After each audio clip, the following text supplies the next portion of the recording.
power of steel. Get your mark on. Get your mark on. The strength of metal. Get your mark on. Get your mark on. Yo, get your mark on. Get your mark on. The new Classic Mark III. Get your mark on.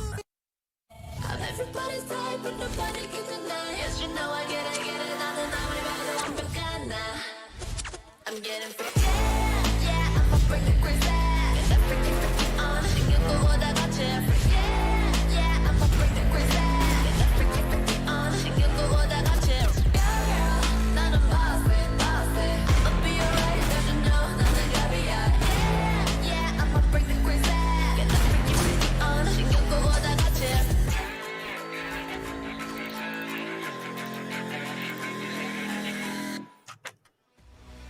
Welcome, ladies and gentlemen, to the Valorant Conquerors Championship, brought to you by NODWIN Gaming, with Gillette as our grooming partner and Talk Esports as our digital publication partner. My name is Nikhil C. Bansali, and joining me is Neeraj Nekru Sangle here today as we bring to you day 2 of the VCC Grand Final playoffs. Now, day 1 was quite a quick affair, Nekro. 2 was all around, so maybe we get to see closer matches in day 2. What do you think? I mean, expectations, definitely, closer matches. But considering the fact that, I really feel like the first match will be really close. Because, of course, the first matchup is going to be between Exceeli versus CLOY. Now, two of the best teams, of course, CLOY yesterday, though, some of the key players like Deadshot were missing. So, what do you think so? Is Deadshot probably going to be striking back? Because yesterday, I feel like Jitters were definitely there on his side. But today, hopefully, the Jitters went away. Yeah, absolutely. I 100% agree. I do hope that Deadshot is able to pull it through, because I do think that the team of Trash Landing on You in general has a lot of potential, untapped potential though, because we haven't seen them being able to perform against teams of the same caliber just yet. So I do think there is a strong possibility they'll come back, but let's see. Now, there is a big motivating factor, Necro. As you can see on your screen, a $33,000 prize pool. So you want to be able to, if you qualify for the Grand Finals, you know, like in the playoffs, 5th to 8th don't get anything. But if you make it to the top 4, you qualify to the playoffs, you guarantee yourself some bank. Exactly. Now, you definitely do guarantee yourself some bank over here. So, of course, this is the motivation, and also at the same time, a little bit of things that would actually give you jitters, you know, by thinking about, oh, if we win, we'll actually get this much money, and then you will also have the pressure building up on you.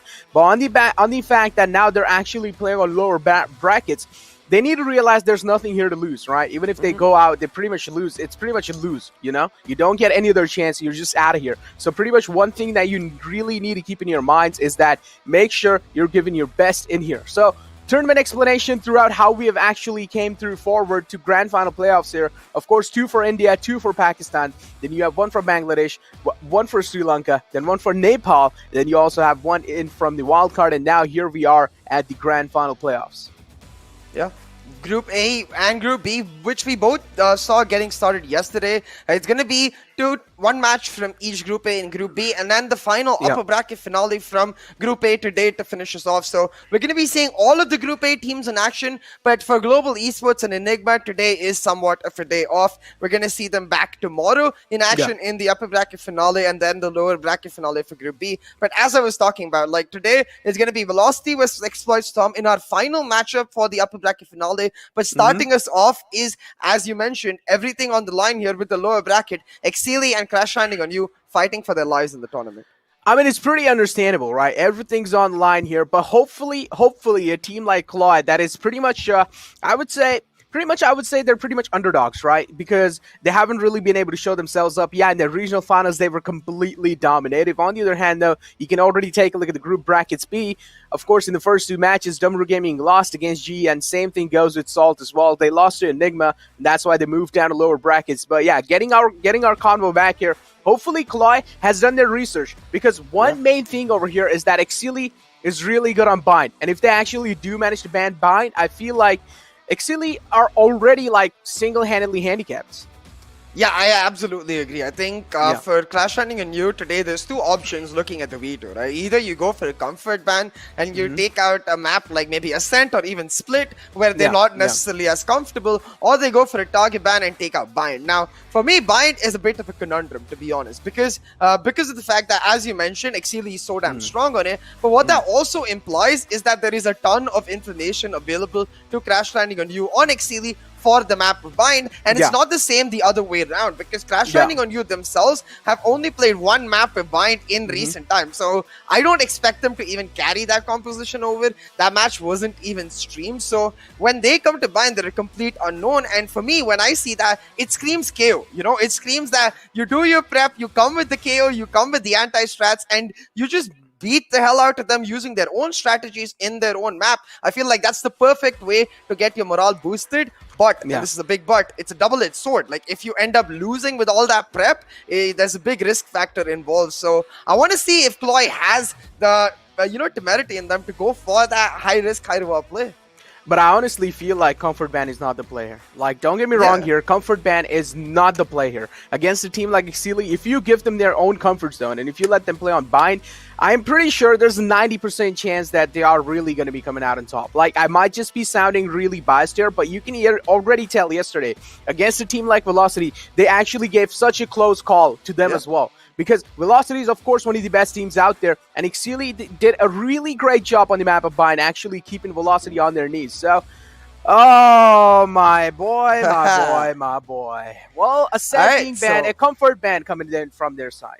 Yeah, a comfort ban for Crash Landing on you, and the same could be said for Exceeli, because it's not like Crash Landing on you generally excel on Breeze. So comfort bans for both of the teams and comfort picks as well. Crash Landing on you picking up Haven, I love this instantly. I think this was one of my issues with their veto yesterday, where they did not prioritize the Haven as much. So I like the fact that they're bringing back the Haven. It's the map where they really lifted all of our heads when they took down Union Gaming all the way back in Sri Lanka qualifier. So that looks really cool too. But let's take a look at the predictions, the chat, and it seems like all of the casters going for Exceeli, and fair enough. Like, I completely agree that Exceeli are the favorites here, but I have a bit of an underdog feeling right now. I do think Crash Landing on you is going to take it. I mean, Arsenal just signed Martin Odegaard. You know, I'm an Arsenal fan, and we are pretty trash nowadays, so I'm feeling the underdog story. Hey, but look, I mean, it's like even all the casters actually did make a close call, right? That means there is still a hope. But yesterday, one thing we really missed here is that before in the map of Bind, right, Exceeli, they weren't really playing a Killjoy, and especially yesterday we saw that Killjoy being implemented. So what are your thoughts about that? Oh, I mean, we can say hi to the turret right there, I believe. Yeah, hi, turret. We should ask the turret about it's right here. No, it's over there. Yeah, it's over there. Yeah, it's right there. It's so hard to joining point. Phoenix and Omen on the studio for us today. But getting back to your question, so for me, the Killjoy is a very interesting factor, because I think she's not strong in the meta anymore objectively because of KO. So if you know for a fact that a team is not running KO, especially on a map like Bind, then the Killjoy is ridiculously strong, because what the KO does, especially on Bind, is it eliminates any good positions for the Killjoy to hold. Like, if you do the B anchor setup, she usually wants to play either backside or elbow, and one properly placed 0 point can suppress both of her positions, therefore leave all of that utility left open for like that small gap of like 3 to 5 seconds where you can actually entry without worrying about that Killjoy. So that's a big deal if you get encountered. But if you're not, then the ability to anchor down a site, the ability to use your lockdown to initiate attack sequence, I think Killjoy is generally very, very strong. Yeah, so like before this, they were usually using like a double controller setup on the Bind map, right? So they had the Brimstone coming in, they also had the Viper coming in, but now in the addition of Fancy, before Hate Crew was the lad, but then Fancy actually came in now, and Fancy brings in that Killjoy. So of course that is kind of a massive change that they kind of threw a curveball coming in, right? So in the game, no one expected that to come in through. So Hate Crew, I mean, what difference do you like notice before in the day when Hate Crew was in the squad and Fancy is in the squad? Like, do you feel Hate Crew is doing a better job, or do you feel like Fancy is just doing fine? I don't think we have enough of a sample size to really answer that question because we've only seen them play against Velocity Gaming, and that's a very skewed range. You play against the very best, like the top 3 guaranteed, I would say, in the tournament. So that's where it becomes very tough to judge them. I do know, like, historically, both of these players, Fancy and Heykru, have been with Exceeli Esports from the very start. I remember casting them all the way back in August 2020. So I know both of them are very experienced players, but they bring very different quantities to their team. So I want to see how Exceeli is able to perform against CLOY today. And I think part of that was definitely, as we see, Necro is becoming Omen. I was exactly about to say that. I mean, we need a Viper in here to extract him from the darkness, guys. Hey, Omen, can you help our buddy Necro? Like, we have an Omen here on the desk. Maybe he could help you out, Yeah. I can. Well, getting back over here. We're going to scrap Necro Omen idea with that and get back to the conversation. So I think, again, so by the way, we never said hi to our guest. We said hi to the turret, and I guess we said hi to Omen. So sorry, Phoenix, we left you out. I mean, I don't think there is leaving out Phoenix. Right now, I'm definitely getting scared. Hopefully, there's no one in the back. It's completely dark in the room. But yeah, this is kind of weird, but but hey, we do have. Then we had pretty much Lunatic now. He was on the Brimstone. He was pretty much trying to fill. In the gap over here. Yesterday we didn't really see that. We didn't really see the Viper being played. Instead, we saw the Brimstone being utilized by Lunatic. So Lunatic usually is that kind of a man who's kind of Viper main, but then we saw him switching over to the Brimstone. So I mean, I feel like that was a noticeable change coming in right inside the map of Bind. You did see Lunatic. I mean, he's kind of a controller main. So I feel like he did quite a great job in that initial kind of phases. But on the other hand, though, CLOY, I feel like their good map here definitely was Breeze. CLOY, I would say, even though they got destroyed yesterday, but I still feel like CLOY's like comfort kind of pick here would be in Breeze. And I really feel like over here, Exceeli, I mean, if I'm not wrong, they pretty much banned it, right? If I'm not wrong, Exceeli banned Breeze, So for them, it was a comfort ban at the same time or target ban. Yeah, definitely. But I think in general, CLOY's best map is not Breeze, it's more like Haven or even Icebox for that matter, which is why I think this veto is actually really cool for both teams in that regard. I don't think it's a clear advantage to either because Haven especially I feel like is a strong map for Clash Landing on You, but Exceeli has shown success in that regard too. I want to see what Fancy picks up on Haven especially. Like, I have seen him on the Cypher in the past, so I think maybe he could pick up the Cypher and fill in a lurker type of IGL role for his team. But in general, if you exclude Bind, then Haven and Icebox are very strong Clash Landing on You maps. So we've been talking a lot about how Clash Landing on You needed to do the Bind prep. The same goes the other way around for Exceeli. They needed to have their prep done in Icebox and Haven, because if you do give Clash Landing on You a chance to play their own style, then I do think they're these bunch of young guns, right? You give them that momentum, you give them the confidence, and they just run away with it. And I do think Necro is unfortunately facing a couple of technical issues, but that's okay, guys. I'm still here with you, and I think what I want to know, especially from you guys, is where you think the difference will lie. Because now in the lower bracket, like, we are slowly cutting our teams. We still have 8 teams in the playoffs, but today we'll lose 2 of them. We have 2 lower bracket matches, so today it'll be bye-bye to 2 teams' journeys, and that's a big deal. It's over a month's journey to try and get to the Grand Finals, try and take a shot at the prize pool that you saw before, try and take a shot at getting to the APAC Last Chance Qualifiers, but either ways, it doesn't work out. I think, along with my co-caster, unfortunately, the players as well are having a couple of technical issues. It's part and parcel of the whole deal, so we'll fix it in a second and be right back with you. Don't you go anywhere. I'm getting freaky. Yeah, I'ma bring the crazy. Get that freaky on. Get what I got you. Yeah, I'ma bring the crazy. Get that freaky on. Get what I got you.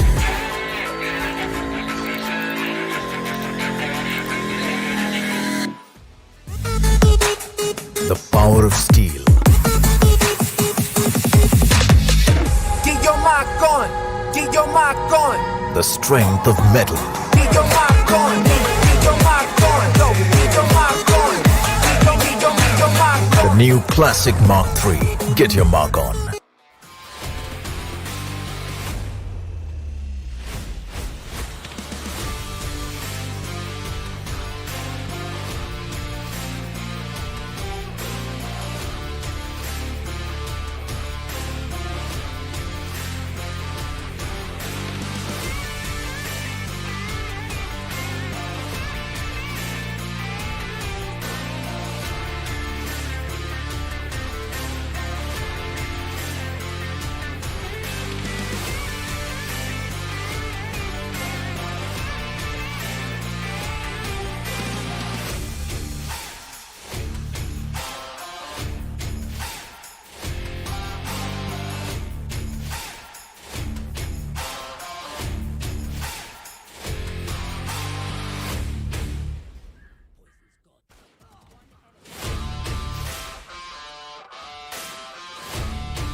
getting freaky. Yeah, yeah, I'ma bring the crazy. Get that freaky, freaky on. 신경보다 같이 freaky. Yeah, yeah, I'ma bring the crazy. Get that freaky, freaky on. 신경보다 같이.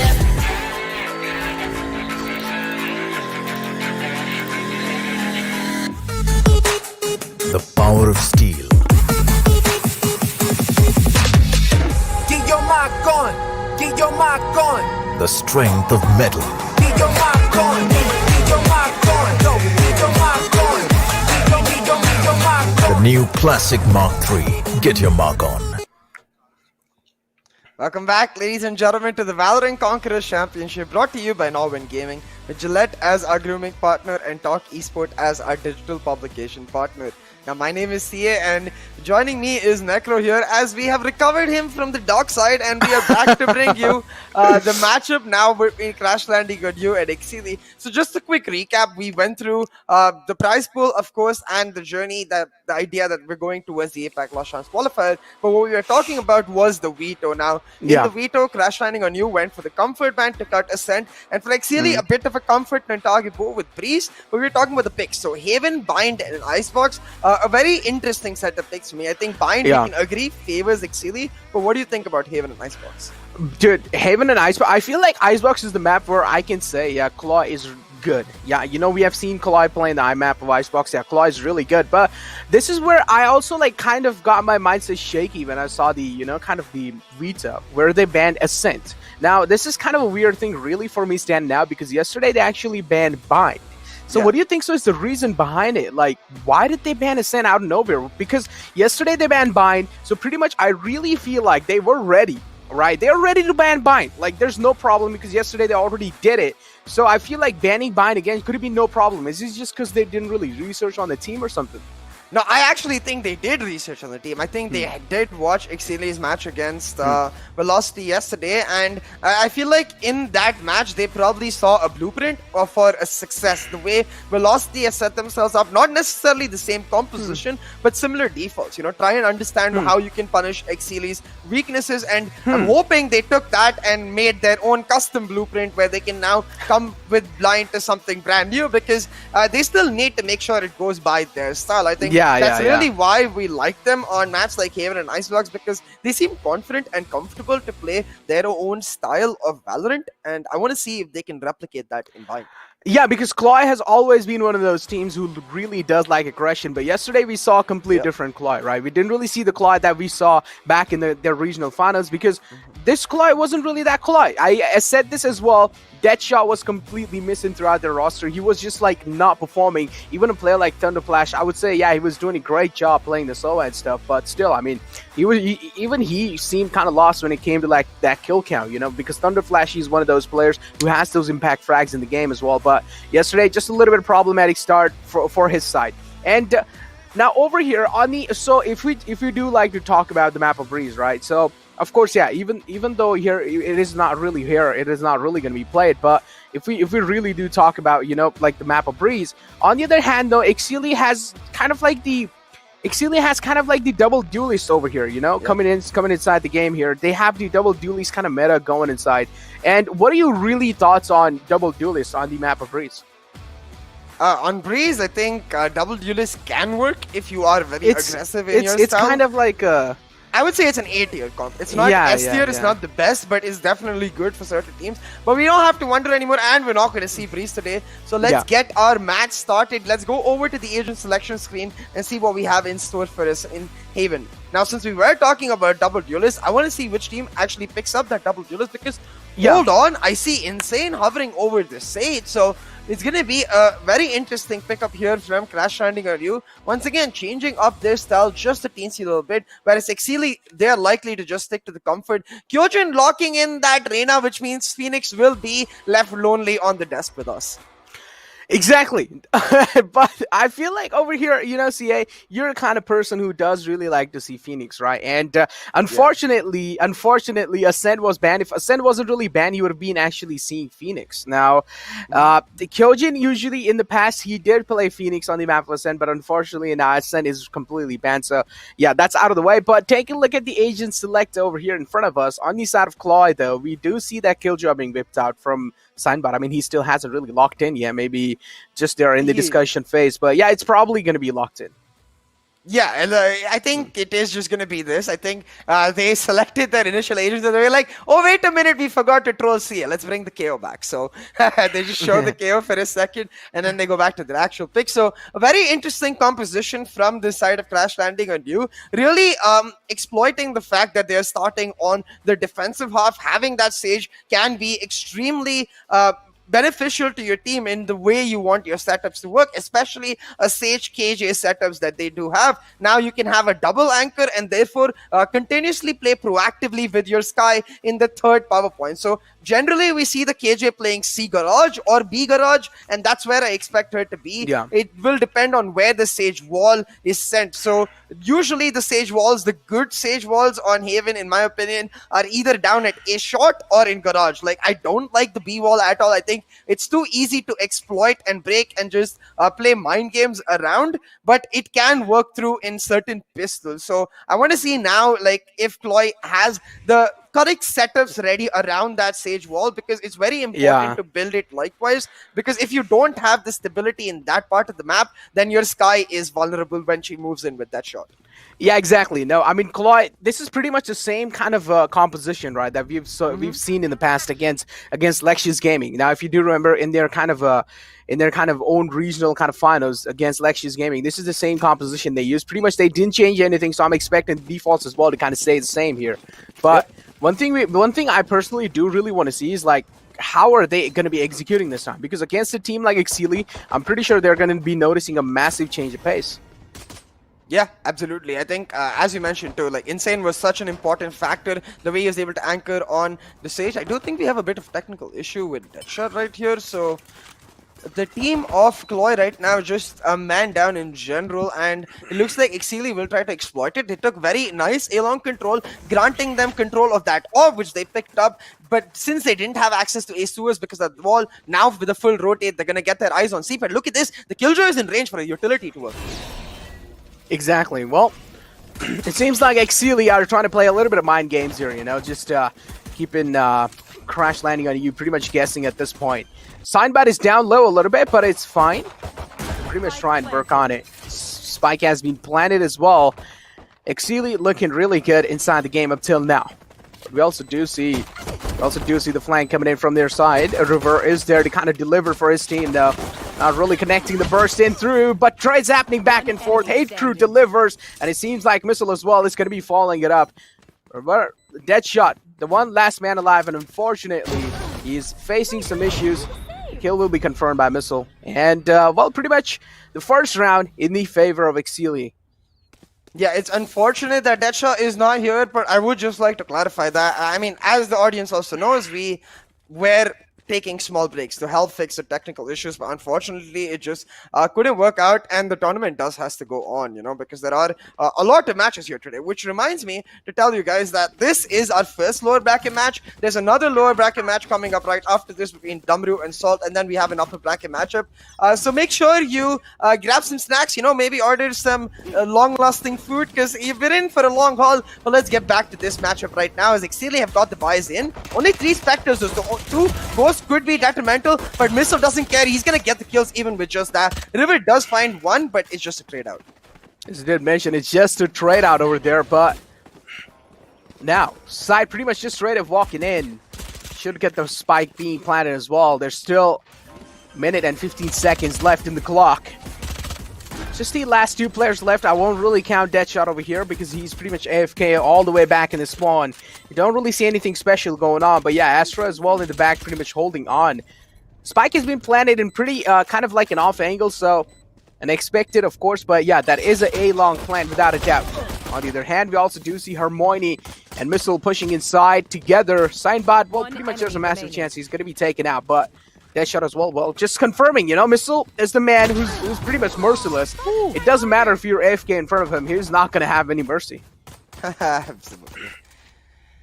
Missile picking up a 3k for himself as Exceeli pick up the round win, and now they can go for an easy bonus here. A couple of them did upgrade over to those Phantoms. We're talking about this fight even, right? Like the right idea from CLOY trying to mask the A-shot push with the fact that they had wall in there in the last round, but it doesn't work out because they don't have the weapons at all. So Exceeli are just able to swing through easily on just Spectres. Now look at this. A couple of players of Exceeli upgrading their weapons, but they still have enough money to get buys next round. So even though this is a bonus for Exceeli, they do have a couple of rifles, so enough firepower to give a good match to the side of Crash Landing on You, especially since it's one man down. We'll see if it works out now. Beautiful flicks from Missile Necro.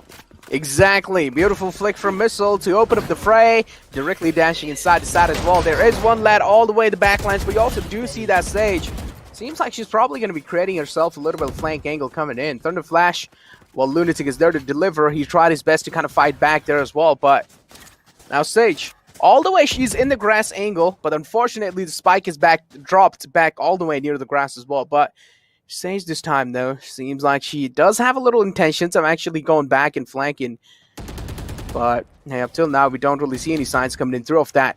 We finally do see Hate Crew back as well. That's what I really noticed, and I am really happy for that as well. Maybe he will just be bringing in some variety as we were having a convo about that before.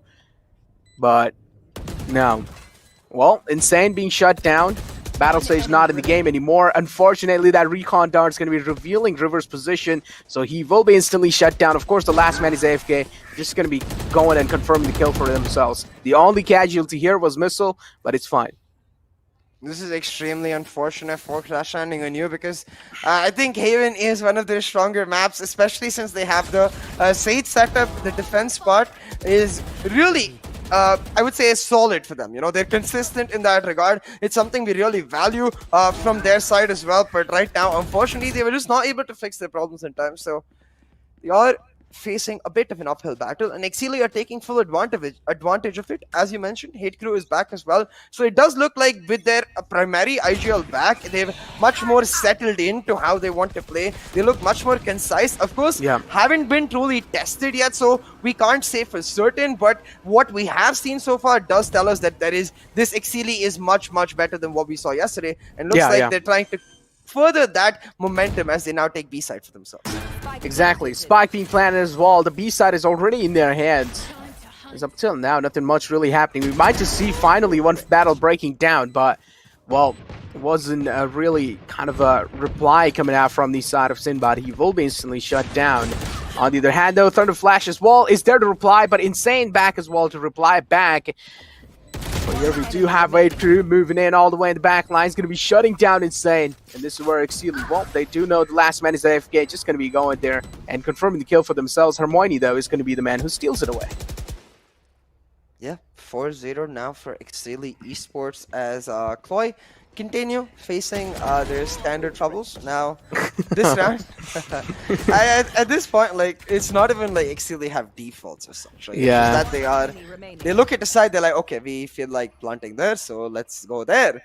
And it works out because they have a huge advantage. Now, it does look like CLOY have something up their sleeve, trying to answer back. They picked up a double operator setup, so we'll see how Insane is able to fare now on this A-long peak. It's going to get cloud bursted out, but still is going to take a peek on at Kyojin moving out of that smoke and finds him instantly. So Insane is able to make a 4-4 on the map. Now the Seekers coming out will mean that CLOY get a lot of info, maybe get the first round on the board. Yeah, exactly. As you did mention, the Seekers coming out, maybe they will get themselves a decent amount of info with that one. Seekers definitely going to be helping them out quite a lot. Seekers being destroyed on their side. Up till now, from the side of CLOY, we don't really see anyone making those moves happen, which is pretty understandable. But just because of that Tasmanian Tiger used by the Sky, that should give them a lot of info that there's actually no one outside cross, and maybe that should help them rotate, or at least try and think of rotation. And yes, this is what exactly they're doing. You can also see in the minimap the Killjoy as well, slowly and steadily, you know, kind of getting her hands itchy. Yeah, absolutely. I really like how Exceeli are patient. Despite losing that first blood, they're able to just hold on and they know that this is how CLOY play. They get mid-round info and exploit the fact that they don't have any info gathering agents over at A, especially since they're playing those op setups. Now, the rush in from Exceeli.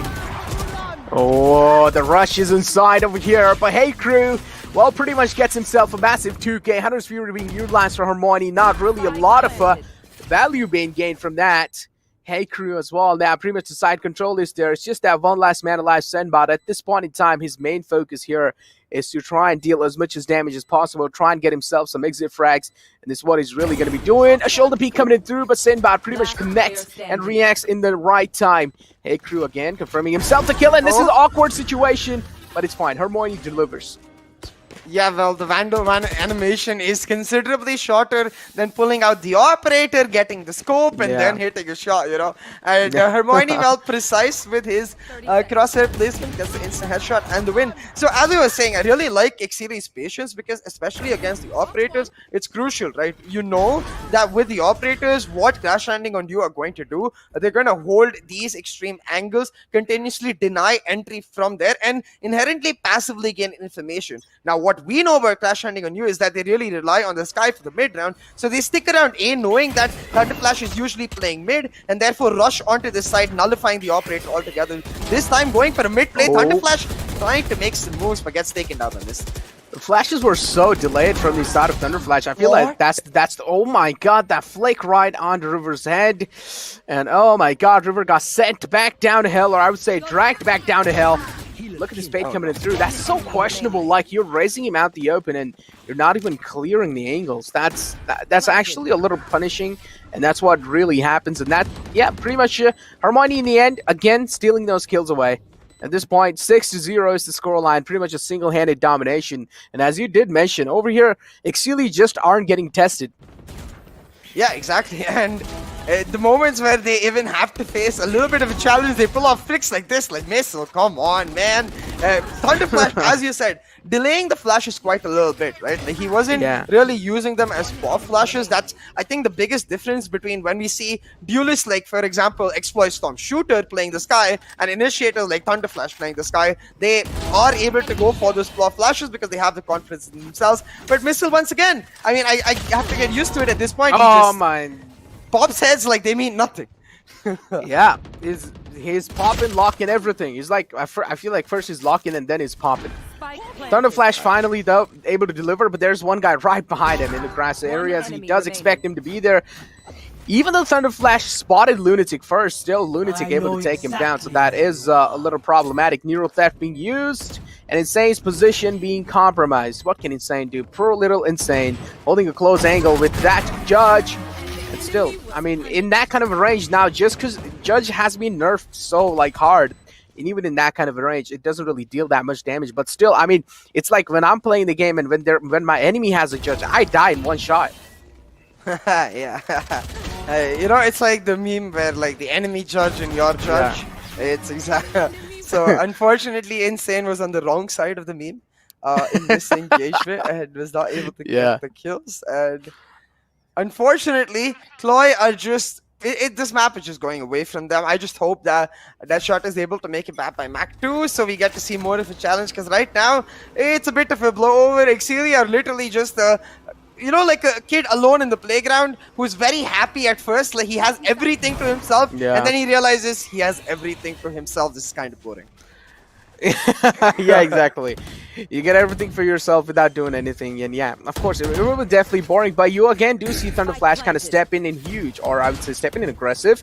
Again, a little delayed flash, if you can take a look at it from the minimap. A delayed flash coming in from the side of Thunderflash. Again, wasn't really able to blind Lunatic, was definitely able to get info though. All of them this time sticking together. CLOY do realize you cannot really challenge one-on-one fights against a team like Exceeli because they have been losing together, and Thunderflash though able to deliver. Lunatic being shut down. Missile is just transferring over like it's nothing, and Missile is just going full godlike mode at this point.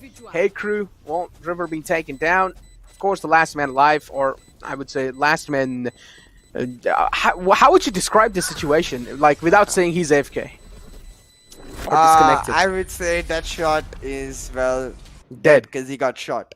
I don't know, man. I mean, I would describe it as extremely unfortunate. Like, there's nothing else to say, because like there is nothing else we could have done. There is nothing else I guess he could have done. It's just a series of unfortunate circumstances. It's like the opposite of serendipity, but it is what it is, you know.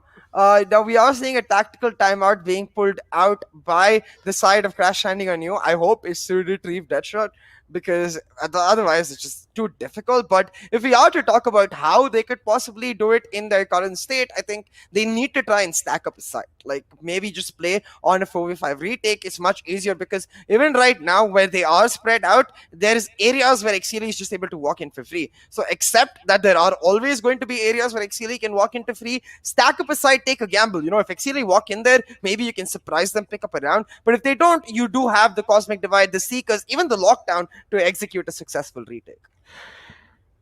I feel like stacking aside, yeah, it might be the play. Yeah, I do understand. Like, I do understand why you're really saying that. But still, I feel like over here, they need to find themselves at least a one opening frag.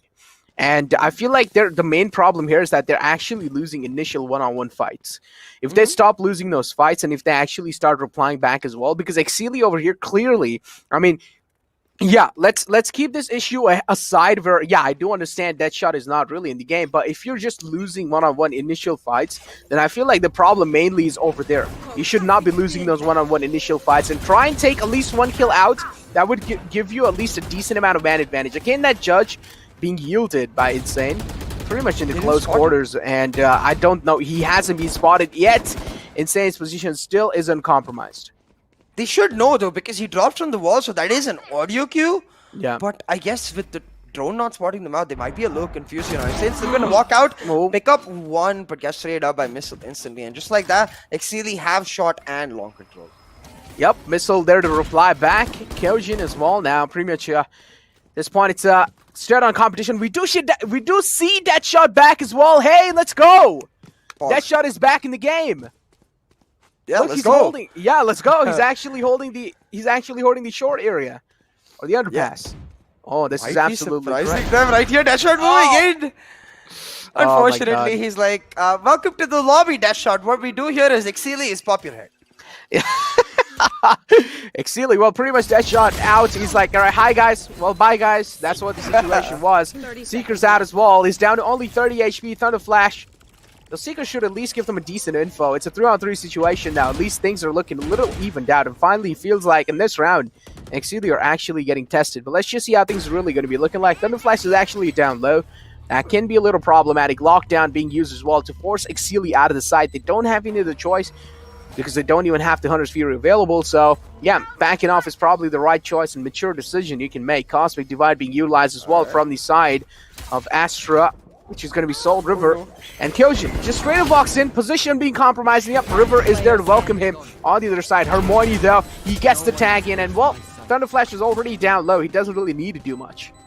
They messed up the wall. River messed up the wall. He left a tiny gap. Yeah. That gap should never be there. Without that gap, they have to walk in through the choke point. They cannot sneak into that tiny corner and then try to peek. If that gap isn't there, they walk in through the choke point. They get easily burst down by that 3 players of CLOY already on site. But because of that gap, they get isolated in their 1v1s. They get traded out. And with that, Exceeli now take a 9-0 lead. But Deadshot has built up a lot of bank in these past few rounds. He's got his operator. He's back. Let's see if he can create the impact. We were looking for this player a lot, but nope. No. His grand welcome to the lobby by Exceeli will continue. 2 out of 2 moments for headshots will result in 2 out of 2 headshots for Exceeli. Oh my god, the aggression getting punished all the time. The peaks, I'm saying they're losing initial battles. They're losing those one-on-one battles, and that's the main problem here. They're just not able to deliver at this point in time. Look, Missile as well taking Senbot down. Again, a questionable peak coming out from the side of Thunder Flash. Not really a pop flash coming in through from his side. Easily dodgeable. Insane tried his best to even things out, but hey, again, gets denied by Hermione. 10-0 now on the board for Exceeli, and I agree, Necro. Like, I think the first engagements are crucial, and the fact that CLOY keep losing them is really unfortunate. But what I don't understand, though, is why they keep going for them individually. I don't mind if they go for peek through with like a guiding light setup, you know, for Deadshot. Like if you have some sort of resources, or you just double peek together through that B mid angle or A long if you want. But what I don't understand is why they keep individually peeking. CLOY, you need to start playing together as a team, especially now that we've got all 5 players on the map. So right now, CLOY really need to pick the paces up. Even if they don't win this map, it's about showing up with a good performance. So you're going into the next map with your morale, your confidence really up. Now all of Exceeli grouping onto the C-long area. It's a trade of kills so far to get this execute started.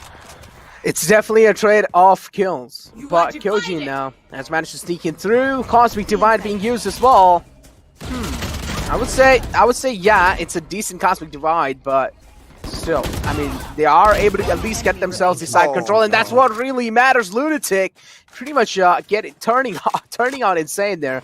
Unfortunately, Insane wasn't really able to make a lot of things happen. Insane, this time, definitely not really that insane. That shot does have the Marshall yielded in his hands.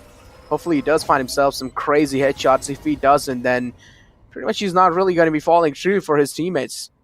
Insane taking those crazy peeks, and, well, misses that shot, but connects the second one. That's a huge shot through the smoke. Did spot Lunatic before he went back in, so, yeah, all he did was just span through the smoke, and he found one. But was that a no-scope, though, and a Marshall through the smoke, huh? Yeah. Okay. I mean, Marshall is pretty accurate if you just stand and shoot. Yeah, that's true. Yeah. But, I mean, it's a nice first kill for Deadshot, you know? He can say, I got a no-scope through this smoke with the Marshall. I did better than you guys. But, okay. I just noticed Lunatic was really low as well, so works out. He just gets a body shot, takes him down. But Exceeli are the ones who win the round. Exceeli are the one who now have an 11-round lead, 11-0 on the board, and Missile just feeling himself. He got the operator after they took down that garage push by Deadshot, and since then he's been carrying it around like a boss. Misses that first peak, though. I guess Castikus is real. Castikus is definitely real. Blade Storm being used from the side of Exceeli for now. Deadshot, though, he does have the Vandal in his hands, and I'm hoping for success. That's for sure. I want Deadshot to take those initial peaks and actually win that battle this time, because he and his team is getting punished over and over again.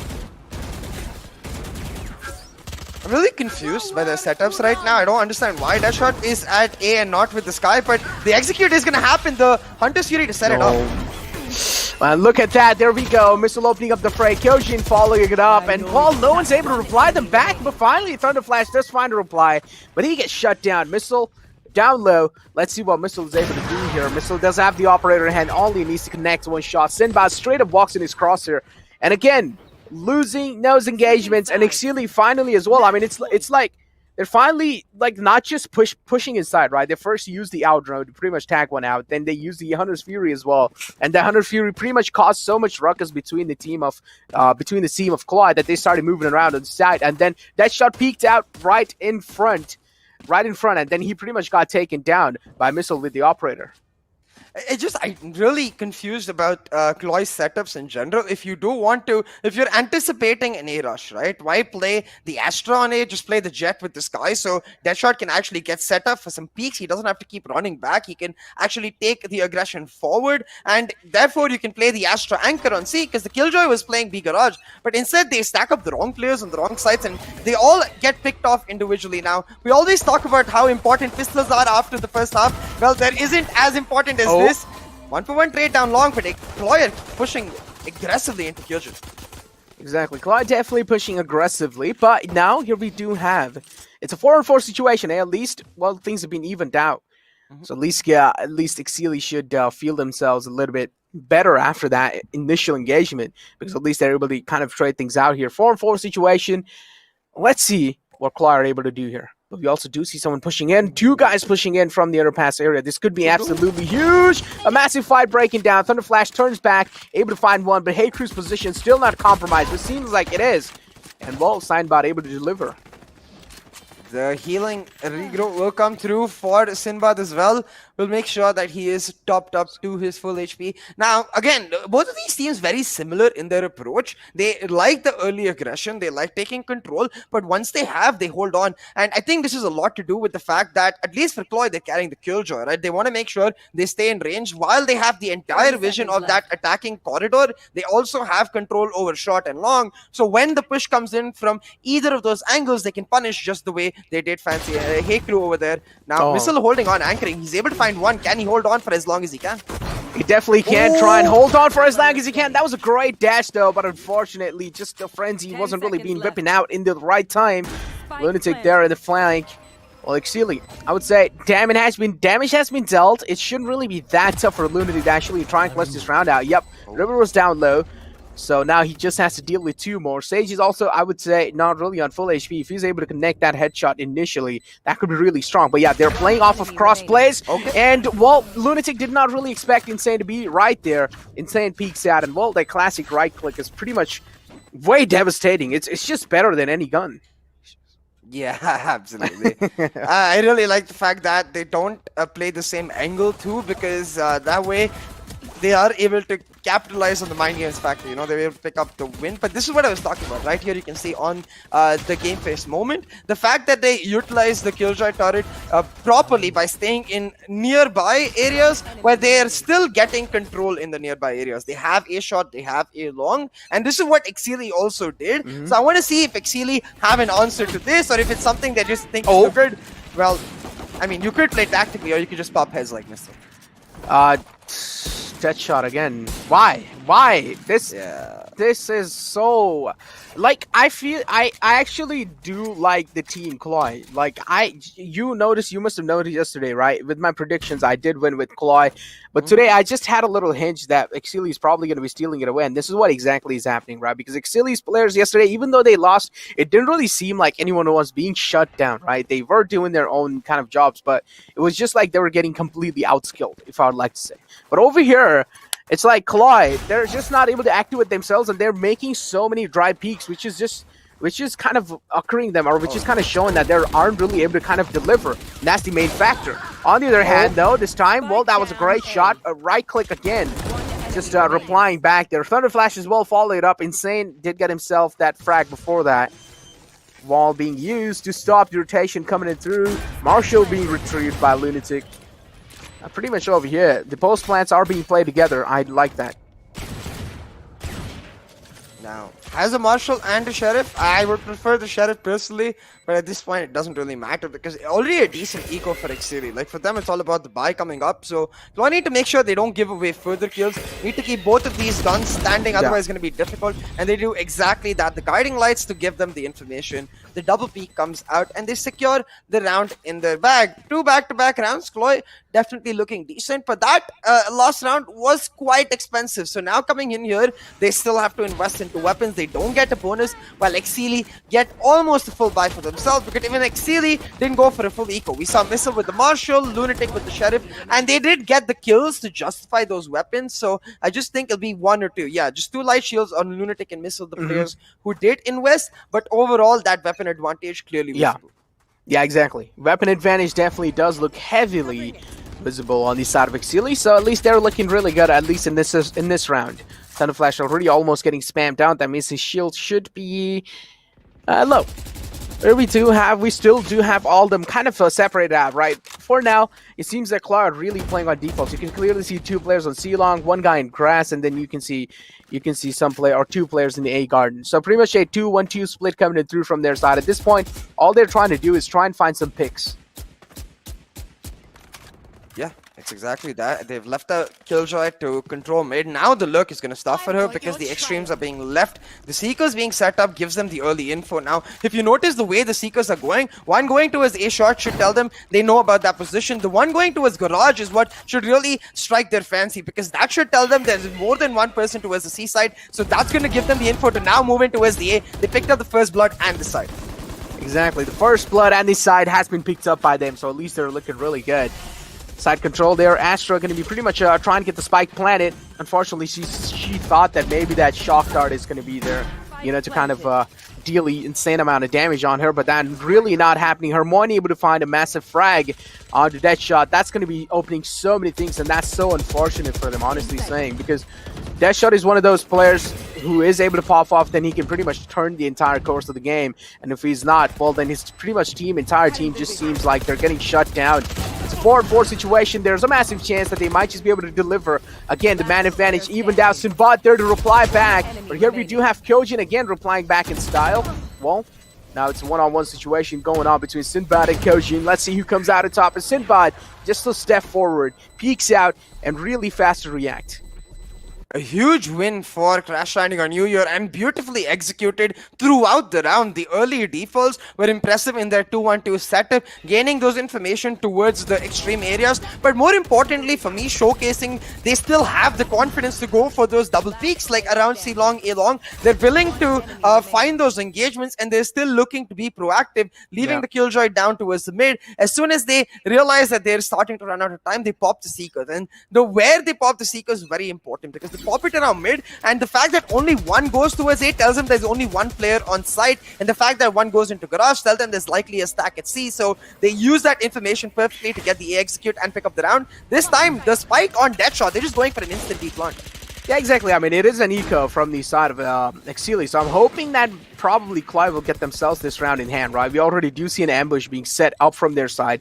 Astra is pretty much ready to peek out through grass, but hey, Sinbad, again, just a step forward, expects the flank coming in through. He is the man pretty much watching the flank as well. He didn't really see that jet coming in through, though. Missile might just find himself a skull-cracking shot, and yes, he does. Pretty much through the wall, able to kind of spot his skull out, and just decimates it instantly. And those flashes from the side of Thunderflash, there's just not pop flashes. They're not really able to catch anyone off guard because they're easily able to dodge them. And it just takes such a long time to actually pop them. And again, the same thing. I feel like at this point... Yeah, what's up?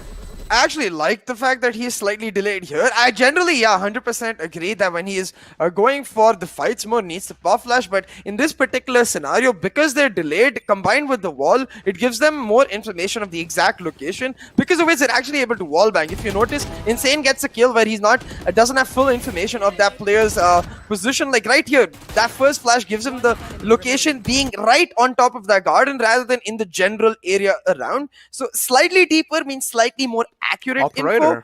Only works out in this though. But yeah, as you said, missiles picked up an op. This could be the turntables for either team. If CLOY win this, it's a huge eco bonus for them.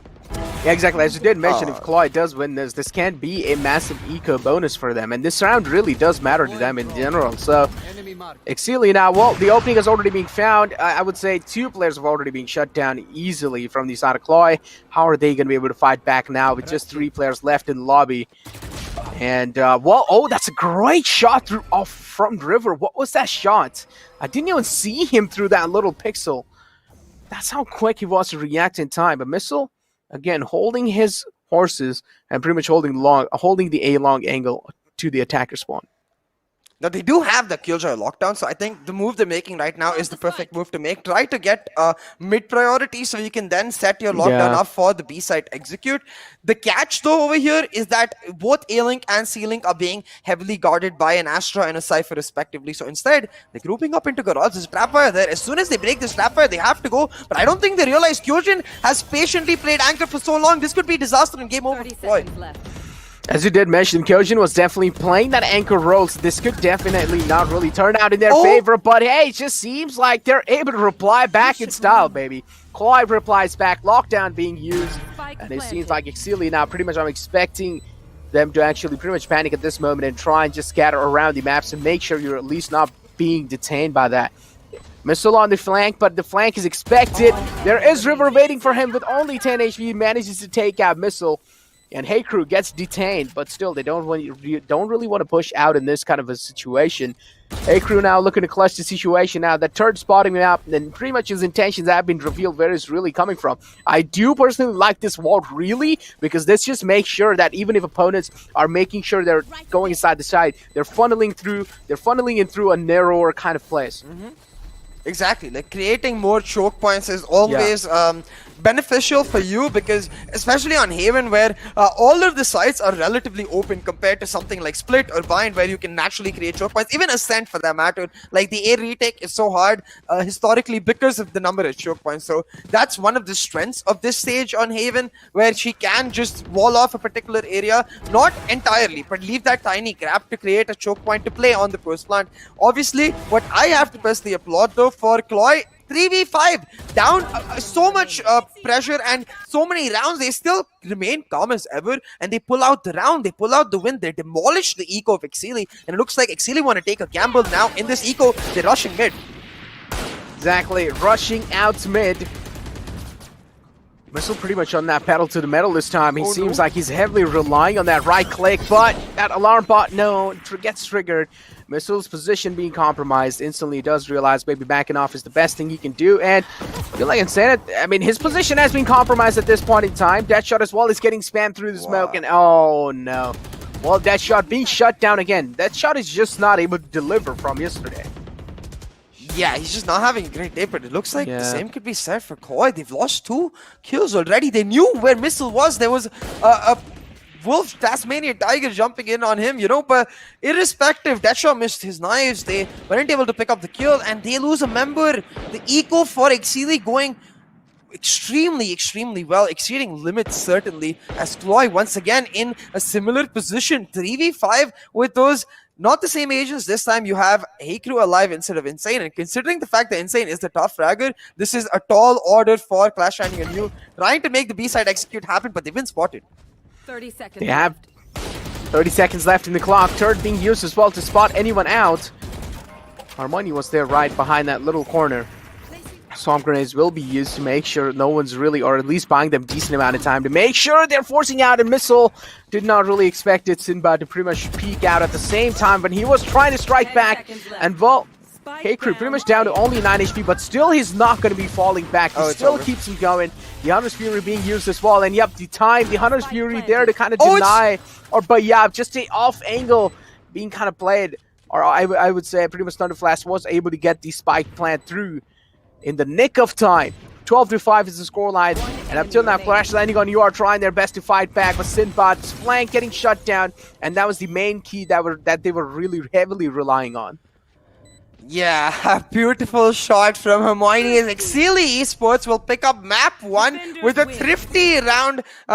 Nonetheless, so in a triumphant fashion, 13-5, Exceeli are able to close out map 1 of this lower bracket series and take the lead against Crash Landing on You. Now, unfortunately, Deadshot did crash land heavily in this map, like not just in terms of the technical issues, but even after he came back. So it makes me wonder, maybe potentially the pause itself, like the fact that he wasn't there initially, the technical issue has affected his confidence and morale. Maybe he's a bit stressed out, maybe a bit panicked, because now 1-0 down. CLOY looking down the barrel of a gun. They need their star player in Deadshot to really step up. Yeah, Deadshot really needs to step up at that point. Even Insane didn't really seem like he was able to deliver, right? Because the problem here is that Insane, I mean, at least if Deadshot yesterday was kind of shut down, Insane was doing a great job, right? Stepping himself up. So this time, in the map of Haven, we did see him play Sage, but unfortunately, he wasn't really being able to deliver that as much as we expect. Yeah, he did have his moments, but still, he was losing those initial one-on-one fights. That was the main problematic fact, and I feel like the main reason why CLOY really lost here is because Deadshot was pretty much when he got back in the game. I feel like he should have kind of pulled back a little bit. He should have tried to play things out a little bit safe, but instead he was peeking out and he was getting caught off guard all the time. Yeah, exactly. I feel like he should have been a little more reserved. If not reserved, at least going for a lot more guaranteed plays. But looking at the stats we have on display right now, you can see Exceeli splendid on their headshot percent. I think that's the highest we've seen from any of our matches so far. We've hit 28 a couple of times, but 29.9, almost touching 30%. I do believe that's the highest we have witnessed, and it makes perfect sense. Missile and his flicks, man, you see it right there in the stats. Yeah, exactly. I mean, pretty much that was headshot percentage, of course, will be higher from his side, but Insane, yeah, as I did mention, yeah, he did do good, but he didn't really do as expected. Like, he was losing those one-on-one initial fights. He still did manage to find himself those 2 first bloods anyways. River there all the way on the top, just because of his ACS as well, and then econ rating as well, quite decent. But Deadshot in the end was only able to get himself 4 kills, considering the fact that he had 18 deaths. Of course, I mean, he was AFK half of the time there. I would say completely the first half, and then he pretty much got back in the second half. But I still expected a better performance from Deadshot. They need to figure this out, man. They need to talk to Deadshot one-on-one, and they need to be like, all right, Deadshot, what's the main problem here? What's going on with you? Why are you really not able to perform? Like, do you need anything? All good? Like, you know, just give him a little bit of pep talk. It's like, all right, Deadshot, you need to realize this. I do understand maybe there are a little jitters, but this is the time where you really need to step up. It's like, it's a do or die moment, right? We have nothing to lose here. Even if we do lose, we are going out with an experience. Even if we win, then of course, it's a good thing. Yeah, it's not about winning or losing anymore. I think when it comes to Deadshot, it's about Yeah. him not having regrets. You know, like you want to Yeah, be able to yeah, give your yeah. best when you're in such a big stage, and I don't think what Deadshot is able to give right Yeah. now is his best. So maybe there will be a pep talk from the team's leader. That's one of the primary responsibilities that you have as a leader. You know, not just in the game but outside as well. And maybe they will be able to push back. We will find out in the next map. But for now, we're gonna take a small break, set ourselves up for map 2, and be right back with you. I'm getting freaky. Yeah, I'ma bring the crazy. Get that freaky, freaky on. 생겨보다 같이 freaky. Yeah, I'ma bring the crazy. Get that freaky, freaky on. 생겨보다 같이.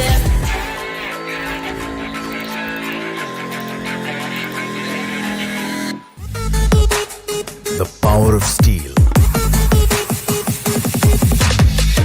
Get your mark on. Get your mark on.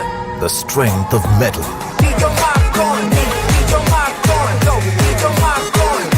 Get your mark The on. new classic Mark III. Get your mark on.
Getting freaky. Yeah, I'ma bring the crazy. Get that freaky, freaky on. 생겨보다 같이 freaky. Yeah, I'ma bring the crazy. Get that freaky, freaky on. 생겨보다 같이.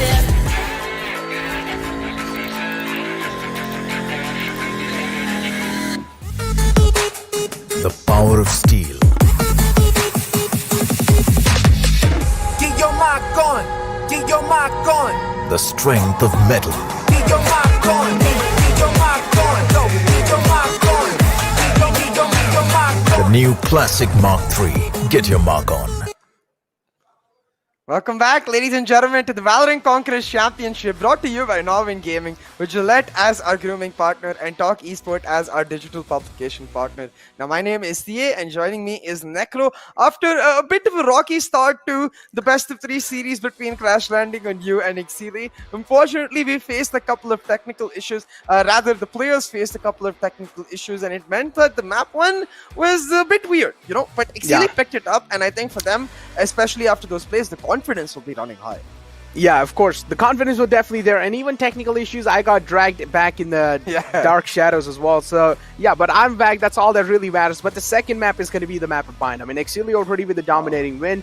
Considering the fact that, yeah, I would give them a little, okay, I would just let the first map slide away. It's fine. I will let that slip away. But the second map here is going to be the map of Bind, which Exceeli's pick, and of course, Exceeli are really good. We have had to talk about this, how good they are on Bind. And their composition, pretty much, it just really looks like over here they like to play Sky, Brimstone, and Cage. Now, yesterday, that's what they played, but usually now we do see that Hey Crew coming back. We might just see a Brimstone being utilized.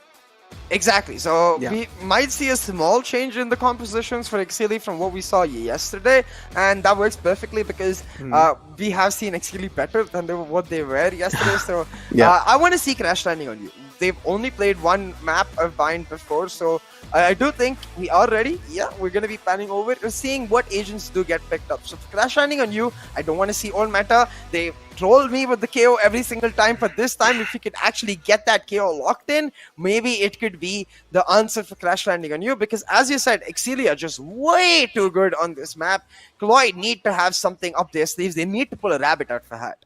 Yeah, they definitely need to, because it's like, as you did mention, KO can be definitely their kryptonite, right? KO can definitely be Exceeli's kryptonite, but it doesn't really seem like that's what they're really going for here. But maybe, okay, hold on, dude, what are you doing?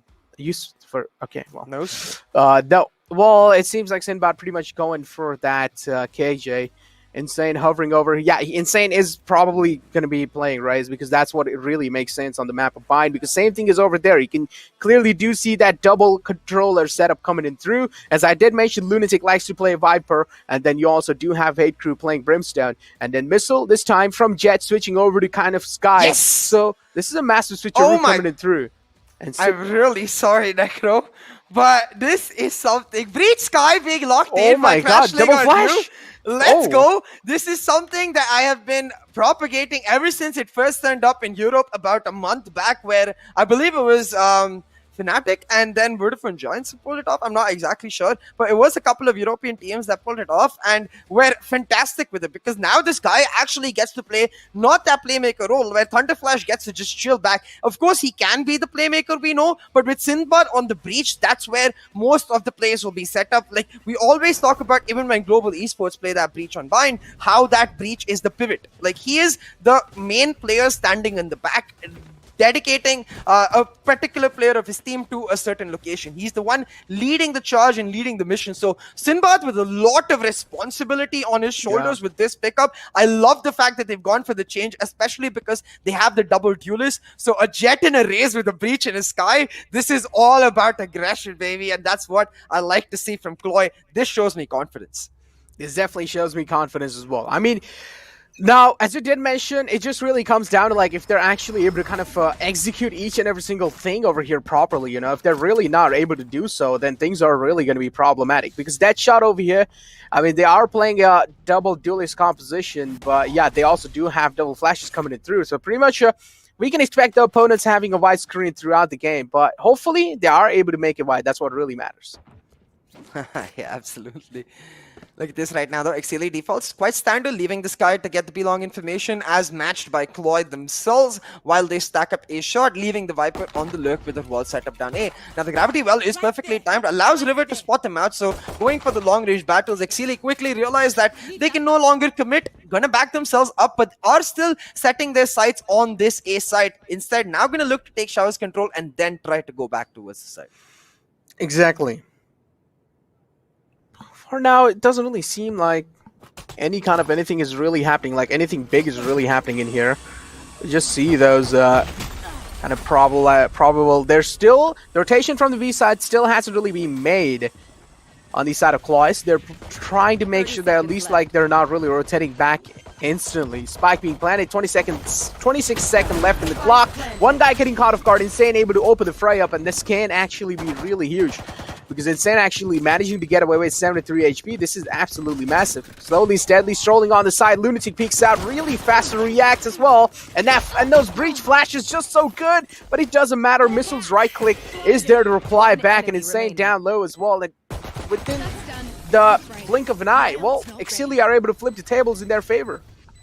Yeah, a beautiful ramp picked up for Exceeli. Once again, highlighting their trademark, really, that we've seen in Haven. Now we're watching it in Bind. The patience of Exceeli is extremely strong. And I love that about them because their composition demands it. You know, the idea of playing the double controller, double initiator composition, it's all about gaining areas of control while also gaining information. Now, normally, when you talk about double controller, it's about denying information. When you talk about double initiator, it's about gaining it. So when you put those two together, you have the options to do both, and therefore you need to be patient to play along those thin lines. Exceeli do it to perfection. Now once again, the defaults for CLOY haven't changed. This breach Jet set up for this hookah hold. Headshot has a shot.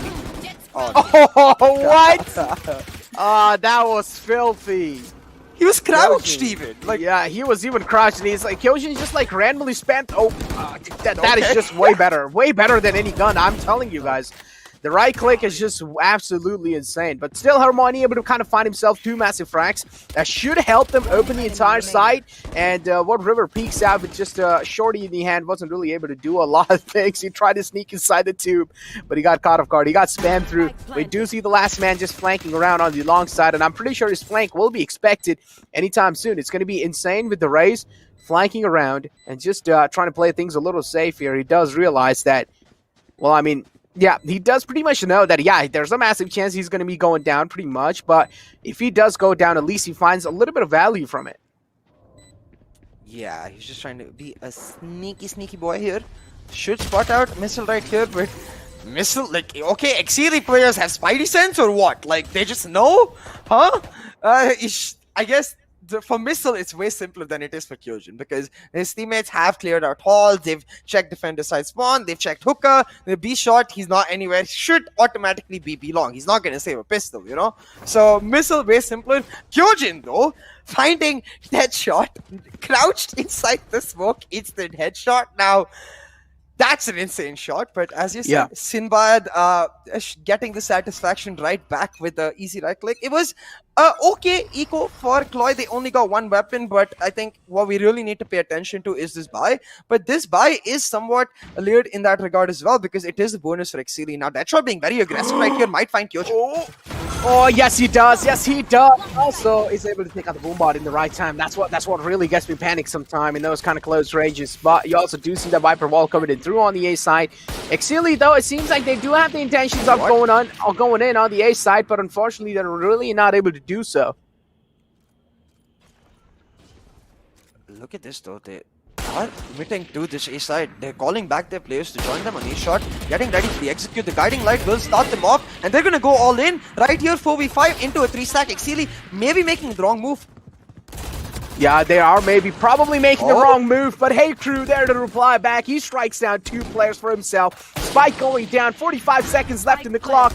River is there in the heaven side. All of them are pretty much stacked in over here at this point in time in the defender spawn. And now they're pretty much looking to get inside at the same time. Let's just see how things are really going to be looking like. Well, U-Haul control, I feel like in the A retake is probably one of the main things that you really need. And Missile able to spray transfer on both of them just like it's nothing. Thunder Flash able to flick on him, but Hermione is just quick to trade things out. Beautifully played by Exceeli. Scratch my record, like scratch my saying that might be the wrong move from my record because they did it perfectly. I think really utilizing their comp beautifully, right? So you see right here on the execute, the power of the Viper wall combined with those smokes give them so much space to actually enter the site because Heaven is denied, the general backside entry denied, and the close narrow angles that can be held towards platform are flashed by the guiding light coming through for Missile. So they perfectly clear every single angle they can, and they pre-fire the angles through the smoke that they know that there's players likely to be. Heykru picks up a double, and Exceeli win their bonus. Now in a 3-0 lead, this is the strength on bind that we talked about. 3-0 lead, and Exceeli, I mean, pretty much expected, right? We do know this is their stronger map, and even though consider the fact that the previous... he missed a lot of shots. Let's not talk about that. That shot clearly just not really having his day today. And again, finally, he does manage to take that drone out, so we should give him a little props for that. But then, also do have...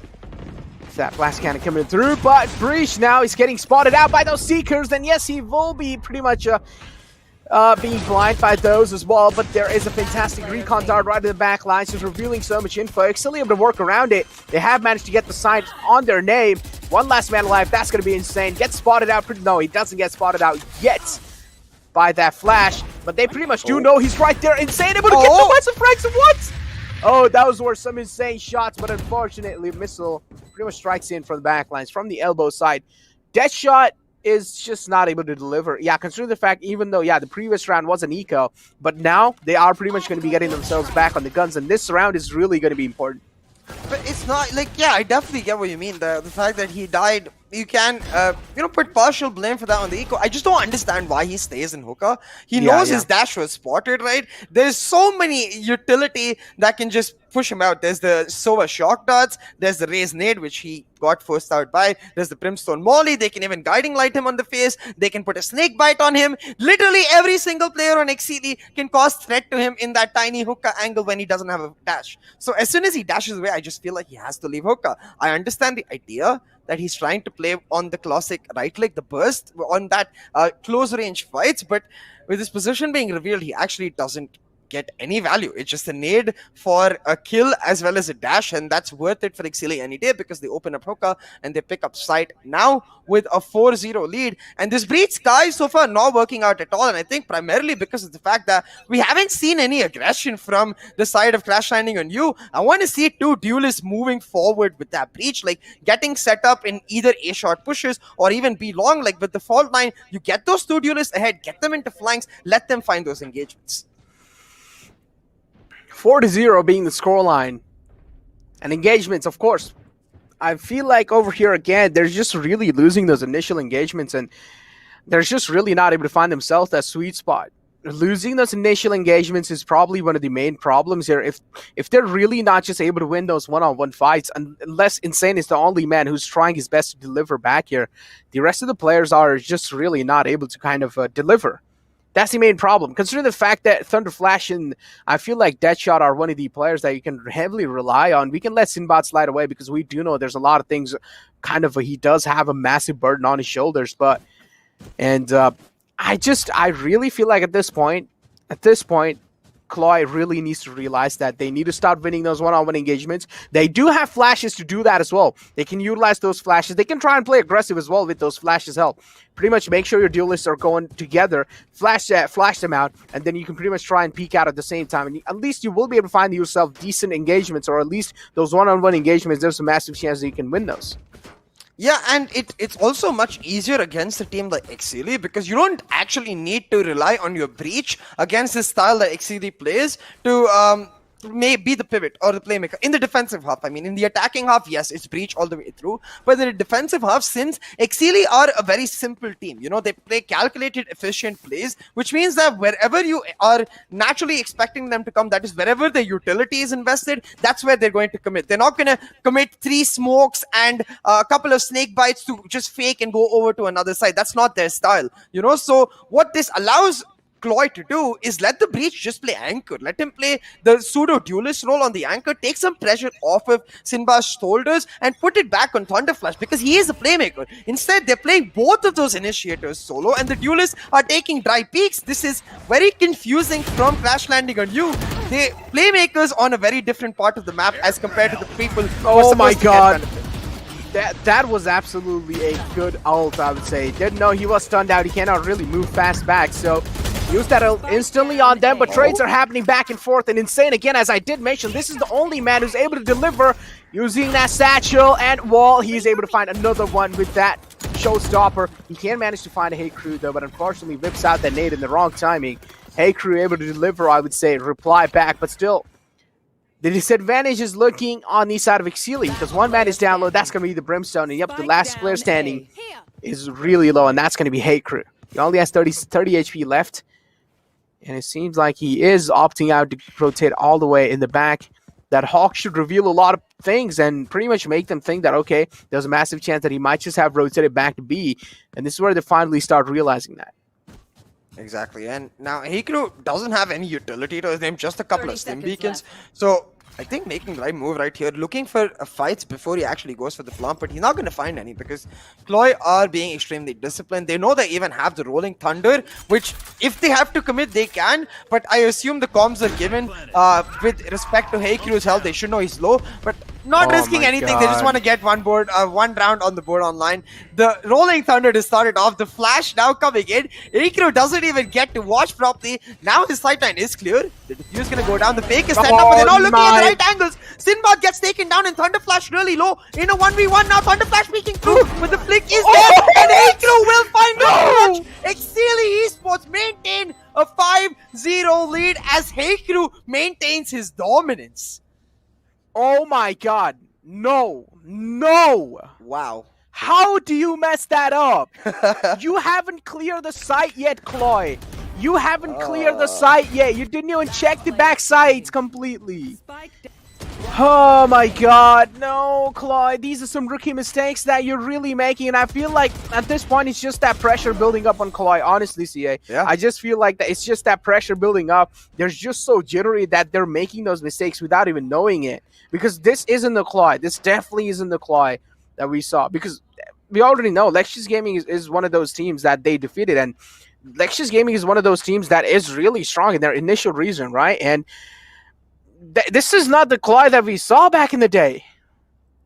Yeah, it's really unfortunate, but hey, if you are a fan of one of the teams we're going to see today, or any team that is playing the Grand Finals playoffs in general, make sure to send in your unique clips to video@nodwin.com. We will make sure to feature the best ones in a special segment in our broadcast, and we'll show you all of the different ways the fans celebrate their teams. Now, I guess there is a bit of a technical timeout on the side of Exceeli, or actually I guess on the side of CLOY, because Insane is AFK, so maybe a player on each side. We'll find out really soon. But coming back to what you talked about, right, like even that round, Insane, like the entire reason CLOY was even in it was because of Insane's naughty plays. It's not like they actually played it well, which brings me back to the initial issue I had with their defaults. I still don't understand why the initiators are playing anchor on B and the duelists are dry pushing A. There's no reason to do that. Like, if you want to push A showers, just take one initiator with you. Take a Sky, get the guiding light set up, allowing Deadshot to dash in, allowing Insane to push forward. Insane keeps having to go back and letting the fights come to him, but he's clearly feeling himself. He's clearly hitting his shots,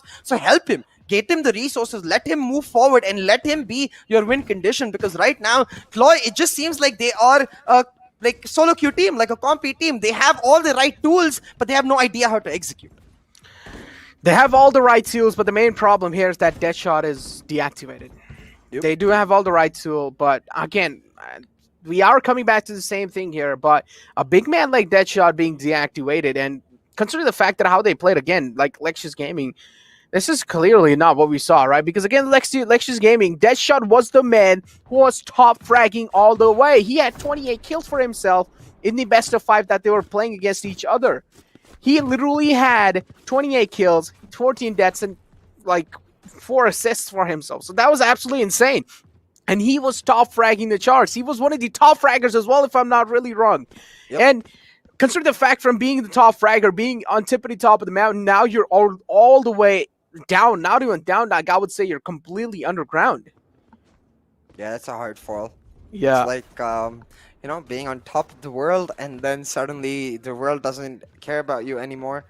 And unfortunately, Deadshot, he really does need to step up. I agree, but like, I'm not sure what the communication is like in the team itself, right? I'm not sure if it's Deadshot that needs to call for these initiators to come give him the backup, or if the initiators need to be like, yo, Deadshot, stop making solo pushes. Like, come, we will give you flashes, we will give you whatever you want, use our utility and then make the pushes, and we will support you. You know, that's what I want to see. I want to see the team going off of each other. It's completely understandable if a particular player isn't popping off. That's not something you want to rely on anyways, but what is not understandable is not trying to sort of circumvent that. Like, if a player is having a bad day, you need to play together with your team. Try to find strengths in the fact that you're not having a good day, because when you're not having a good day, you tend to focus more on how you can help your team, on how you can further your team's objectives, taking potential, how you can help cover up your teammates' weaknesses. So I want to see a lot more of this, because I do think CLOY are capable of it, because I think they are a team that has very good synergy within each other. It's just not visible at all right now. Yeah, I mean, talking about visibility, right? One thing definitely is visible is that Exceeli's improvement. Just because Hate Crew actually got added in the roster, you can clearly see that Hate Crew are making much more less mistakes. Yeah, in the previous map, I felt like, yeah, even though they got themselves those 12 rounds, and slowly and steadily, it did seem like their confidence was losing as well, and they let kind of CLOY gain themselves, or gain their momentum back up, but finally, all they needed was one more round, and that's what they really got there. But Hate Group being added back in here, I just feel like the team just seems like more enchained together, right? It just seems like whatever they're doing, the synchronization, or I would say team synergy looks a little bit better. I won't say it really looks good, but I would say it really looks better if you compare how things were looking yesterday.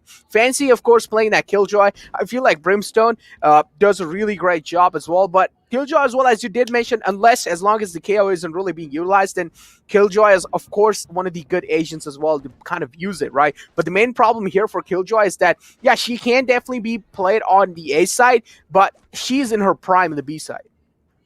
Yeah, absolutely. I think a large portion of that for Exceeli, like adding on to your point, given their performance yesterday, is the Hate Crew coming back and replacing Fancy, right? Even yesterday, the lack of the Viper, I feel like, in their composition, I don't think the Viper is compulsory to the meta anymore the way she was a couple of months back, but she's still an S tier agent on bind. Like, she's extremely good in her ability to deny control, and yesterday we saw a bit of a haphazard Exceeli. They were not in control the way they usually are, the way they are currently, but it seems like we're back into the matchup, and this time the Breach combined with the Jet Deadshot has pulled out his Blaze Storm, and he's got real aggressive, got A-shot control for himself. Exceeli though responding on the other side of the map, and it looks like Exceeli are the players facing the problems, as a couple of technical difficulties at Hogwarts perhaps, because Hermione is down.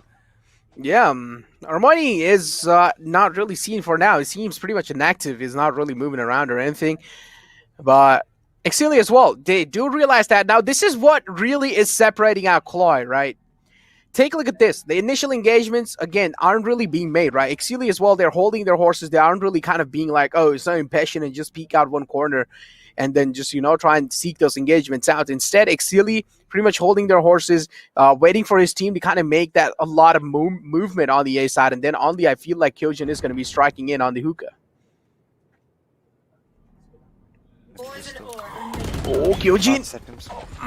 Oh, unfortunately, he gets taken down by Insane, and now the A execute coming through for Exceeli. They're committing hard, but Sinbad is already ready with the utility to stop them. He finds one, but the trade comes through and the plant will go down. Now, Deadshot finds one on Lunatic, but the post plants are ready for Heykru. Can he find a clutch yet again?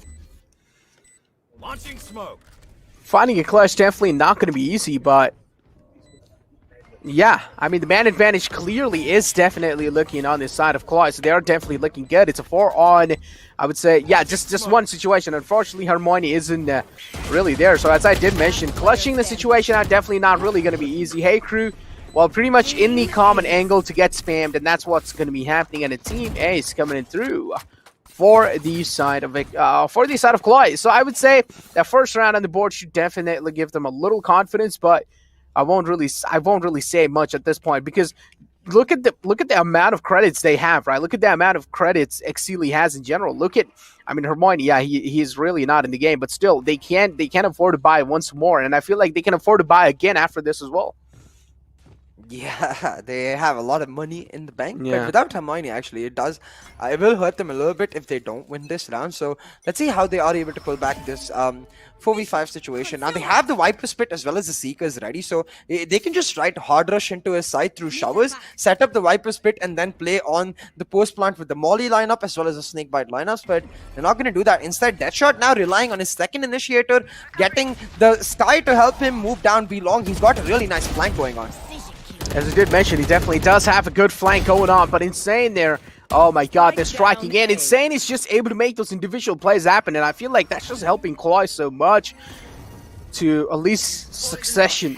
Viper Spit is available on the side of Lunatic. I feel like this is the right time to use it, but he gets well taken down from the flank side, and Deadshot, seems like, is Deadshot back in the game? Well, probably he is, but Hermione, the last man alive, and he is pretty much not, I mean, yeah, he is there in the game, but still is not really present in the game at the same time. Yeah, unfortunately, Hermione is not yet back. Maybe he'll come back soon. Oh, wait, here, hold on. I think maybe he is back. I see his ping. So I guess we'll be back to normal from next round. That's the hope. But as you said, like, Insane is continuously making these nutty kills happen. He's finding space for his team, right? So that's why I was begging for resources to be given to him. And they have done that. They've paired up Sinbad with Insane. They're playing together, which means the Breach is always ready to support the Raze's pushes going in. And Insane isn't getting caught out. So CLOY now making the right moves. And you can see on both sides of the map, I love this. One initiator, one duelist. But unfortunately, Exceeli really were expecting is those defensive angles set up. They take down Deadshot in the midst of his dash. Mentioned they do, but for now you do also see Thunder Flash pretty much trying to scout out. For now, wasn't really able to do a lot of things, or at least make a lot of things happen. The opening frag has already been found, as again, Deadshot being shut down. And that is a little problematic, I would say. CLOY, you cannot really afford to lose players in these kind of moments. Seeker's out. A lot of info has been revealed, and that's a great orbital strike to kind of reveal or make sure Reaver is being forced out of his position. But still, Thunder Flash is able to deliver, and that's all that really matters. I mean, Hey Crew did try to kind of even things out, but Seeker's out from the other side as well. Thunder Flash doing a great job now, and finally we do see the CLOY striking back. And this is the crash landing on you. We like to see them. But on the other hand, Lunatic's down low. Nothing much can be done from his side because you can clearly see Hermione again. He is AFK. All three of the players from the CLOY side are stacked up on the B side. I'm confused why he's AFK though. His ping shows, so I guess client issue. I'm not really certain, but either ways, you notice now Lunatic going for the full rotation is predicted by the side of flash landing on you. River is already made his way into heaven and should spot out Lunatic in just about a second.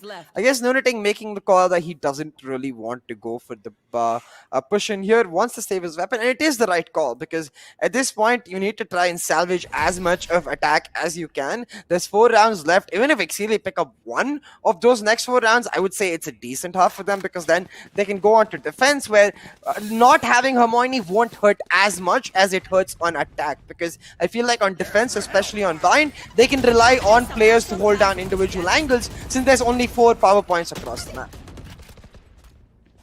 Well, Thunder Flash here with that big play though, like I feel like that was the game changer, and that was the main thing that really did stop the push. But Reaver as well, I mean, getting forced out by the orbital strike, and he did move out, and he was still able to deliver. That just helped him quite a lot. Now we do see this broken bias coming in from the side of Exceeli, and I just really want to see how things are really going to be looking like after these broken buys, because of course if they are able to kind of make a lot of things happen with these broken buys, then that can definitely help them out quite a lot. But those Bane Shells catching 1 kills, and all the way that flank coming through from the back lines is doing a great job.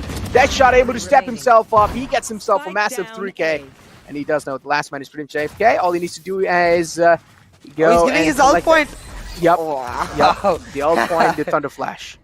I love that. I am not sure whose call that was, but I think that was because they were giving over. Like, take the ult orb. I don't want the 4k, and I love that. Like a small, tiny thing, but it shows a lot of promise. But I think just to clarify as to why we're not able to actually pause till Hermione comes along is because there's a dedicated time and more given to both of these teams for an entire match, right? Unfortunately, most of that time was exhausted in the starting phase of the map itself, which is why Deadshot wasn't able to attend one part of the map. And the same is for Hermione. The teams have exhausted their times, and unfortunately, you can't keep letting that happen because there are other teams, other matches that are coming up real soon. But this time, they take the ult top, they set up the Trailblazer to get Showers info, but what they don't realize is they're getting pushed in from long. This could be disastrous. They're cornered.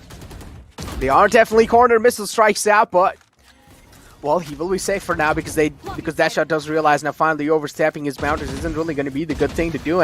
But still, I do like how Deadshot is able to kind of show himself back up, and that's why his teammates as well, or I would say his team as well, is kind of getting themselves some rounds on the board. And Deadshot as well, now he isn't really making those solo plays. He is now instead sticking with the team. And no, Deadshot, you're making those solo plays happen, and you're really not able to do so. Deadshot, you had the dash. You could have dashed away and tried and back off, but you didn't really do so. Yeah, the caster curse is real. The moment we start thinking Deadshot is playing with the team, is like, nope, I will not dash. I will stand and I will die.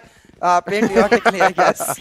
It doesn't work out though. At this point, Exceeli with the full roll back. Going in, River though, holding on the tabs. The burst is beautiful. Finds a double, does get traded out, and does mean it's 2v2 right now. Lunatic has the Viper Spit, but Hate2 just went for the peak. A 1-for-1 trade is favorable. Now Lunatic just needs to pop the Viper Spit and find this 1v1.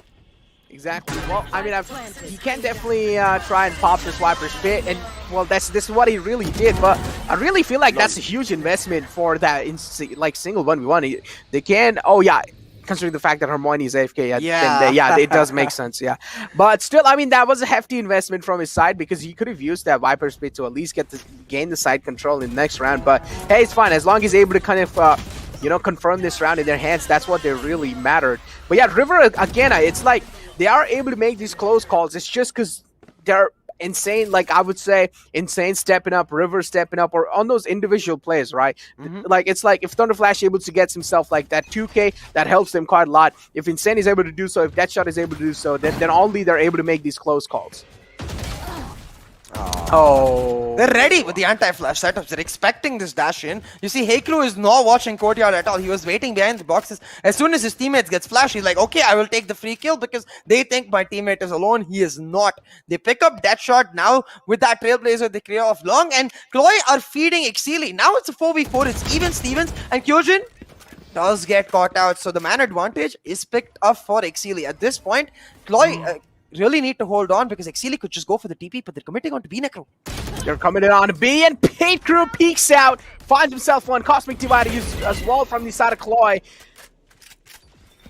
That should help. That should definitely help them out a little bit. But Sinbad, though, he is striking in huge, gets himself a massive drink, and also does have the ultimate ready, but doesn't really use in the right corner, or I would say right angle. Hey Crew is ready for him there, but hey, it's a showstopper, just coming in huge and finds himself a kill there. And now they pretty much do know last man is AFK around the attacker spawn. That's where they're going to go and pretty much confirming the kill for themselves. But again, Deadshot getting caught off guard in the opening phases of the game, which is fine. At least, yeah, there were two people there. But in the end, I mean, those kind of man advantages given, I feel like that could really backfire on CLOY, because at this point, they're really just feeding Exceeli, right? Yeah, I do understand in the end of the day, they did win that kind of, I would say, that kind of initial round, but that the reason why they really won that is because Hermione is AFK. If he was actually back in the game, I feel like CLOY, like, they would have at least had the run for their money in that previous round.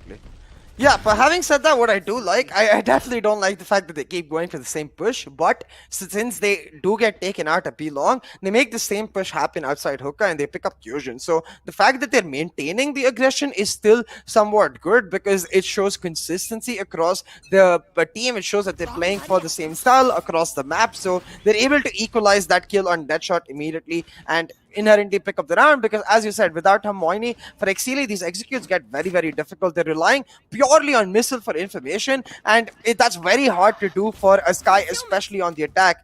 Now missile is trying to make it happen. A very early defensive seekers from Crash Landing on You gets them a little bit of information, but it's not too much. It tells them that there is an A stack, but Exceeli, they have more than enough time to just let these seekers go away and then come back onto B, but instead they're going to invest their own, come back into A. Exactly. Seekers being used, but that Pain Shell is just going to buy them so much time over here. You also do see that Orbiter Strike being used in the U-Haul. That means the main priority here was to get the U-Haul control, and yep, U-Haul control is really important. Get that A-side! Trades happening back and forth. Sinbad as well, able to strike and take a look at that. Deadshot connects that right click, but get instantly traded out by Missile there. Oh my god, there are so many replies happening inside the game or inside this initial round, but the Hunter's Fury is available on the side of Exceeli. That means they can pretty much try and play off of post plans here. But the main problem here is that Hermione just isn't in the game. That means the Hunter's Fury cannot really be counted, and the Sky is the only one alive, but she is down low. This just means if Thunderflash is able to make any kind of initial mistakes, that can be huge. And yes, he does make a mistake, and unfortunately, oh my god, Thunderflash lost that situation where he had the most advantage, and now it's the second half. I mean, Missile just comes up huge in that round. First picks up a kill through the smoke, just pristine control on that Vandal spray to take out River, and then continuing on in flawless flash in the picks. You have to watch the replay. Look at this, River first, and then this perfect control to take out Heikru as well. Able to maneuver around the site to perfection using his team's utility, right? Maneuvering around that Viper wall, the Brimstone smokes available, and then coming through slowly towards the end to pick up a 4v5 thrifty for Exceeli, maintain their lead going into the second half, because now it won't matter as much, it won't hurt as much. Yes, Hermione's loss will still be felt, but on the defense, it's much more simpler for them to hold the angles. Yeah, defense, it should actually be a little simpler, but I mean, CLOY, look, of course, an aggressive team, but again, I feel like in the attacking side, the aggression should be a little controlled, right? It should be a controlled aggression. Yeah, you can aggress, but make sure if you're aggressing, don't aggress all by yourself, because that can just be you feeding the kills off of them. And the Aftershock being used from the side of Breach again. That's a great kind of way to clear the entire hookah area out. Insane as well, able to find himself that initial kill with the pain shields, and I feel like that could be in the goal call for them to actually go and secure that side for them. But on the other hand, the Lunatic teleports and gets taken down again. He was able to get himself that one frag, but wasn't really able to follow it up through. And pretty much it's a 4-on-1 situation because Harmony again just isn't present. Player standing. Will push Kyoji now. That shot finds the double, and the round is done and dusted for Crash Landing on You. You can see the aggression much more suited to them on the attacking side. So yes, like I said, while it does get easier for Exceeli to sort of circumvent the loss of Hermione so far on the defense, it's also difficult because of this Breach Sky combination. As you can see, allowing both of the duelists to really get playmakers for themselves. Like, instead of focusing on both of them moving one particular area, they're splitting up their focus and getting value from both Deadshot and Insane. And I have to give props to Deadshot. While it's still not the form we want from him, he is starting to step up bit by bit. There are certain steps being made for him to get back to the form we expect from him. Yeah, he is definitely giving a valiant effort, or at least like activating himself back in the game, and I feel like up till now he has been able to do it successfully. Hopefully he just keeps on the consistency going in the future rounds as well, or in the future maps, I would say, because the chances of actually CLOY sealing this deal on the map of Mind are probably huge, because Hermione is just not present. That's their main SOA that conveys the information, if this guy's just not present in the game, that can be a little problematic. But on the other hand, though, Deadshot stepping himself quite huge, was able to find himself that one kill. And now Haker as well was there to reply back, but wasn't really able to get a lot of value through that. Scoreline is 6-7. You also do have Sinbad kind of taking down Lunatic, but Haker as well with the Frenzy replying back again. And Haker able to just do a lot of damage on the lads of CLOY, but he, again, will be shut down. Of course, the last man is going to be Hermione, and they do know where he's present. Going, confirming themselves to kill. Thunderflash, just merciless. Yeah, he's just farming them all torbs, man. You want to get those Seekers back online. He's got, let's see, he's got 2 out of 6 points. That much. They only picked up one kill, a couple kills there, so has a couple of points. But at this point, even Stevens for Crash Landing on You, this was the eco for Exceeli, so I would say a decent bit of damage done, as you mentioned as well. Heycrew certainly putting in the work, putting in the effort, but the tides are turning, and the loss of Hermione is starting to show up in the scorecards. Now, this is a pure bonus for the side of Crash Landing on You. Insane's got himself a stinger. Oh, sorry, Deadshot's got himself a stinger. So, a chance for Exceeli to bounce back, even in a 4v5 with that Vandal advantage. They at least should be able to pick up this round. Deadshot aggressing onto the side, directly dashing in. At least, I mean, he still hasn't really found himself the entry, but yeah. Let's say it does have kind of gotten the control early off, so that is definitely going to be helping him quite a lot. But still, you do see the horses being held by CLOY. They aren't really rushing inside. Instead, they're waiting for those flanks to happen. But yeah, look at them. They are ready to welcome them through the TP. Missile was there. He's able to find the blind as well for himself. But what? That's a questionable move from the side of Insane. He did know they're present right there. Again, miscommunication. I think Lunatic also whiffed a little there. Needed to find the second kill too. He just lost. Instead, Phantom versus Spectre, and it's going to be costly. Now 3v2. River does have a really good position, but Heycrew picks up the kill, equalizing the state. Now, they're both split up. This can be a good and a bad thing. A good thing because it could allow them to pincer them from both angles, but instead, the TP being taken, Heycrew predicted this. Oh, he did. He finds one, but get instantly traded out. Sinbad pretty much is going to get the side control. I'm pretty sure he probably will be going for the plant, but no, instead, he does expect a push coming in through, and Kyoji just really fast to react, flicks right on Sinbad's head, and Sinbad being shut down. 78 is scoreline, and even though, considering the fact that they also do have an AFK man, they're still able to kind of keep up with the pace that CLOY is keeping up for them, because up till now, like, this just completely tells us that this is the best map of Exceeli over here, and I feel like CLOY should really ban this out. Yeah, I mean, especially since it's 4v5 and they're putting such a good fight. Yeah, 100%. This should have been the ban for CLOY, but Exceeli reveling in their comfort so far. I really like the fact that Missile and Lunatic, as soon as they got the call, that they hear footsteps towards long and short, went for the towers push. They got so much value off of that, able to delay the TP and push for so long and allow Heycrew to come through on the flank. So, This is the sort of play we want to see. Even on the defense, you have to still be proactive, especially in a 4v5. Every teeny edge you can get brings down the pressure you have on yourself because of that missing player. Now, the defaults are the same, but once again, Heycrew's predictions on point, coming towards an A, expecting the presence there, but as soon as he hears the Seekers, reads it as this is a fake, going back to B. Actually, scratch that, I cursed him. He's coming back to A, but CLOY, on the other hand, they have their eyes set on B. What? Well, they do have their eyes set on B, but if you do have a man like Kyojin holding in and making the solo play happen, oh, this can be huge. He's inside the smoke. No one's expecting him to be there. As soon as the smoke's going to be fading away, Kyojin might just strike in and make a massive play happen. The orbital strike being utilized. Oh, he got out! Being forced out of his position, and he's still not dead. He has the classic right click available. Oh my He's going to be taking him down as well. Deadshot striking in. Deadshot trying to even things out here. It's a 1-on-2 situation now, and oh my god, 30 seconds left. Kyojin single-handedly turns the entire round in Exceeli's favor. This can pretty much tell us the confidence that they have. They just don't have any jitters left in them. Deadshot knows he has to go for it. Pulls out the draft. Now gonna go back to the spike, try to get it planted. He's just gonna get rushed upon. The satchel set up by Kyojin, looking for his 4K, and he will find it. Kyojin seals the deal and picks up. Don't pick up the defuse. Yeah, should give it to Lunatic. He's just gonna pick up a gun, but damn!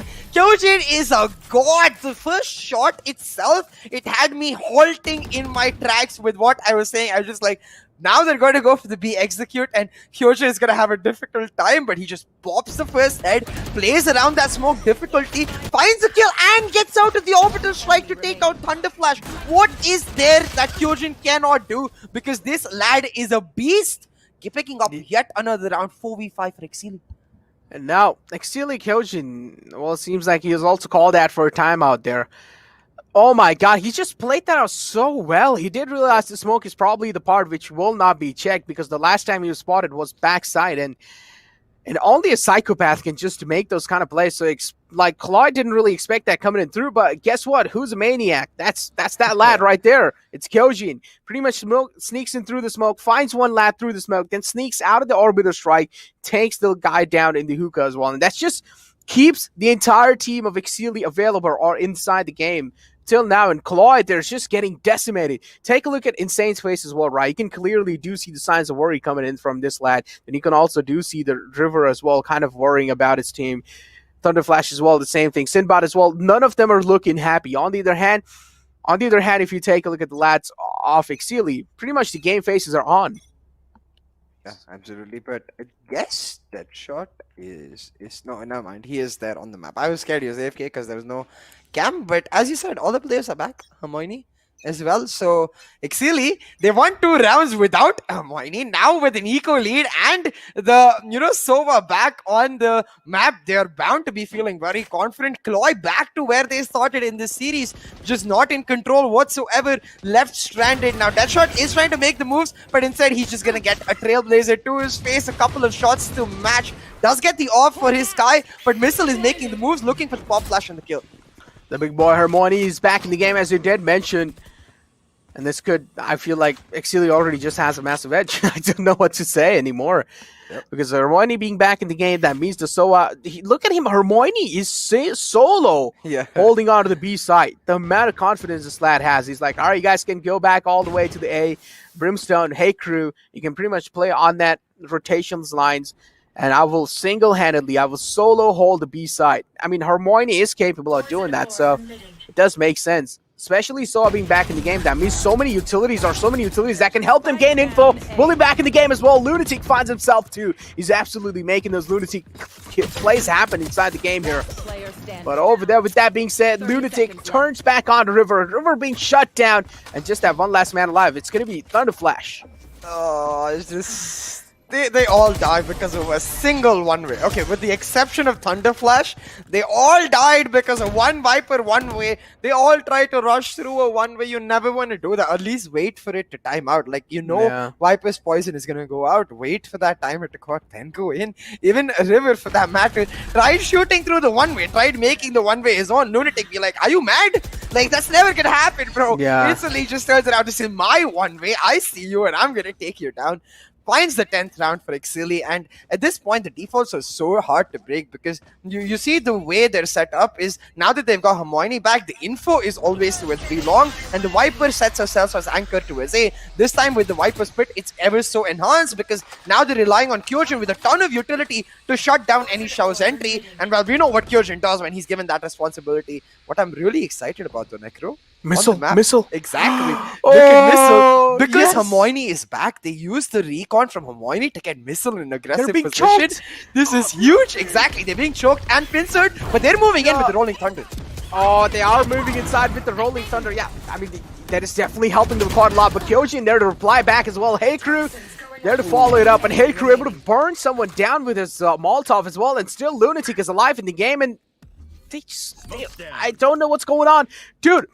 See, I just over here from the side of CLOY, I just feel like I'm literally watching a normal competitive game. Yeah. They're not really showing any kind of strategy coming inside the game. There's no tactical plays coming inside from there because they can play so many mind games in the map of binds, and especially those TPs as well just help you so much in creating that mind games coming inside or creating that kind of astonishing factor inside the game. But we're just not really seeing that being made from the side of CLOY.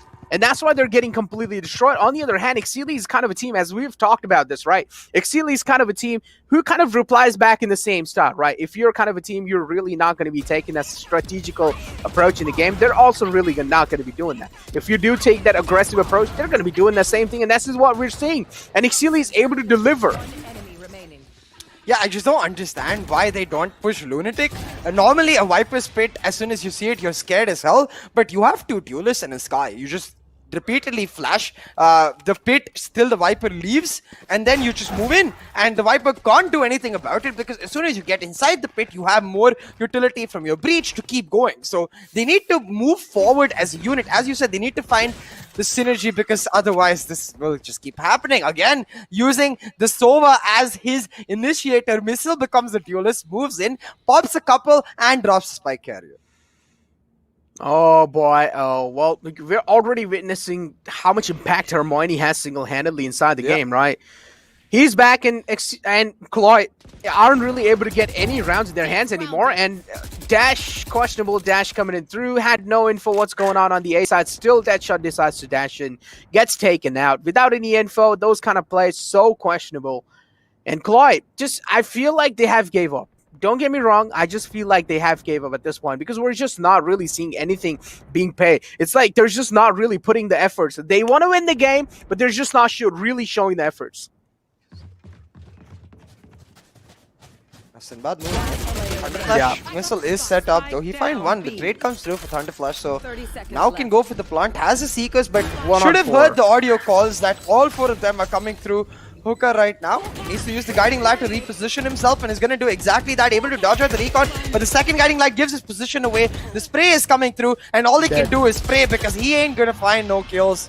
Lunatic takes him out. That's the match point secured for Exceeli Esports, Necro. And with this round, it looks like the coffin is placed, the grave is dug, and CLOY are ready to crash land directly 6 feet under. Well, CLOY, well, I don't know what to say. Like, it just really feels like they do want to win the game, but just the efforts aren't really being shown there. Deadshot having no info, straight up just dashes near default. What like, is that dash? Yeah, it's so questionable. It's so questionable. He didn't even dash inside default completely. He was so exposed as well. It's like Deadshot. Deadshot, like I see Radianite, I want to eat Radianite. I'm gonna dash into Radianite box and eat Radianite. Like, okay. I've got your trail. Deadshot, man. Boy, oh boy. Like, it's like, I feel like over here, CLOY aren't even trying to gain info, and they're just straight up dashing in. Look at this. They don't have any info. They're just moving in through those Seekers. Yeah, maybe, those Seekers did help them gain a little info, but I don't really feel like that's the info you can heavily rely on. You need to use other measures as well, and this is why they're getting single-handedly dominated up till now. And Deadshot, he was able to reply back, but this leaves them in a 1-on-4 situation. You also do see that Tigers being utilized. That Trailblazer finds themselves an opening. Thunderflash was able to take one down though, but Missile is there to reply back and trade things out. And Sinbad as well. Oh, he shuts down Missile. And a fake again. Oh, I like this. Mind games being played. It seems like they have finally. Crew knows. Oh, hey crew, this. He knows. He pretty much whipped out the gun in the wrong time. Enemy remaining. Yeah, But hey. Sinbad able to pick up the kill. I guess they were just wanted to go for the flank. I think the call was for Hey Crew to reach B shot and then the TP would be taken. So I think what Hey Crew was trying to do was bait out someone punishing the teleport and then he could take them out. Like trying to set a trap of sorts through Hermione's teleport because Hermione wasn't moving. Hey Crew was moving alone and Hermione was waiting around that teleport area. So I'm guessing that was the play. Didn't work out though. It would have been an insane read if he just somehow knew because he has made some really good reads so far. But I will give props to Sinbad and Deadshot. Able to pull out of the round after a chaotic start. It turned into like a bit of a trippy situation, you know, like colors all around, flashes all the way through, a seeker, a recon, there's so much chaos, but they managed to calm themselves, pick up the round, keep themselves alive, not just in this map, but in the VCC. Clearly the heavy presence is on the A side here. Yep, as you did mention, oh my god, Insane able to find himself an insane kill. And pretty much shutting one lat down and then instantly falling back as well. A side is the place where he has found himself. Instantly falls back after that kill, which is a pretty mature decision. This is where a little bit of kind of worry has been created for CLOY because they don't really know if Insane is still on that flank angle or not. So they went back to pretty much check around. You also do see that Astra all the way in the back lines, taking the cave, and then making sure there's no one in the attacker side spawn. All four members of Exceeli stacked up on B side. They're making quite a risky move, and unfortunately, it's not going to pay off for them because for this side of CLOY, they've set their sights on this B side. The smokes have been set up, and the dash is in. They're ready to get the plant started, and 5v4, especially since they have the Cosmic Divide, if they want to use it, since Exceeli's Sky is dead, it's a very difficult retake. So I honestly wouldn't be surprised if Exceeli make the unanimous call to save all four weapons. Cosmic Divide being used.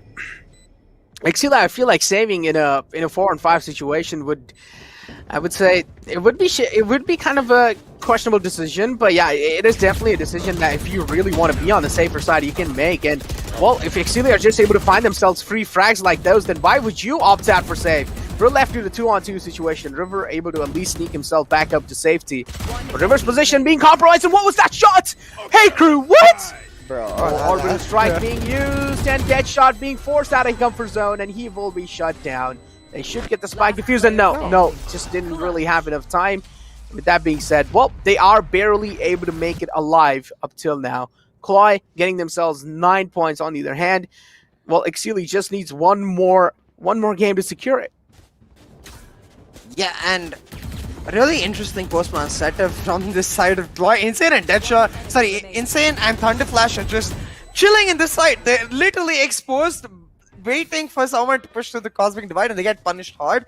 Fortunately, the team is able to answer back, and Deadshot particularly able to stay very patient and delay the defuse for as long as possible. Even though he goes down, they pick up the round, and now with the Rolling Thunder, they're going to go for a hard A-side execute. Pushed inside the A side. They have gotten themselves the east side control as well. 1 minute 29 seconds left in the clock. You can clearly see now CLOY has decided, they're like, all right guys, we are anyways like almost out the game. Just play however you want to play, and this is what we're really seeing, right? And it's actually panning out good in their favor. You know, they're actually able to make a lot of things happen here. And this is what we really talked about. Stay pressure free and then pretty much stay in your comfort zone, and at the same time just play how you really play. You know, make sure your jitters are gone away. Just play how you really play. And I feel like at this point CLOY has realized that. They're like, all right, there's nothing really to lose, and there's like a 99% of chance we're probably going to be losing. So let's just do whatever we can, you know. Let's just do whatever we can to save the day. At this point, they're just like playing their casual game how they like to. Yeah, and this time Exceeli is not going to risk it. They have an operator in their hands as well, so just going to go for the full save and look to fight another day. Now, as you said, I really like the fact that CLOY seems like they've been unshackled. They're just going for the aggressive plays, but what I really like is that they're doing it as a unit. You know, we saw these aggressive plays even in the first half, but they were a lot more haphazard, a lot more thrown apart. They weren't coordinated together, but this time they are. They set up the Rolling Thunder, they get the site execute, but it's not like all 5 of them are moving through A shot the way they did once through the one way. They're actually hitting from both A shot and showers. So they're able to flank in on their opponents using the Rolling Thunder perfectly, and now that has become 10-12. They can do the same thing again, not necessarily on the same site or with the same ultimate, but they have the Seekers online to just get a free execute on. If they can use those Seekers to get that execute through, maybe by then they can find the Showstopper or the Cosmic Divide and play rounds ultimate through ultimate just on pure aggression, where the ultimate is the opening tool. You know, it's like the can opener, and then as soon as the can is open, all of the worms just come flying out. Take the site for yourself. It's pretty much like, yeah, just a flood flowing it through on inside the side, and actually CLOY are able to deliver. And as I did mention, yeah, this is probably what they have said, right? They're like, all right, guys, let's just play how we play, you know, pressure free, do whatever you want to do on the game. And now they pretty much do seem like they are able to at least like get their jitters away, and that's helping them out quite a lot, because we're seeing those missing players back in the game, especially players like Deadshot as well. They're finally able to make those plays happen. Deadshot, I mean, he's doing his job pretty phenomenally, I would say. And 10-12 is the scoreline. Yeah, this is pretty much winnable. This can be pulled back, and they can pretty much try and go for OT. So what do you think, CA? Are we going to be seeing OT or not? That's a very difficult question to answer. I want to see OT, I'll tell you that. But really interesting defaults from Crash Landing on You. A lot of utility stacked on A, and the way they're holding their angles, it tells me that they're a bit scared now. Like, they understand the likelihood of the heavy aggression, so they're playing defensive angles with the idea that we'll stall for as long as we can, but the primary objective is not to stall, it's to survive. So now, the late recon from Hermione, getting a lot of information. They know they've pushed it into U-Hall, and the Seekers haven't got as much. All they've told is there's presence towards side, so right now, Exceeli in a better position. Exceeli definitely in a better position, and again, I would like to say they just didn't really have the reliable information to push inside the side, and that's why they're getting punished again. The reliable info wasn't there to push inside the side, and they just straight up walk inside, and this is now what has left Thunder Flash in a 1-on-3 situation. Instantly TP's back to B side. He's probably going to get the plant in through. He only has 10 seconds left in the clock. Cannot even make and try or make those like astonishing plays happen anymore, because he just doesn't really have the time to support him anymore, and he cannot also position himself for those post plants. Ducks away, making sure he's not really exposed to the recon dart. Instead gets pretty much blinded by that flash, or I would say concussed for a while. And well, Missile peeks out in the moment, and he takes him out the game. And Exceeli are your winners, ladies and gentlemen, of the first series. Exceeli Esports will continue their journey in the Valorant Conquerors Championship, as unfortunately Crash Landing on You have to bow out. I will commend them for a strong performance, establishing themselves as one of the top 8 teams in the South Asia region, but unfortunately this is where their journey ends. Exceeli, they have a long way to go, so we'll see if they are able to continue on their form. And I think for me, with respect to this map at least, what Crash Landing on You really need to try to understand is fundamentals of how you make rotations happen, right? Like, so even in this round, I'm very perplexed by how they executed the Seekers, because they had initial showers control. They used the Trailblazer to get showers for themselves, and at that point, all you have to do is leave this guy there in showers, go back to your defaults, try to get some information back, and then around the 1 minute mark, you pop the Seekers from showers. So therefore, you get all the locations of the players on the site, and then you're able to execute. We saw this a lot from teams like Enigma, you know, leaving players there. But hey, this time you see with Deadshot back and Insane hitting some nutty headshots, CLOY actually have a better headshot percentage, but that utility damage from Exceeli just making sure they stay ahead. Yeah, just that initial damage was just absolutely huge, right? Coming in through 17,043k, and well, I would really say here, like, we didn't really see the CLOY that we saw, right? There was no kind of strategical improvement in the end as well. We just didn't really see that CLOY kind of making the strategical plays inside the game. No tactical approach in the game. And yeah, as you rightfully pointed out, right, we were just not really seeing the info being gathered from them. Yeah, don't get me wrong here. The way they were pushing inside the site was really good. Yeah, it was pretty much the way most of the big teams push as well. But the problem here is that they just don't have the rightful information. If they have the info and then pushing in like that, you can pretty much try and go and straight up look at the points where pretty much players are, right? But if you just don't really have the info, if you haven't really forced them out of their comfort zone, and if you're straight up just pushing inside the side, just, you know, head first in the wall, you can't really expect to kind of get the most out of it. Yeah, if you do, then you got to thank your luck.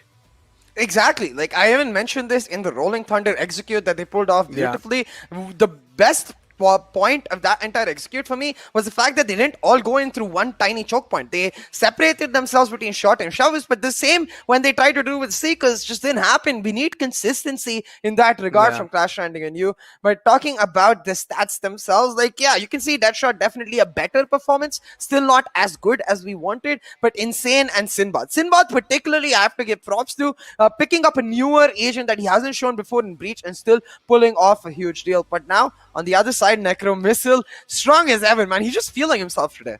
Yeah, Missile definitely did quite a great job, and you can already see the impact from Hate Crew joining the game, right? Oh, yeah. It was doing it. He's just doing absolutely like insane, I would say, in general. But yeah, Insane on the other hand as well tried his best to kind of keep things alive for his team, but in the end it just faltered down. And now this is where we were really talking about how info is really important, right, for that entire control coming in through for the A side and B side in general. But I really feel like not just info over here, what Breach Ultimate really does is like it knocks back the players. That means the players aren't really in their comfort position as they held before. That means knocking the players out of their comfort zone and getting the info at the same time is the best thing you can do. That's why you have the smokes, right? You have the smokes to block the vision off. That means the comfort position that they had for themselves, it's not really there anymore because they just don't have the vision. With that being said, you can use your Molotovs as well. If you know if there is a default position being held by someone, you can pretty much Molotov that out, force them out of their comfort zone, and then pretty much try and get back into the site. For doing that, first you need the info.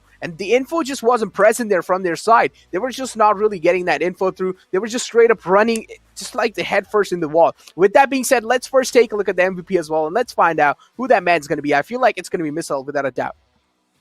Yeah, definitely. I think for me, the biggest like advantage Exceeli have with Hey Crew is I feel like somehow the pressure gets lifted off of players like Missile because for me he was the biggest like missing factor yesterday in the matchup against Velocity Gaming, where I feel like he had a lot more pressure on himself to try and lead without Hey Crew there, you know, to try and be a more vocal person. But now with Hey Crew here, it feels like Missile is just like, I'm a duelist, I'm going to pop heads. And that's exactly what he did today. 50 kills to his name, even playing the Sky as that duelist. But difference between Thunder Flash Sky and Missile Sky that we kept talking about, the pop flash is on point. You can see the first bloods as well. He's consistently getting them, not just on the Jet, but even on the Sky. He got 5 first bloods on Bind. He definitely did, and I feel like over here, Missile's confidence building up so much had a really huge kind of impact over. Like the main impact really had over the confidence was without a doubt the map of Heaven. Right in the Heaven, he just completely started dominating it through. He did know one lad was completely AFK, so that also helped him kind of get the jitters away already in the map of Heaven. And then in the map of Bind, they just seemed really confident throughout. And also considering the fact that Bind is one of their comfortable map and favorite maps to play, but Exceeli pretty much expected to dominate on that map. CLOY, though, pretty much made it a close call. Take a look at the brackets of Group A. Exceeli are now going to be moving up into the lower brackets. That means, unfortunately, Crash Landing on You, their journey ends here. We're not really going to be seeing them in forward games anymore. Crash Landing on You, it was a pleasure having you lads over here. Yeah. I mean, yeah, we have to remind everyone of the fact that Crash Landing on You took down a team, that NODWIN Gaming, which was consistently winning in the Sri Lankan scene up till the VCC. So they upset a huge team in VCC. That itself has been an amazing journey for them. They have grown a lot throughout it. Unfortunately, we're not able to show us the utmost potential they have in the Grand Finals playoff, but that's okay. Like, even making it to the top 8 is a big achievement. It's something that you can take while you take the criticism too, but you don't go down too hard. You take the positives and the negatives and you combine them to truly understand what went wrong. Therefore, you get better in the next tournament and you come back stronger, because I sure hope that this is not the last iteration, and I'm pretty sure it won't be. For now though, this was just the end of 1BO3. We have 2 more lined up for you guys, so we're gonna take a short break, get the other team set up, and be back in a jiffy. I'm getting freaky. Yeah, I'ma bring the crazy. Get that freaky on. 신경보다 같이 freaky. Yeah, I'ma bring the crazy. Get that freaky on. 신경보다 같이.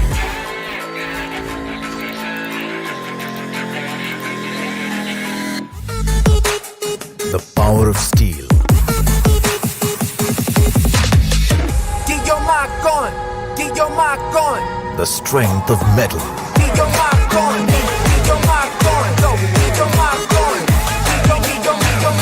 new classic Mark III. Get your Mark. Welcome, ladies and gentlemen, to a brand new segment where we get to meet the conquerors. My name is Nikhil Bansali, and today I'm going to be catching up with one of the best pro players from Sri Lanka, the conqueror of the Sri Lanka qualifiers themselves, a player from Crash Landing and You. We have Thunder Flash here for you guys today.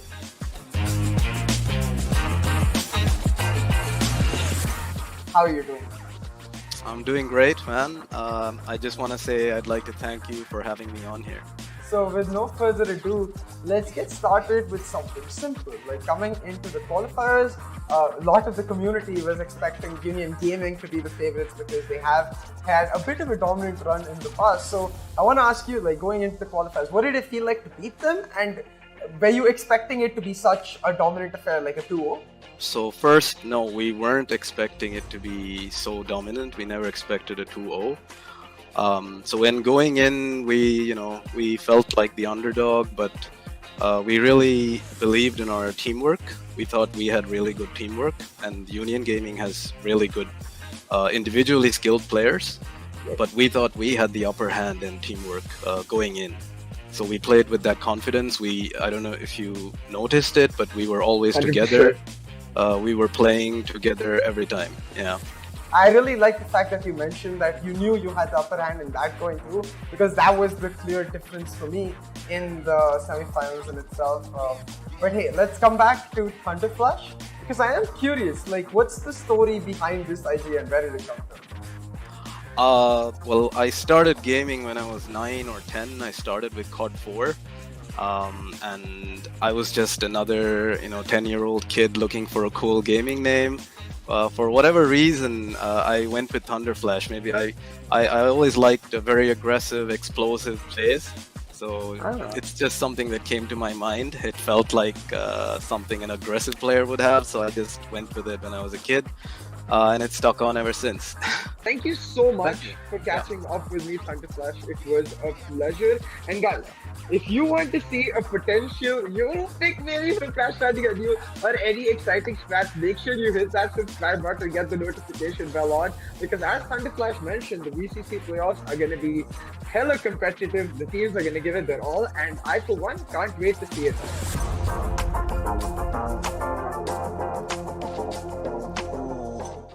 I'm getting freaky, yeah, I'ma bring the crazy. Get that freaky on, 생각보다 같이 freaky, yeah, I'ma bring the crazy.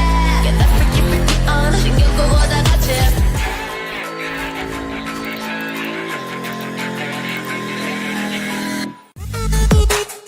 The power of steel. Get your mark on. Get your mark on. The strength of metal. Get your mark on. Get your mark on. Go. Get your mark on. Get your mark on. The new classic Mark III. Get your mark on. Welcome back, ladies and gentlemen, to the Valorant Conquerors Championship, brought to you by NODWIN Gaming, with Gillette as our grooming partner and Talk Expert as our digital publication partner. You can see Necro is already excited and hyped for this upcoming matchup. So I'll let you tell them what we have next year, Necro. Well, we have DG versus Salt, and this matchup is gonna be interesting. I'm rubbing my hands over here, making sure the heat, I'm already feeling it, because I know this one's gonna be close. What is your call, though, CA?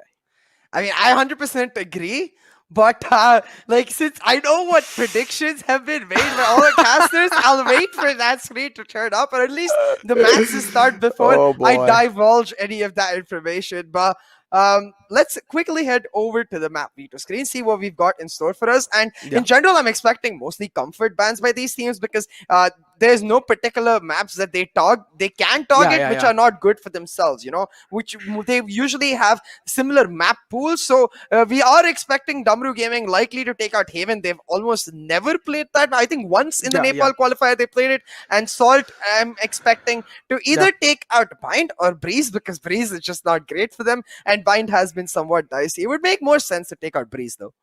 Yeah, but the thing is, even Salt, even though Bind, as you did mention, is kind of like a weird map choice for them, right? Even though, considering the fact that it has been really weird, they have actually demolished a team like Arrow on that map.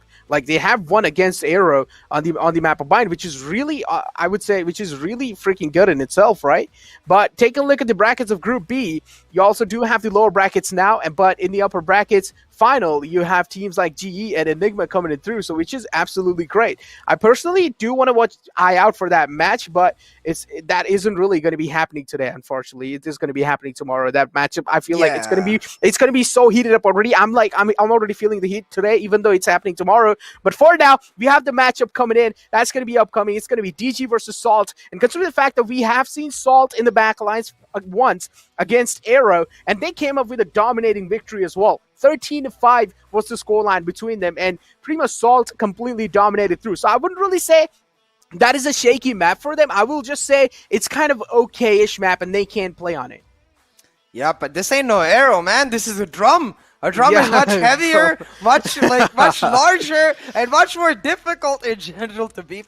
Actually, the point of it is to beat it, though, I guess. So I'm not sure. Okay, back to the veto, though. Salt Esports, as we expected, ban out the Breeze. Not looking to play around the map. Haven, the comfort ban for Damaru. Split, I really like this pick up from Salt Esports, especially because they're really strong with that breach. But on Split, they have a lot more advantages because of the natural pick as compared to Bind. But this is what we are talking about, Necro, where the map of Bind, Salt has played a lot. They recently, just yesterday against Enigma, got demolished on it, and I feel like Damaru itself are quite good on the map of Bind. They played KO setup, non-KO setup as well, so they're throwing out the gauntlet with that. But this is why I was waiting for it. The desk clearly divided, and so is the audience, Necro. Both me and Fixes believe it'll be a quick 2-0, but the other way around for you and Johnny. Hey, Johnny's my boy, man. Don't get me wrong, you're my boy as well. But Johnny is just just cool in general. But yeah, getting our facts back here. So why I really do think that DG might just win. Now, consider the fact that we already did see this comfort ban coming through. Pretty much Heaven being banned from the side of DG, and then Salt's pretty much banning out the map they also didn't really like, which was if I'm not really wrong, Breeze. So consider the fact that Heaven is not really in the game anymore. That means I would say Damaru Gaming, there's not really a lot of things to worry about here because Bind has been picked by them, which was the second pick if I'm not really wrong. But yeah, the first pick is going to be the map of Salt, which is going to be, without a doubt, if I'm not really wrong, which is going to be Split. So Salt in the past, they have been really phenomenal on the map of Split. We have seen them play, and I would say in Split, it's definitely going to be a close call unless Damaru Gaming completely crumbles apart. And we talked about this. These teams have very similar map pools, so it's not like just because Salt pick up Split, Damaru is bad on it. No. Damaru is just as good. In fact, Gaddafi especially, I had my eye on. I think he's played a lot of different things. Of course, in VCC, they primarily just play the Breach, but because he's played the KO on Bind, I'm hoping that we might get to see that KO come through on Split. He, in the interview we had with him as well, he did tease that they're holding on to certain picks for the Grand Finals playoffs. Well, Damaru, it's now or never. It's the lower bracket. You lose here, you're gone, just like Crash Landing and you. So you don't want to join them in the plane ride home. You know, I mean, it's not literally. We are in a virtual the plane's gonna studio, crash. You know, so the virtual plane. But yeah, you get my point. Like, you don't want to go out to the tournament this early, especially when you have such a wholesome community behind you. I think a lot of people really counting on Damaru Gaming to inspire them and succeed. Yeah, exactly. As you did mention rightfully and beautifully, that wholesome community, just like nice people in general, I just personally love. I mentioned this yesterday as well. Wholesome community. There's a lot of people eyeing out for you, Damaru. A lot of eyes. Personally, me and Johnny as well, eyeing out for you guys. Hopefully, you guys do fall in true for us. As Sia mentioned, they're like not really bad. It's pretty much the same thing I would say as it is for Salt and Bind, right? It's kind of like it's kind of like their okayest thing, right? But now over here, it just really comes down to if Damaru is actually able to completely compromise or capitalize on them. It just really comes down to if they have done their research or not. Ooh, all right. Trick gonna lock in the Sages. Okay. So we were actually told that Hats isn't coming, but I guess Hats was able to make it. So we've got the actual 5 Salt. So just to clarify for you guys, we were told that there's a substitute coming in for Salt, but I guess Hats, pulling himself out of the hat and appearing magically, and he's gonna be able to participate here. I love the fact that he's on the Jet, because if you remember yesterday, Necro, he was popping the hell off. So him on Jet, especially with Trick on Sage, means that they still got 2 duelists effectively because the battle sage is expected for Trick. Now on the other side for Damaru Gaming, they are gonna go with the Sage KJ setup, and we've seen this in action before. It is possible to work. In fact, like again, I have to hop on this where in Europe, the non-initiator compositions are a lot more preferred than the initiator compositions, but it is so damn difficult to execute, especially if the other team plays quick, and Salt certainly plays quick. Yeah, exactly. I mean, Salt is definitely one of those teams who have their pedal to the metal, and well, that Sage KG combination coming in, I feel like it's more kind of like a really casual approach as well inside the game, right? You might just see in your competitive lobby as well that Sage and the KG always being locked in as soon as you do see the map of split coming in through. So I feel like that is also the really casual approach in the game, not to really difficult a lot of things out. But as you rightfully mentioned as well, to actually execute this entire composition inside the game is one of the most difficult things to do. And hopefully, rightfully, DG is able to do so, because now they have went with the double duelist in here. That means DG are pretty much relying on their aggression as well. But let's just see if those duelists are actually able to win those initial kind of duels. Yeah, also to like avoid confusion, we'll call DG's composition just like the non-initiator and Salt initiator, because Salt also have the Sage KJ. So this composition that Salt have, in my eyes, is the best composition on a split in general. Like there are better compositions, but they're harder to execute. So if you account for the difficulty of execution combined with the wealth of options that you have from a particular composition, then combined together, this is the best, because you get the power of the Sage KJ on your defensive half, where you have the double anchor setup the way Damaru have now, but on the attack you have the breach jet combo. Now what this composition does lack is the raise, but they're completely forgiven for that because Damaru don't have a raise either. Yeah, even Damaru doesn't really have the rate, so it's completely fine, right? But the main problem here is like their main goal here is that Reyna for the flashes, right? And same on the other hand, Breach as well is there for those flashes. But the main problem here is that Breach, his ultimate Rolling Thunder, is so useful to clear out the site, and at the same time they have the lockdown as well. Imagine they can use those initial abilities in different rounds to pretty much clear out the sites all the time and pretty much get the retake or the attack happening easily. So Salt, as you rightfully mentioned, they definitely do have a massive advantage throughout the game here, especially in this Asian composition already, because Breach has those flashes, Rolling Thunder that can pretty much clear out the site. At the same time, he has a stun as well going inside the kit. On the other hand, the Reyna, for a switch of Breach coming in, she only has flashes, and pretty much if she is able to make those initial plays happen, then yeah, she can pop off. But again, it just really comes down if you're able to win those initial duels. Yeah, it's also about the players carrying them, right? On Salt, you have Stranger picking up the Breach. He's a full-on support player. We've seen him on the Sova pull off some insane clutches. Even on the Breach, for example, I remember 1v2 clutch playing around the A pillar and finding, making sure the defuse doesn't go through all the way back in the Pakistan qualifiers. He is a full-on support player. It makes a lot more sense for him. But when you look at a player like Moonlight, now you think of frags when you think Moonlight. He was performing really well against Global Esports even yesterday. So it makes perfect sense for him to carry on the Reyna. We'll see which player is able to create more impact. But yet another technical timeout, and I believe it is Gaddafi, if I'm not mistaken, who is facing a couple of technical issues because his camera was stuck. But Necro, I have a theory for why we're having so many technical issues today. Do you want to hear it? As much as I want to say no, but at the same time, I'm really curious. So yeah. So if you notice, yesterday we only had the Phoenix and the Omen on the desk, right?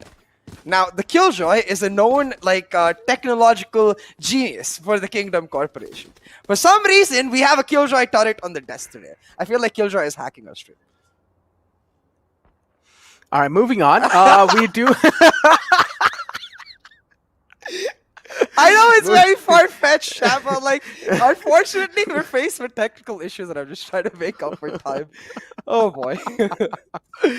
Well, moving on, guys. You guys don't need to hear that lame joke anymore. We can talk about the game. You know, she's killing our joy by putting technical pauses. It's perfect for her name. It's perfect. Okay. It's exactly what she would do. Stop, she's Killjoy. Man. I want to distract the audience's mind here, okay? I want to distract our mind. Oh my god. Okay, guys, I'm here to save you guys from these lame jokes. Okay, so getting our head back, technical issue coming in through, but this also gives us a little bit more kind of talking points of how things can really go down, right? So in the map of Split, like in the past, how Damaru Gaming has really played, we have seen a aggressive Damaru Gaming, without a doubt. So aggressive Damaru Gaming, I mean, that's just how their nature is. But yesterday against GE, right, we saw a complete different Damaru Gaming. We saw passive Damaru Gaming. We saw a complete defensive Damaru Gaming. So what do you think so, like, CA? Is their approach inside the game going to be aggressive or passive? I mean, considering the fact that they have that double duelist coming in, I'm expecting a, like, controlled aggression. Yeah. I think that's the idea we want to see from Damaru. Like, controlled aggression, definitely the name of the game, because especially if you look at the defaults, right? When you have that Sage KJ, it's all about playing them on different corners of the map, so you get ultimate value of the anchor roles that they're best playing at. So you'll always see the Sage either walling out A main or walling out B garage, and the Killjoy playing on the other side. Like right now, the Sage is poised to wall out A main. That's usually what you see in pistols. It's either a mid wall or an A main wall, because garage wall doesn't get you as much value in pistols, because you're not entirely shutting off the site, you're only shutting off a part of the entry, as compared to A main, where there's no form of entry if there is a wall, you know. So in general, that's where we see it, and that's what is happening. The Astra on the Rams, that's another very standard setup, because you need the duelist in that mid area to contest. Since you're playing anchors on extremities, you need your flexible agents around the mid area. And similarly, what the issue is for DG is that Salt is going to do the same thing. They're going to leave the Killjoy and the Astra on the lurks generally, while they take Trick and Hats, the duelist, with the Breach, taking mid control time and time again. And this is where having the Breach gives you a lot more options, because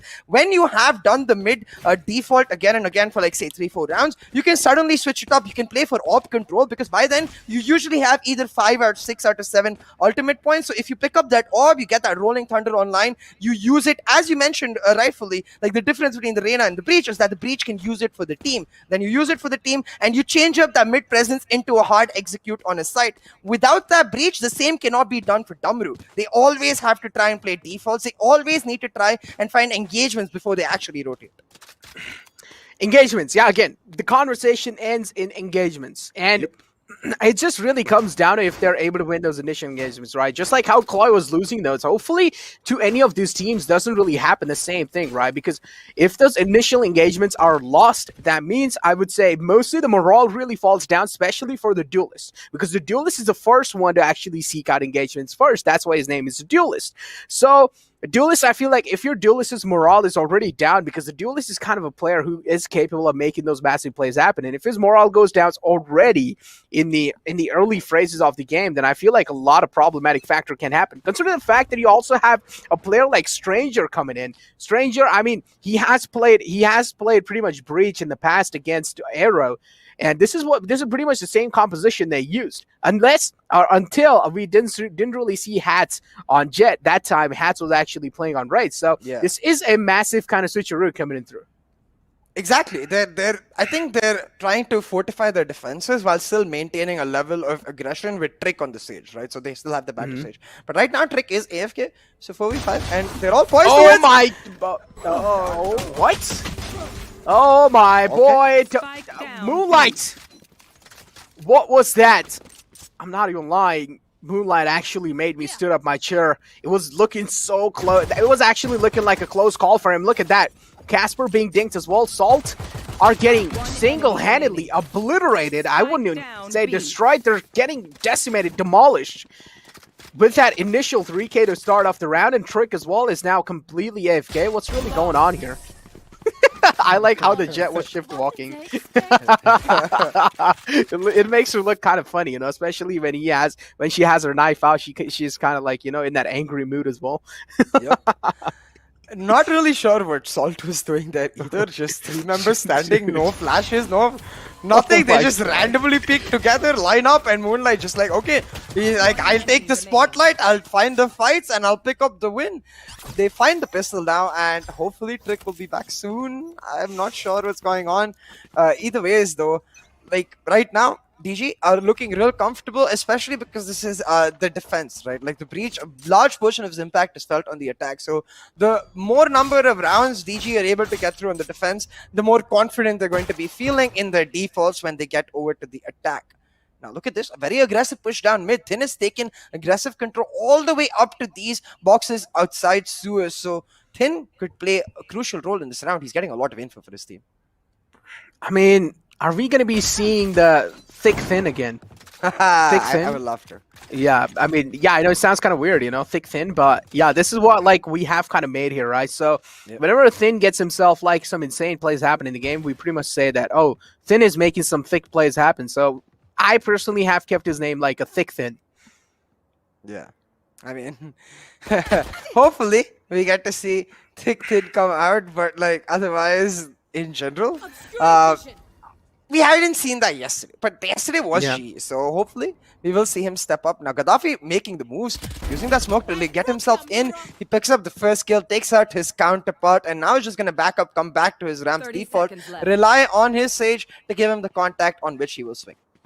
We're seeing a hard eco being made from this side of Salt as well, so they're looking pretty serious when it comes to that economy. I personally do love it, absolutely, because Salt got completely destroyed, right? They didn't get the plant in through. Stranger was able to strike in and shut down Gaddafi, but Thin is there making those thick plays happen, and those good shots, I would say. I mean, because he's also playing with he was also playing with the Ghost, so I would say that's a fair battle right there. So Thin able to take them both out, and the last man is, of course, AFK. And DG, it seems like they're pretty unaware. Or maybe they're just not mean people and they just don't want to get those free kills. Yeah, maybe. Either ways, I think Salt is trying to buy as much time as they can. So that trick comes back, which is why they're playing really slow. This is not the general style of Salt, so it's quite obvious that they're trying to just, you know, delay. Hope Trick will come back and they'll be able to trick Damaru Gaming into a false sense of security and hit back strong. Right now, though, a timeout being taken. I don't think there's much to discuss. It's more just like get on your phone, keep calling Trick, and hope his technical issues get sorted ASAP. And one thing I don't really know from the side of DG, right? Look at Moonlight. All I see is fan rotating. I don't see him. Where is he? All I see is just fan little rotating his table fan that he has. On the other hand, he is hidden by the moonlight. You know, he's right in front of the curtains, but he's like a chameleon and he is hidden. Oh, never mind. Oh, he's back. I was gonna say maybe he's like Reina and he's invisible in his Empress form, but his face just popped back. So Moonlight ruins my joke in general, as I think we're ready to get back into the matchup. Yeah. Unfortunately, Trick is yet not back, so it will still continue to be a 4v5 in favor of Damaru Gaming. Well, I still do like how that fan is actually, you know, just blowing his hair. If you remember in some animes, you know, there's like a battle going on and their hair's like blowing with the wind. That's how it really makes me feel like, you know, just that fan blowing the air right on his face. His hair blowing as well. He's ready with the game face on, baby. Oh yeah, and look at this. This is what I was talking about. So the mid default, normally Trick would be there with them, but he is not. Instead, it's gonna be up to Beast to try and make the moves with Stranger, and they have made those happen. Now we haven't was smoked off. They take Vents control for themselves, and Hats picks up the first blood onto the Sage towards A. A split A execute could be on the cards here now with A main control as well as Vents. Exactly. Venati is the man who's going to be on that receiving end this time. And, well, DG off to not really a great start in the buy round, because hopefully Thin is able to make some thick plays with the operator that he has, because he might just peek right in Hats' crosser and you don't really want this thing to happen. And yes, he does the same thing. The thing that we were really scared about. Hats, though, I'm pretty sure he might just be a little greedy, because he might just be a little itchy as well, because he probably does want to retrieve that operator. On the other hand, though, Moonlight moving in as well. It's the same time Moonlight does realize that Stranger is right there. Peeking out wouldn't really be a great option, just like how his teammate Thin did there. And, well, getting the side control in their hands, the spike being planted, 30 seconds left in the clock. Really nice star placement from Damaru Gaming, but still a 3v4 retake, especially with the AWP in their hands. The AWP is going to get saved, and they're just going to move in with the other two who were on the bonus.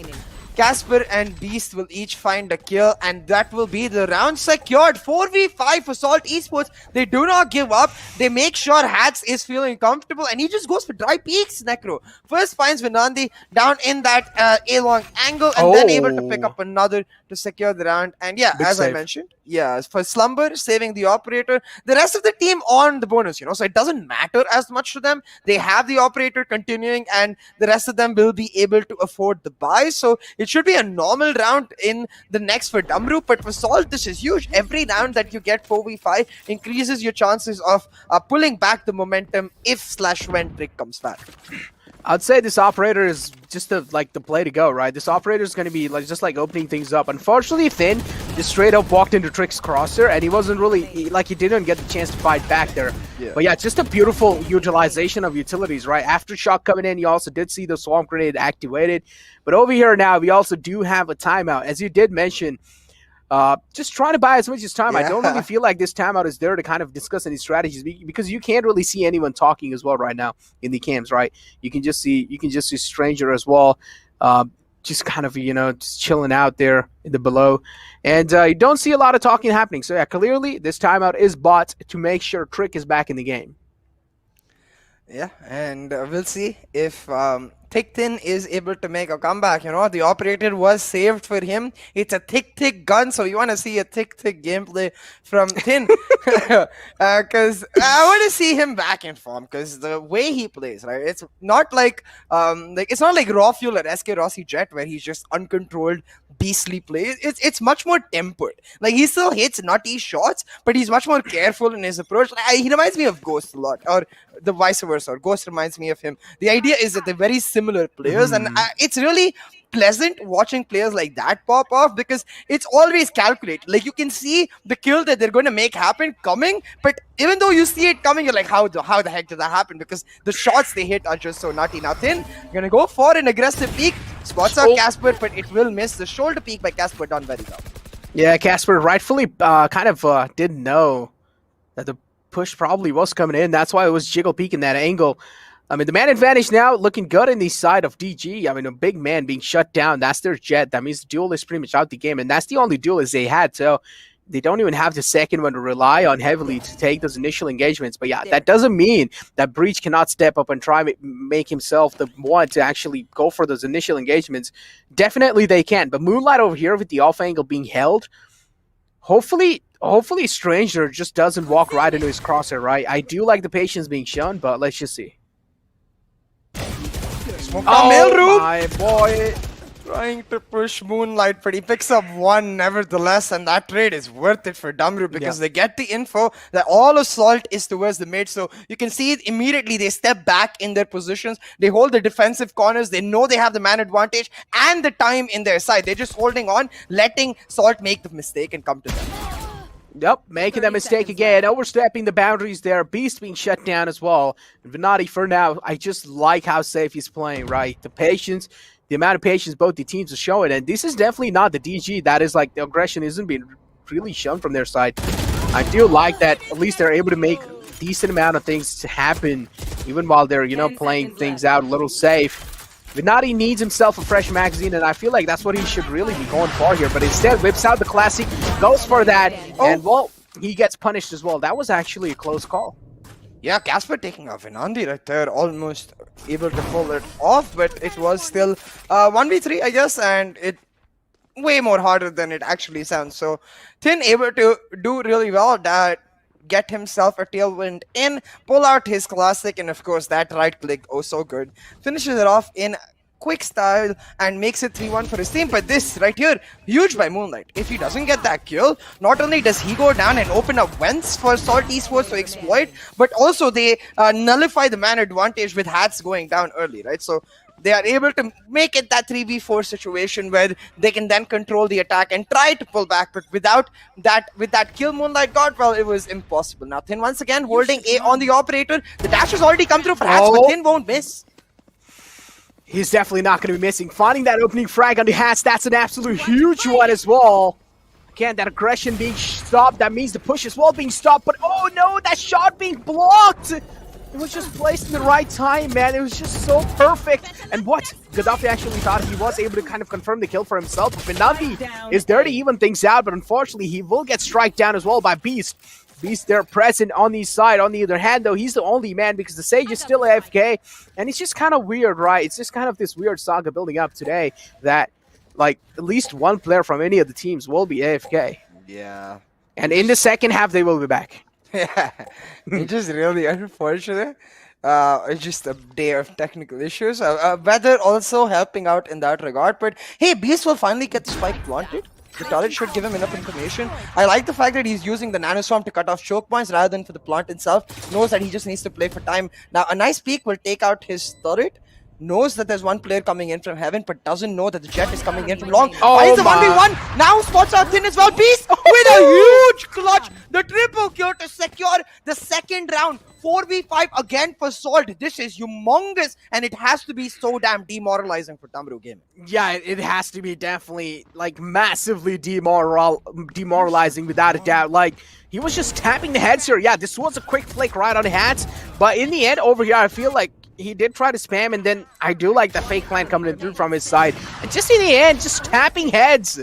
He did realize he bait out that shot and peeked out instantly and just tapped head again. Huge play coming in from the side of Beast to pretty much help his team secure another round. And in 4v5, they're doing absolutely phenomenal. And look at the push coming in, but Moonlight is just ready with insane reactions. This small interaction I actually want to talk about, but Moonlight again! Clean one tap to find the second. Damaru Gaming answering back with strength. Thin going for the plays himself, misses out the knives, and now Salt just trying to reset, but they're getting pushed on every single angle. You see the Astra even moving through sewers now. That was a cracking shot right in the head. Thin trying to do the same thing, but hey, he only has 2 blades left now. That is so, like, especially when you just have, like, those blades, like, getting less and less. Me being a Jet man, I do understand how it feels, you know, especially when you do realize you just don't really have that much of blades left anymore. Stranger, jiggle peek in the angle for now. Thin, he does realize there might just be a push coming in anytime soon. He backs off. And the main problem here for Thin is that he hasn't bought anything. He's single-handedly relying heavily on these blades to give him as much as value as he wants. If he's not able to connect any, then he will just have to switch over to Classic, which is the best gun in the game. Definitely, you know. He lands one and lands the second. Yes, let's refreshes all of his blade storms, and now going for Beast. God. Will find a clean headshot. 2 is more than enough for this lad as Thin.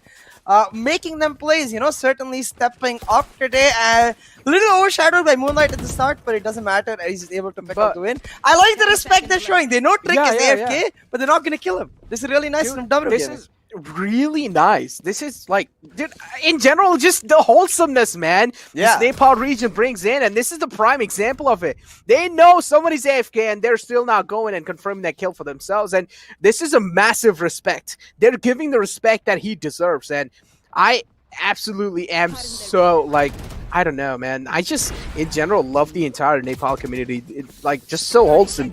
And this is what is really showing. Like, they're just showing the respect. They know guys AFK. They're not really trying to go and confirm the kill for themselves. Instead, they're like, all right, if we're not really going to be making that scummy move happen, instead we're just going to be holding off and try and play off of our own kind of, you know, place. Yeah. Get out of my way. Look at this. A 3-man setup towards this ace site, as this is going to be an eco for Salt Esports. Stranger continuing his mid default, but not taking down the wall this time, so he's just trying to lurk in there, catch someone out there. Actually, scratch that. He's going to use his knife and break the wall, cause a lot of noise, but notice he's only broken it half the way through, so waiting for someone to peek, continuously trying to bait, but it won't happen because Damaru Gaming, disciplined as ever, across the map, they're just holding the defensive angles. They know they've already got the advantage. They're refusing to make any sort of unforced errors and give Salt an opening. Had to manage to sneak inside the side, I would say, or more kind of like dash inside the side. Thin there all the way the back lines, able to take down Beast. The spam coming in through. Thin getting back to safety. Hat slowly, steadily moving in. The pedal to the metal is on. And it does seem like for now they're looking really great. Thin is able to make a lot of thick plays happen, and finally seems like the old Thin is back in the game, baby. Thin is feeling himself. The thick Thin is back. Strange. Oh my god, what? Strange are able to strike in hard, though, able to shut down 2 players. And still, the hopes aren't alive anymore because the last man, Trick, is AFK. And still, they're not really going to be going for those kills. I mean, the only player who could benefit from it is Thin, and yeah, it's just like a gentleman's agreement, you know, like, yeah, fair enough, man. We understand technical issues happen. We're not gonna exploit it. We're just gonna let it go. And as you said, it speaks of the wholesome nature of the Nepali community that we've seen. A lot of the fans and even the players very humble, and you can see that in their approach to the game. But 5-2 right now for Damaru Gaming. They've got a sizable lead, and I know it's 4v5, okay, but I have to highlight the fact that this is Salt's pick. Like, irrespective of why they lose, if they lose, it's going to be a very costly loss. So, right now, Salt, they need to try and revitalize Hats. I feel like the Hats was a key reason they even won one of those earlier rounds. And in general, if they're able to get the plant through, then you can rely on, say, players like Beast or Stranger to find the clutches. So I like the fact that they're grouping up. They have the Rolling Thunder. Just maybe go for a hard execute and punish what Damaru aren't expecting. Exactly. We do have... Well, pretty much, this is the advantage of having a breach, right? Just clearly just using that Rolling Thunder all the way on the A side. Easily they know if anyone is present on the A side, he will be stunned out by that Rolling Thunder. But I will have to give props to Damaru Gaming as well. That's a great read. This is why we really saw the Killjoy playing all the way in the back lines. She did know there's a massive chance Rolling Thunder might be used. Pretty much tried and stay back in there. But hey, if we do have Moonlight striking back pretty much strong again on Hats. And well, for now, the Resurrection isn't available as well for Damaru Gaming, so I'm not really expecting the man advantage coming in through. 4v4 is the situation. Stranger able to call a massive call here, able to strike back, but Vinandi is there in the back lines to reply back. And Resurrection, with that kill, has been gone for themselves. Beast is the last man alive. He's trying to strike back, but hey, Vinandi again coming in huge inside that initial round, but they are just running short of time. I love this. Is exactly what I wanted. Like the idea of getting yourself forcefully into site, using Stranger and Hats to get the entry in, and then relying on the power of Beast and the Astra on the post one. The Casper and Beast coordinating really well to first delay the aim and push, and then delay on site itself. Even though they go down, they pick up the round, and I'm sure they will be happy with that. Now, at 5-3, unfortunately, they no longer have ultimates to do the same, but they have found success and they want to keep tasting it. So they're going to group up once again, go for this B-side execute, and Slumber be like, oh, finally, I get to wake up, I get some action on my side. Well, I feel like over here, DG can really realize is that they are getting pushed on from that one hand or one side singly. So they can pretty much try and make those early flanks happen as quick as possible. But over here, Salt now, they aren't really kind of pressuring the mid lines, right? We do see that mid completely left ignored for now. There are some players who are falling back and just making sure that the market area is clear. And it does seem quite clear for now. Spam coming in through, but Stranger able to find himself a great find through the smoke. Look at this. The operator set up and Salt seem to be one to coming back. Stranger, the shoulder peak, but then the trigger control is huge. Doesn't shoot. Might end up enticing Stranger to come back for a peek. The Cloudburst will get thrown though, so that should reveal the operator's position down a B. They are gonna go for the slow rotate. They've only got about 45 seconds left, so this slow rotate will mean that they are effectively committing onto this A site, and the read is there for Damaru Gaming. Gaddafi and Wenandi already present. Now the Cosmic Divide setup at B is a fake, and Stranger is there to try and set up the lurk. They pull out the lockdown from Damaru Gaming, so decent value got from Salt. Let's see if they can find the push now at A. They need to take down Gaddafi early. As I mentioned, they definitely need to take him down as early as possible, but it doesn't matter. Gaddafi isn't going to be taken out that early anytime anymore. Finds himself 2 massive frags. That's going to be giving him so much value inside the game. Time being bought as well. They're just running short of time. Stranger, of course, was the last man alive. And, well, Damaru Gaming sealing another round in their half. And I feel like, yeah, they are definitely getting a massive advantage because Trick is, of course, a player who has a massive impact on the side of Salt. And just because Trick isn't really present in the game anymore, that's why I feel like DG are able to kind of get themselves a momentum set up going in. Yeah, I 100% agree, but I will give props to Damaru Gaming too. They've been very disciplined in their approach. A lot of times we see teams in this situation, they're like, oh, we have an advantage. Okay, let's just go all guns blazing and try to pull it off. And they lose too many rounds, you know. So the discipline I really appreciate from the side of Damaru Gaming, especially Gaddafi, knows when he needs to go for the early flank, knows when he needs to play anchor and hold. The awareness from this player is insane. But once again, the spotlight is on Moonlight because he wins every single fight.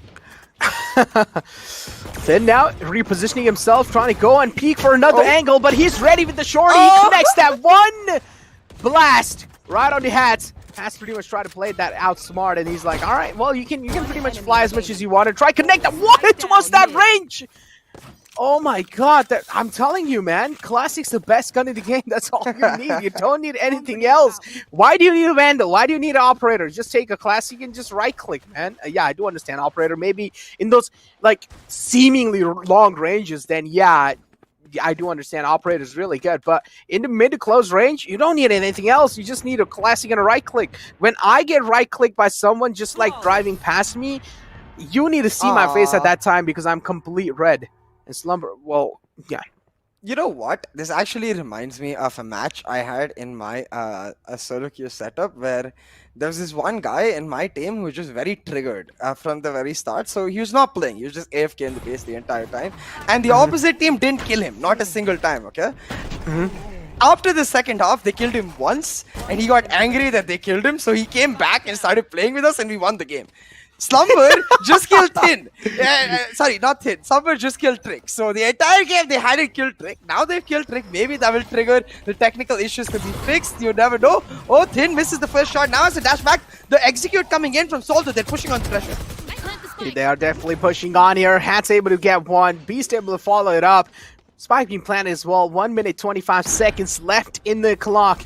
Hat holding himself an off angle. He will be expected, but that's a great leer from the arena. Wasn't really able to get rid of it in the nick of time. And that's why he gets shut down instantly. Moonlight now pretty much has the Impress available, and he's going to be using it as well. Stranger needs to watch out while he's playing angles like those, especially against the arena, who has the Impress popped as well. You are going to be getting yourself that pretty much confidence boost at the same time. A lot of fire rate boost.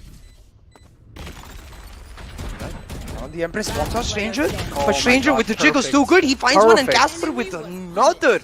This A site is the dream for Salt. All of the 4 rounds they've got are in this A site, I believe. Not a single time they've actually found success through B or mid. They keep coming back to this A, and that's where they find end rightfully. So as soon as Thin misses that first op shot, they realize that this is their opportunity. They push him so damn aggressively. Not only do they take him out, but they take out Casper as well. And sorry, not Casper, they take out Gaddafi as well, and they are able to secure the round 7-4. Considering that this entire half was 4v5, if they can make it 7-5, they have the lockdown available to go for an execute. I would say that's a brilliant first half for Salt Esports. You should run. Pretty much placing in the turret to find themselves an info to know where they are. Lockdown being initiated as well to force anyone out of this side. And this is what I was exactly talking about. The Killjoy and Breach combination coming in through just helps you so many times to clear those sites off without even doing or without even showing an effort. So all you need to do is just place down that lockdown. But it seems like this time DG is ready. That's a perfect read coming out from their side, reading them like a book. Just able to kind of spam so many people in through the smoke as well. Those initial kills are just so important, especially when you know someone's flooding inside the site. All you need to do is find the guy who's opening the site up. And once you do that, once you find the opening thread, all you need to just do is just keep on following it up. And that's pretty much, that's it. Hats now is able to find himself at least a secure position for now. And he's waiting for someone to step their boundaries, but it seems like that's not really going to be happening. Instead, Hats is the one overstepping, but he still is able to deliver, utilizes the Blade Storm as well. He's not really going to be finding any connection on the heaven side, and that's why instantly moves down below. Does he know there's someone right on the left side, though? Turret being spotting out, and turret sometimes can be so annoying, but that was a quick flick onto Slumber. Oh my god, that was so quick that we didn't even see it. Yeah, he is also moving right at the same time, I think, trying to get a wider peek at the player playing the Cubby, the Gaddafi, and Slumber just sort of ended up walking into his crosshair, so works out. Has gets a couple kills, but Damaru Gaming gets the round 8-4 going into the second half.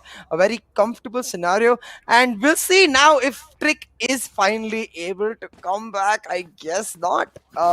What happened to Trick? I can only wonder. Unfortunately, today it seems like the technical issues are just. It's an unfortunate day, you know. I think even here where we are, the weather is quite volatile, and I'm assuming maybe in the players' countries/cities themselves, it might be similarly so, or it's just something unlucky. Now you can see, this is what the timeout is for. Do you see Beast? He's got the phone out. He's like, Trick, bro, please. We finished one half. We won 4 out of 8 rounds. We won 30% of the rounds. You know, we really need you back if we are going to actually win the map.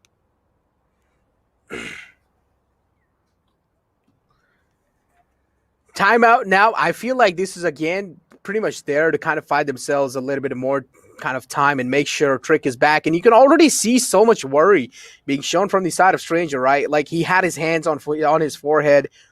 And he's definitely so unhappy that they're pretty much losing the first round. Like you can clearly see Stranger. He's really unhappy. And I do feel him. I was also a player once in a time. Yeah, pretty much. And especially when you are playing a professional tournament or a professional scrim where there's a lot of things online, your reputation, the money, the prize pool in general, and especially this is way much more big. This is as big as it gets. I mean, I do understand why Stranger is so unhappy, because this is the dream that every pro player pretty much wants to achieve, and this is their chance to only do it. And because of that one single thing, because of that one disconnection coming in through, because of Trick not really able to join in, the disappointment is clearly showcased. Yeah, absolutely. So at this point, you can see all of the Salt players, they just seem beaten down, you know, they just seem a little they're like so sad, man. Deflated. Yeah, exactly. Yeah. And it is very unfortunate, and I feel very bad for them. But unfortunately, it's not in either side's control. Like, we as the organizers can't really change the rules, you know, rules are rules, but at the same time, Salt can't really change the situation. So hopefully the circumstances will just align and we'll have him back ASAP. Now, the game is back and Trick is not, unfortunately, but as we talked about even in the last series, in the defense, it should get a little bit easier. So we'll see if Salt is able to hold on, especially since there is no initiator for Damaru. So hard executes are very, very hard. They will be relying on those initial engagements. So maybe, just maybe, if Salt players can pop off, they can find some consistency and find some value. Consistency and value. Finding consistency with only 4 players is really tough, because imagine all these strategies that you plan out while, like, you know, you're coaching your team, while you're pretty much sitting back or having off time from the game and just sitting back and trying to figure out some strategies. They are figured out with 5 players in the team. Considering the fact that you have 5 players, that's only how you really figure out. And if you're going to be even missing that one single player in the team, it's like everything just falls down. You don't really know what to do, because the strategy that you have thought of executing with 5 players, now you'll have to do that with only 4 players in the game. And each and every single player, that's when you really realize how crucial it is. So I do clearly understand why Salt for now are completely crumbling down. Now, mid presence being taken. Salt did go for a peek down garage, and they found out the turret is left there. So they know the KJ is lurking around the garage area, which should make them assume that there's someone lurking around A main. The alarm board going down for the defensive Killjoy should tell them that it's a 1-3-1 setup. Now, look at this. Damaru Gaming moving in aggressively. Slumber trying to make picks happen. The lurk is there, but the shots are not. Casper takes him out. Moonlight is there with the backup, though, to find the trade. Oh, that was a perfect pull, and I would say a perfect timing as well. Now, Moonlight pretty much ready to aggress forward. Pretty much the defensive side being walled off, and now Breach is there to just, strike it down with the knife. And I also do like the approach being taken from their side for now. Vinadi, they tried his best to kind of at least cast Stranger off guard. He's trying to take the ball down. For now, it seems like Moonlight peeks out, finds one. Hats is there to reply back, but is he going to be able to follow it up? That's what really matters. Vinandi strikes back. His position has been revealed, but he's still able to deliver thin, though, with a perfect peek and a perfect timing. Strikes back at them. And, well, pretty much that's going to be Assault getting destroyed in the first round by Damaru Gaming. I'm a little confused about why Hats was looking top and not spamming the boxes, because the comms should have been given by Stranger that he's right next to the wall, he's behind the boxes, and Hats could have picked up the kill by spamming through, and that would have freed up Stranger. But at that point, like, this is another strength of that Sage KJ on the post plant, where it becomes much more like the defensive half for them. The Sage cutting off one corner, and the fact that the KJ has a utility for post plants makes retake so damn difficult, especially when your own Sage is down. You can't really cut off one of their post plant angles without your own wall, or try to deny them entry with that wall. So the lack of that Sage definitely hurting. Now, with that pistol lost, it is going to be a buy for the side of Damaru, and Salt on an eco. Gasper on the shorty, while Stranger baits for him, just jiggling through. As soon as he gets tagged, he's likely to just run away, and that's exactly what happens. Now, Gasper, can he find value? Well, he does. Yes, he does. With the short, he's able to take out Vinandi and also able to retrieve the gun. He's able to find another one as well. Well, I guess Shorty's really good now. I got to start using this gun. And now, well, Casper able to find himself too. He's able to get the maximum value out of that. And Thin as well striking in on the other side, though. He's trying his best to even out the man advantage that Salt has for themselves. Stranger's down low. That is definitely a little problematic because that means 1 or 2 shots connected on his body, and that should be it for Stranger. Spike has been planted. Things looking decent, I would say, for Damaru Gaming. Yeah, and they have no control. They'll have to go through sewers and they have to give the audio cue. So Thin knows exactly where they're coming from. He has full shields and a Spectre and his dash. So this could just be the end of Saul's retake before it even starts. He picks up one, finds a dink on Casper, but it's Casper with the faster reactions to find the great kill. Now a 3K for Casper, looking for the ace, but Moonlight just plays on through, takes him down. It's Hats to find another, making it a 1v1, but Hats is really low and Gaddafi is just playing on his gravity well. Now Gaddafi doesn't have a weapon, so Hats is just gonna stick it. Hats not turning around, will turn around in the right time and find the oh my god! Hats halfway through, so more than enough time for the defuse. A thrifty 4v5 Hats pulling out a rabbit out of his hats. That was so close. That was so close. Wow. Oh my god, DG, they lost that just because the last man had a frenzy in the hand. I feel like he should have just completely charged him through, right? The way he jiggle peeked that in the end, it's like you've already committed, right? There's no point in jiggle peeking anymore and getting him off the spike defuse. Instead, just commit fully, just fully swing on that angle. That's why a little mistake came in through, and he also need to realize the Spectre is kind of gun, which is really accurate. I would say decently accurate even while you're moving. I think it's the only gun with which you can kind of spray and pray. But Hats continuing on the momentum, the operator in his hand, he'll find a double. Oh my god. Oh, well, already opening the day up on a good note. And it seems like Salt are definitely angry. Ooh. They're angry. Trick is back in the game. Let's go. That was synchronized for both of us. Boy. Completely unintentional, but somehow synchronized. That's how excited we both are for Trick to be back. Well, I mean, like, after that one, we're at least not really going to be seeing Salt players sad anymore, right? At least we're going to be seeing a fair game being played from both these sides. And yeah, I have opted out for DG to win here, but still, I want them to win with a fair game. I don't want them to win with just a man advantage all the way start. You know, I want them to have a tough competition. I want them to have the best experience, or I basically want them to have the run for their money.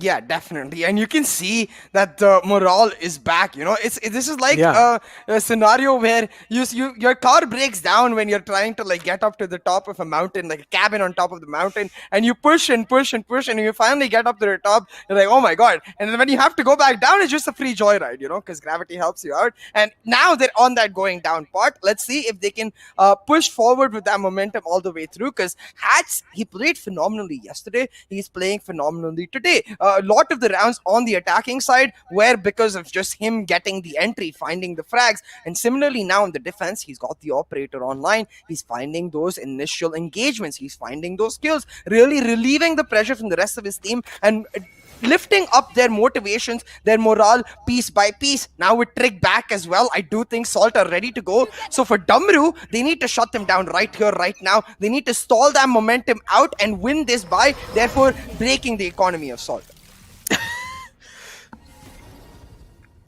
Breaking the economy. Well, yeah, economical advantages has definitely been shown from their side, but breaking that is definitely going to be really tough. Yeah, considering the fact that DJ have probably got themselves back on the guns, and pretty much I'm expecting a equal kind of round. Both teams to have an advantage, and what was that? That was so questionable from Moonlight. How can he expect those kind of angles to be clear when you just step out without getting any info? And same thing being repeated. Mistakes being repeated here. What we saw in that previous map from the... Yeah, exactly. What we saw in the previous map from the side of CLOY, this is exactly what DG did there in that initial peak. And Moonlight getting completely demolished, I feel like that's a deserving move. Zen has to dash out trying to catch our Stranger, and he's now left stranded, concussed because of the fault line. His dash is gone. He's run out of Cloudburst, and there's no way to get out of here. Now has Gaddafi right next to him to try to help him out. I think Gaddafi is setting up the smoke so Thin can leave, and that's exactly what's going to happen. The B7 smoke set up. Thin trying to make his move onto Wentz. A crossfire is set up here, but Thin will still find one. Oh Turns my his god! Back on the other, so he gets traded out. Well, look at that though. Bist able to get himself too, but Gaddafi there to pretty much take the man down, and now it's the two actually a 2-on-3 situation going in forward. Salt do have the man advantage inside this, and Stranger might just strike in huge. Instead, he pulls out the flash. He pretty much peeks out at the same time. Gaddafi able to sneak himself up inside the site. Same thing's going to be going with Slumber, but that's a great stun. Both of these last stunned out, and Stranger going to be peeking it with that one. He does realize there's someone in the rafter, but the team coordination looking so good from the side of Salt. Oh my gosh, Stranger and Casper working together. Yeah, Stranger and Casper working together beautifully. Trick's camera just disappeared. I really hope that's not what I'm scared it means. I really hope that he's not God again. But talking about this particular round, right? We mentioned this at the start of the half, where the narrative, the tactical narrative that we expected across the attacking side for both of the teams was that 1-3-1 setup. And that's what we are usually getting to see. From Salt, we saw the change into more executes based because they were strong in that. And now the change for Damaru is more into a 1-2-2, where they're not valuing mid presence as much. Instead, they're valuing initial engagements. But that plays into what Salt wants. Damaru are giving them that, and Salt are taking it. Exactly. I mean, those initial engagements, Damaru pretty much losing those, and that's why I feel like over here, Damaru are finally on that kind of receiving end, and this is a little bit problematic issue. That's for sure. Finn, though, able to find himself one that pretty much trying his best to even out the man advantage, and again, I mean, Moonlight being the one who gets picked off early, that is really not looking good. Moonlight, I feel like this is where he needs to realize that all the players are back. That means the morale for Salt is back as well, and you can't really make those risky plays happen anymore because there's a massive chance you might just get shut down as soon as you put the pedal to the metal. And look at this, straight up just funneling inside the site. No utilities used to cross over, and that's where they're just getting completely punished and obliterated. Casper really coming online himself, a triple K here. Another 3K just in the last few rounds. He's picked up 2. Looking for more. Will find his 4th right here. Oh my god, no. Just rolling around. He finds my god. And Disrespect. He's just testing his crouch button. He's testing his crouch button. Salt Esports are back, guys. Salty. They're sprinkling some salt right now. I do think they're a little bit salty, and honestly, like I won't fault them for that because it has been a grueling first half 4v5 for them. They're now back with their entire squad, and they haven't lost a round since Trick came back. It's only been 3, but oh my god, Casper just be like hop, hop, hop, knife in your face, and you will drop. Salt pick up the win, 9-8 now. With this round, the buy for both of the teams. The AWP is online, I believe, on the attacking side for Thin as well. So really investing into this round. Damaru, they lose this, their economy is gone, their lead is gone, and their momentum, well, I think that might already be gone. Momentum, yeah, definitely gone. Definitely gone, and with that initial move, I'm pretty sure their mental state wouldn't really be looking good as well because the morals are definitely down, that's for sure. I can tell you that because in the second half, all the time, we have seen these teams kind of able to get their teammates back, which have been disconnected in the first half instantly. But hey, Casper getting spammed through the boxes down such low, and Thin, it seems like he has the pedal to the metal, and Gaddafi able to connect the spam through. And again, there's just no utility being used. You cross over. How can you do so? And again, that wall, a little bit of misplaced coming in through from his side. There is a little gap right under Heaven, and he might just get punished. But instantly, this also gives Moonlight a little bit more kind of advantage. And again, why? Moonlight, why? You left your teammate all by his lonesome. Why do you need to extend yourself like that? You left Gaddafi all by himself. You don't really need to do that when you don't have any info. Why are you doing this? I guess he just was trying to take down the lockdown, commit to it so that Gaddafi could play on site, but honestly it wasn't necessary because of the timing. Like, they could have just played garage defaults or ran away even into defender side spawn. If Moonlight, instead of pushing in there, he could have tried to push into defender side spawn and cleared it from there. But given the fact that the lockdown was in sight, it cut off a lot of potential moves. So even in that push, I would have liked to see Moonlight trying to jiggle across the wall first, try to understand exactly where the lockdown is, and then pre-fire on the lockdown and come back, because the way the wall was set up, you could actually do that without revealing too much of your body, and therefore not allowing too much risk to be taken. But again, Mid presence is the name of the game. The eco for Salt is broke. The Damaru is broken, and Salt have a lead. Look at this though.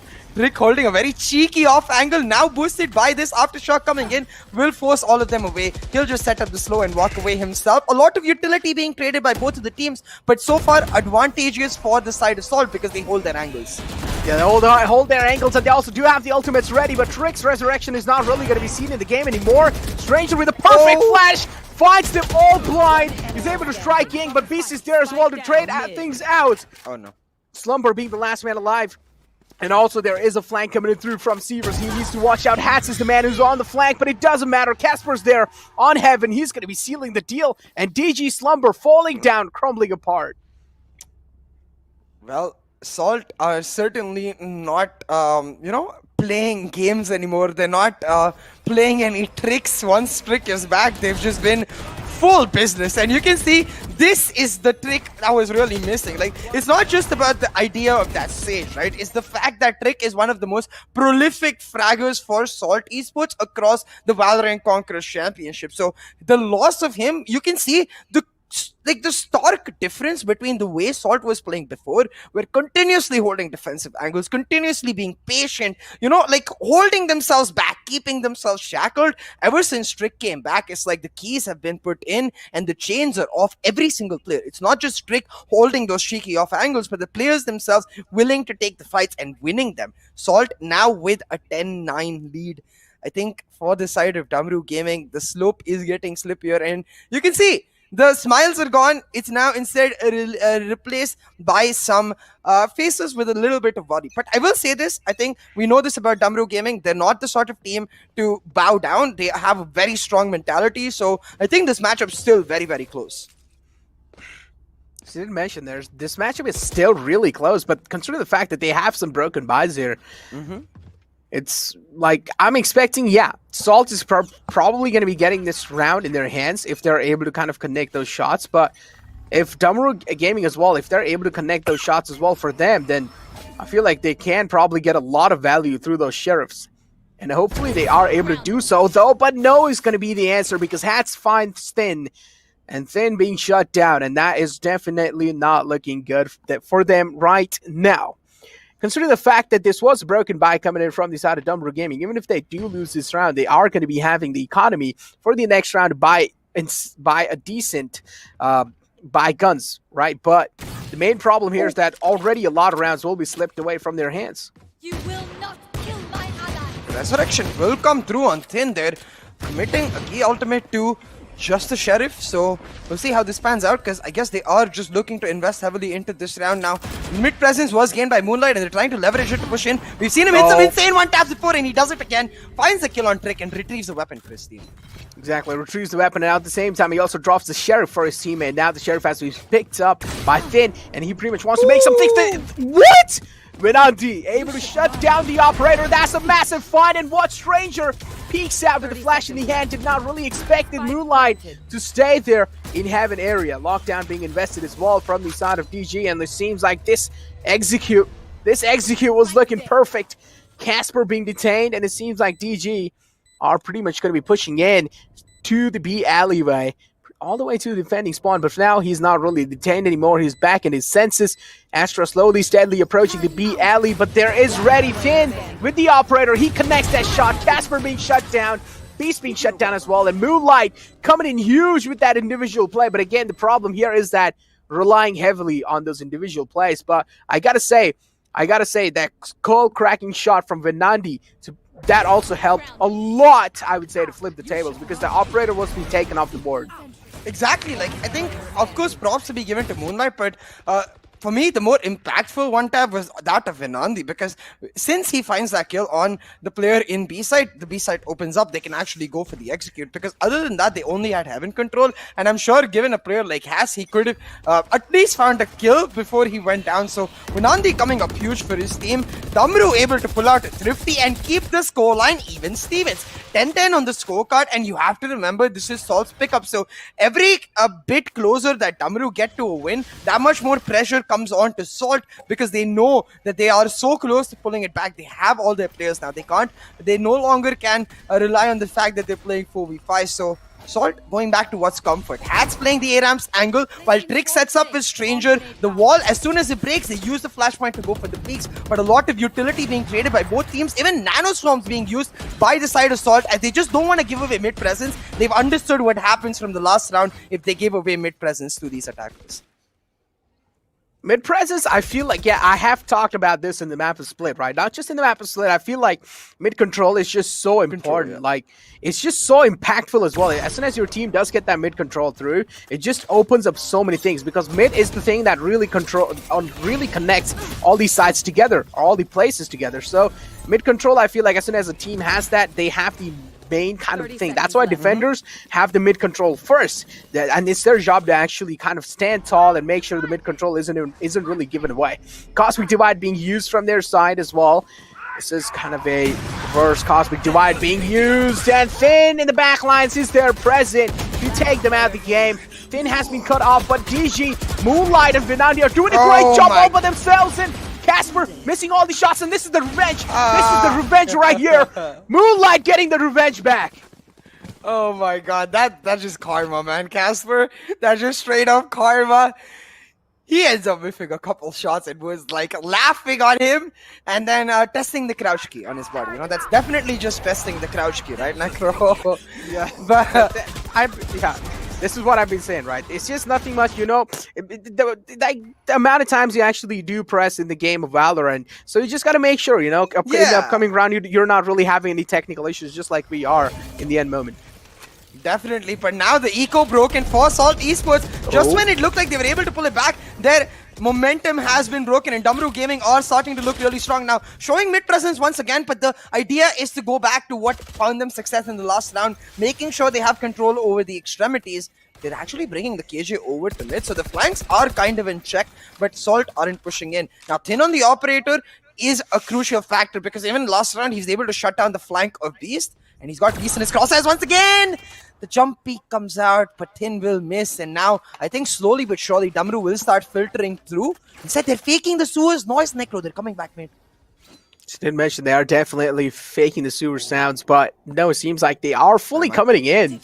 Instead, there is the Sage available that she has managed to kind of hold or make sure at least no one's stepping out from the side of A, and keeping them pretty much pinned inside the side. DG slowly, steadily crawling inside the site. The main setup is crucial right here, but the turret going down will give them information about the push coming in. Hats is playing such a cheeky angle, completely off. Yup, he is completely off, but look at that turnaround coming in as well from Moonlight. Salt are riffing their shots, and this is not really what you want to see in these moments. And DG is punishing them over and over again. And Moonlight has turned himself on. He has definitely turned on. And to stop this lad anymore now, it's going to be such a tough task. Thin ready, holding the kind of a pixel peak angle there, wasn't really able to react in time, and that's why he gets punished instantly. But Gaddafi with the res, or I would say Gaddafi with the trade, and the resurrection as well, inbound from the side of Drake. Again, some whiffs out coming in from their side. Slumber able to kind of deliver. Slumber peeks out. Will be pretty much compromised, but we do have Moonlight still alive in the game, and he can make anything happen. He can make the impossible possible, and he is delivering, getting himself that massive 4K, and it seems like for now, Moonlight is just smurfing in the game. Match point. Yeah, absolutely. Moonlight was caught a little off ever since Trick came back, kept dying in those initial pushes, but since then he's got a lot more tempered. He always has a teammate around him, which lets him be alive in these crucial situations. In the post plant, playing such an aggressive angle, knowing he has the soul orb available if he finds a kill to dismiss himself out of there, picks up the 4K and secures match point for Damaru Gaming. Salt, they went for the force buys last round. They had Spectre, so again, their eco is going to be devastated. They have to go for the force buys. Hats is not going to be able to afford an operator, and Salt are just looking haphazard all the way through. Now this, I like this one adaptation. No longer going for the mid wall, deciding to play committed to this side, walling off B Heaven entirely. They're like, you know what? You can take mid, but we won't give you access to what mid actually offers. We won't let you get into the Heaven areas in the site. But still, the events area is actually open, and only an alarm bot. Yep, and there's only an alarm bot. That means it's kind of like a known thing, right? If someone does push inside vents, it's fine. Like, they have given the 8 tower controls here as well, but The main thing is that they are really focusing heavily this time on that side control. They really don't want to give them any side control. They can have the mid control if they want, but the side control is what they're really focusing on. And as you did mention, you personally do like the adaptation as well. And I was about to ask you the question, right? Like, how are your thoughts about the mid wall? I think I've been very opinionated in that regard. Other than pistol rounds, I think the mid wall is the worst wall you can go for on split. The extreme walls are just so much better. Even the B-Heaven wall, it just gives you a lot more value because it's not like on a map like Haven, you know, where you want them to break the wall early so you get info. Here you want the wall to always give you extra value. But back to the round, it's going to be an execute onto the A side. The Cosmic Divide starts off. And oh my god, Beast is off guard position, pretty much catches one lad off guard, even though Swarm Grenades coming in huge and miscommunication. No, not really conveying balls there. Oh my god, Hats not really conveying. Well, oh my god, Finn wasn't really able to convey the calls there. Yeah. And pretty much Salt easily compromised on that. Yeah, Salt just pounced, and as you said, Thin, I think maybe he did it with no. There's no other position, though, to be honest, here, that he could have been killed from because he was in the cloud burst. So definitely a bit of miscommunication. I think it's one of those moments where you die and you're like, huh, wait, what, how? And you forget that you actually need to tell your team information because they're executing at the same time. And after they die, you're like, oh, guys, sorry, I forgot to tell you he was right there. Like, oh, yeah. Either ways, that round is huge for Salt though because now they get the eco back. But Salt, Hats, you don't need to go for the peak. He goes for the aggressive peak and he ends up going down. Mid control is gained for Damaru Gaming. Beast himself now coming through Wentz to make sure they can't walk in. But Damaru have their sights seemingly set on this B area. Now taking Heaven control. Strainer with the jiggle spots out Moonlight. But now going to back off, use his utility to delay an entrance. Exactly, Hats pretty much feeds him the kill and at the same time feeds him the confidence. And Moonlight, he's already looking on Cloud9 for now. He has been performing pretty phenomenal inside the entire team. Operator being dropped and now Phantom being picked. This means pretty much the call here is going to be the go call. W key on the side. We don't care what happens. Just W key. Straight up go inside. That's why Phantom was picked. This is also one of those guns you can pretty much run and gun, but it doesn't matter. Stranger finds himself a beautiful shot through the smoke, able to connect that. Vinunji is the man pretty much in all the way back in the B lines. Casper alive. Lockdown being utilized from the back line. Slumber strikes in. But hey, Slumber, he does realize saving is probably the best thing he can do because it's a 1-on-3 situation. Also, there's a full lockdown being invested on the B side. So pretty much going is not really going to be the best thing you can do. And at this point, Slumber, he doesn't really have the intentions of executing on the side. The only intentions he has is, well, to try and deal damage. Yeah, it was the last round, but still, I mean, he cannot go inside the site. Yeah, it's next to impossible to pull off a 1v3 push, especially since they know where the site is. But I have to give props to Salt. The way they played that site hold was beautiful. It was all about the timing. So the way they do it is one of the riskiest techniques, I would say, out there, where you give up the site, but you don't give them the entire site. You play around using your smokes, using your utility to try and hide from them as long as possible. And this enables, like, usually there's a flanker in this equation who comes through and completes the entire deal. What happens here is Stranger uses all of his utility to delay B-Heaven entrance, and this buys enough time for the rotation from Trick to come through. As soon as Trick reaches stairs, Stranger drops down and tries to run away from site. He runs all the way into Defender's side spawn connector, and because of this, him and Casper pick up a kill each as Trick is coming in to just finish off the trifecta and take us to our first overtime in the Grand Finals playoffs. This matchup exactly as we expected. So damn close and so damn good between these top tier teams. Now on to overtime. It's Salt Esports back in attack. Their first round in the attack with all 5 members. Exactly. Well, the funny fact again here is that we are seeing those AFK players being back in the second half, and that's what exactly happened with Trick as well. He was back in the second half as it started, and hopefully now Salt, they are not going to be losing pretty much Trick again in that next map, because if that happens, then, well, pretty much, yeah, the morals will be down again, and Salt's confidence will pretty much be brought down by Damaru Gaming slowly and steadily. And this is where Hats as well, he needs to make sure he's not really making unnecessary peeks unless he doesn't really have the info and the flashes to work with. But this time he definitely does. Peeks out, able to get himself in a really good and comfortable position. Gaddafi who gets the opening kill, has trying to trade back, does find one trick with another though. A Stranger who secures the site and the advantage, but look at this, Gaddafi is still on the side, they haven't checked his angle. Well, finally does end up going down, makes it a well, 3v1. Yeah, exactly. Well, Gaddafi missing those initial shots when he peeked out, and I feel like that played a massive role in just him losing that. And, well, Finn, yeah, this is the OT, so pretty much completely going for it is probably the best thing you can do. Finn getting tagged out, it was only down to 36 HP. I'm not really expecting much from his side anymore because maybe, yeah, he can definitely go and go for a valiant effort here, but yeah, in the end, he will be shut down by Stranger as expected. So Salt in the first OT, the first round is in their hands. Match point. Yeah, match point picked up from Salt Esports. It's been a grueling map for them. It's been an arduous task playing 4v5 for an entire half, but they managed to hold on. They managed to just keep their seat belts on, you know, and keep themselves strapped in the seat. And now finally they've got the driver's seat in their hands. They've got the match point ready to close this out.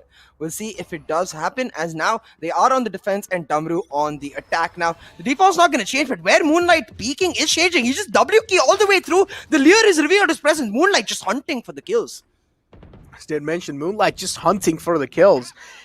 And then now, look at that, peeks out, Trick gets the info and instantly walls it as well. The wall should be taken down, and yes, it has been. That means Trick falling down from the wall, but it doesn't matter. Moonlight feeds himself for the kill. He gets instantly traded out. And Moonlight as well, all by his lonesome. He peeked out, he got destroyed. And again, try to make some solo plays happen, but Moonlight, that's not really how it works. I do understand you're feeling yourself, but yeah, the rest of your team is pretty much trying to focus on the B side, and hopefully this time they're going to be using some utilities to actually help them cross from the to the B side. Definitely, because look at this, Casper playing anchor has a lot of backup. The Stranger just playing on the rafters area can turn any moment, and Casper jiggling through. Time is running down. They don't have enough time anymore to rotate, so they're gonna have to commit in, and that's exactly what they do. Tin dashing in to start off the execute. Exactly, but I also do like the approach that Casper's bringing inside. The game is down to only 31 HP. He missed a lot of shots. Casper, you can't afford to do that in these critical moments. You need to hit each and every single shot, and the aftershock missed as well. No, he tried to delay the plant as much as possible, but it just completely missed out. Stranger, again, so many mistakes being made, and this is why Damaru Gaming is able to keep themselves alive up till now. Turret being taken down, so at least that should be giving them a little bit of comfort cushion, but let's just see how things are really going to be looking like. That's a good flash to flash the guy out behind the box, but Gaddafi stepping in huge and thin as well to follow it up. Stranger did try to deliver, but hey, his delivery got cancelled. Switching sides. Yeah, Damaru Gaming playing out this round beautifully. I think what I especially liked is, I think the call was just Moonlight, go do your thing, man. Whatever you want, wherever you want, just go for it. And he does exactly that. Even though it's a 1-for-1 trade, the amount of chaos he causes allows his team to passively take control on the other side of the map of the garage area. With that garage area, then they can get that execute in and secure the site. Because for this composition, the Sage, KJ, Astra composition, without the initiator, the post plants are the strongest. So once you've got the execute, it's a matter of simplicity. Now look at this. Thin with a glass cannon operator dashes into the wall, but is saved in time. The Sage So lucky. helping Thin get away, as you said, man. Just a bit of luck helping Thin out right there. Yeah, exactly. And he was able to get away with only 30 HP. One more bullet from the Vandal or Phantom, man. He could have been donezo with that one. Moonlight, I like the angle he's being holding. But hopefully he doesn't get too greedy. He doesn't get too overconfident. I feel like he has been spotted by Drake, but no! He doesn't. He's not really able to deliver much, so I was expecting a massive value from his side, but wasn't really able to get so. But he does find the opening frag. That means the entire info has been conveyed as well. He spotted a lot of people. Info being conveyed, that push being delayed for a while. That's what is really important, and that's what I feel like is going to be helping DG out in this round. I just wish he had a little bit more trigger discipline. Could have picked up at least 3k right there, because they were all He was getting by checked Thin. though. Oh my god. Being able to connect that shot right through the box, right onto his head, and now this is where he falls down as well. Finn holding pretty much a close angle. I do like the play being made from his side, misses another shot. Pull not really able to pull a trick. right next to him. Thin, he can try and go for a crazy play, but Casper from the back lines is getting heated up, but he gets instantly cooled down by Thin. Spike being planted, Trick's position being capitalized. As soon as he peeks out, he will be shut down, and no! Trick, though, he has the full HP right in his hands. It requires a fresh magazine. He gets one. Resurrection inbound, and this is huge. This is absolutely huge. The plan being stuck pretty much gets itself to half, and now, oh my God, he peeks out, he commits. And I feel like he should not really have committed there. I feel like he should have went for the defuse. Switching sides. Yeah, exactly. Like there's so many minute decisions that just drastically changed the way that round was going, right? So back to that initial conversation about Moonlight, like yes, I 100% agree. We're gonna see on the replay he is getting checked, but only by the third player that walks by. So if he actually waits for a couple of seconds and kills the player that checks him first, he can easily get another kill while the other teammates turn around and try to trade him, right? Instead, he goes for the first kill on a player that isn't checking him. So the player that is checking him instantly finds a trade, and that's the one thing gone wrong. But then Salt still pull it back. Like in Casper coming through from that B-Heaven area, picking up a double despite Thin's heroics, and Damaru Gaming have a 4v2 advantage. Trick pulling out the round to secure yet another match point for the side of Salt. Slumber, I agree, definitely just should have gone for the diffuse, knew where the body of Hats was even, and I feel like this is just too much momentum for Salt. They've already picked up 2 kills. Yeah, and considering the fact that this is their home, and that's why they're really looking that confident. I mean, expected. The upcoming map is where we are really going to be seeing the kind of true potential coming in from the side of DG, because the upcoming map is going to be fine. But here we do have Beast, though, stepping in huge, taking down Moonlight. Moonlight again aggressing in on forward, gets punished instantly. Here we do have Vinandi as well to try and turn things around, but hey, what do we have in the game here? We have the brr machine, and he can make anything happen. I just want to hear that sound continuously, man. It's just, I don't know, it just sounds really good for me. Only when you're not playing though, right?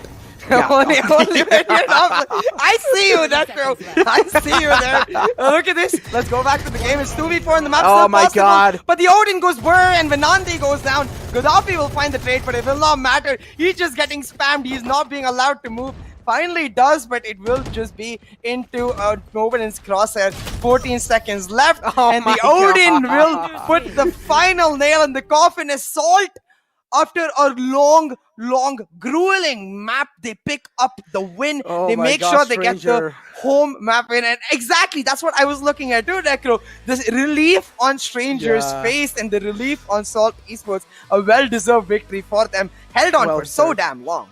Dude, like, I do like to see the smiles on their faces. Stranger as well, I mean, clearly he was literally sitting like this when his teammate wasn't really there. And I felt so bad for him. I was like, yeah, I do understand. Like, I was in his shoes sometime as well. I played competitive games as well. And, well, yeah, it really does hurt, especially when you don't really have that initial key in the team, and especially a band like Trick that has so much impact in the game. He was missing throughout the game. So Trick, when he got back, you clearly saw the difference, right? When how they played before and how they played after when Trick joined in. Initially, as soon as the round that he joined in, Trick got himself a 2K or 3K, if I'm not wrong. Yeah, I don't think he got a 2K or 3K, but the round he joined in, like, Hats was willing to take more aggressive peaks, you know? Like, it wasn't Salt the way they were earlier, where they were scared of taking initial peaks because they knew it was a 4v5. As soon as he came, Hats found a double kill on ramps with an operator, and Trick kept playing along that wall. He kept playing the off angle, challenging them. Come try to kill me, because if you do, I have a mate up at VCC. Oh yeah, he was just baiting. Trade me out. Exactly. So the impact, huge for Salt. You can see the damage so close between these teams, and it speaks of that scoreline, but Salt able to edge them out in every single regard. Exactly. Like, Salt just able to kind of edge them out, as you did mention. And in the end, Salt pretty much just came out on top. Damage, I would say, really close in the end. Frag wins as well. I mean, yeah, Salt just has a little edge over that. But, yeah, as expected, a close game coming in through, and Salt able to just, like, pull it away.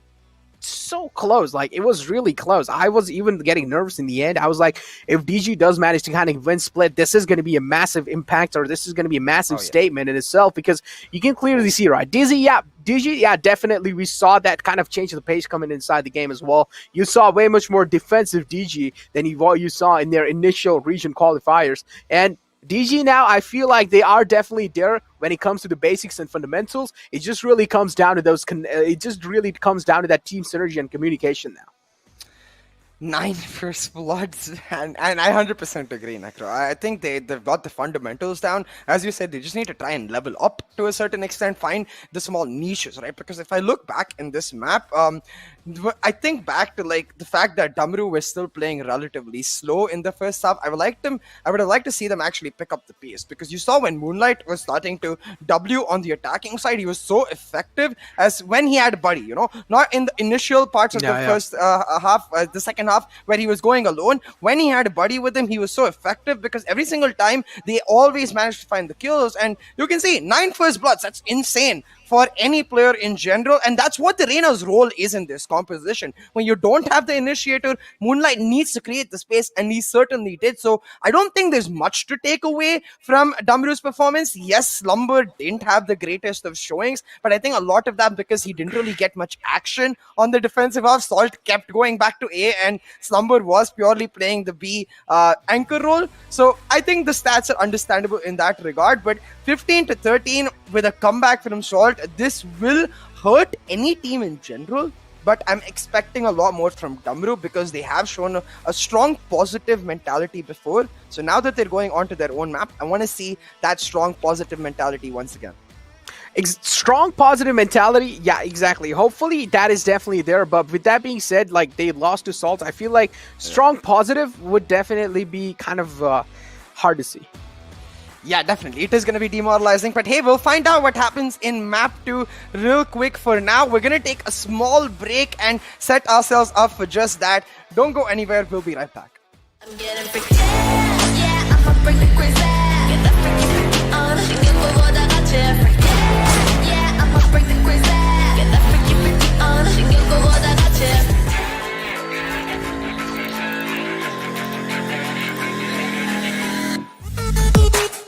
The power of steel. Get your mark on. Get your mark on. The strength of metal.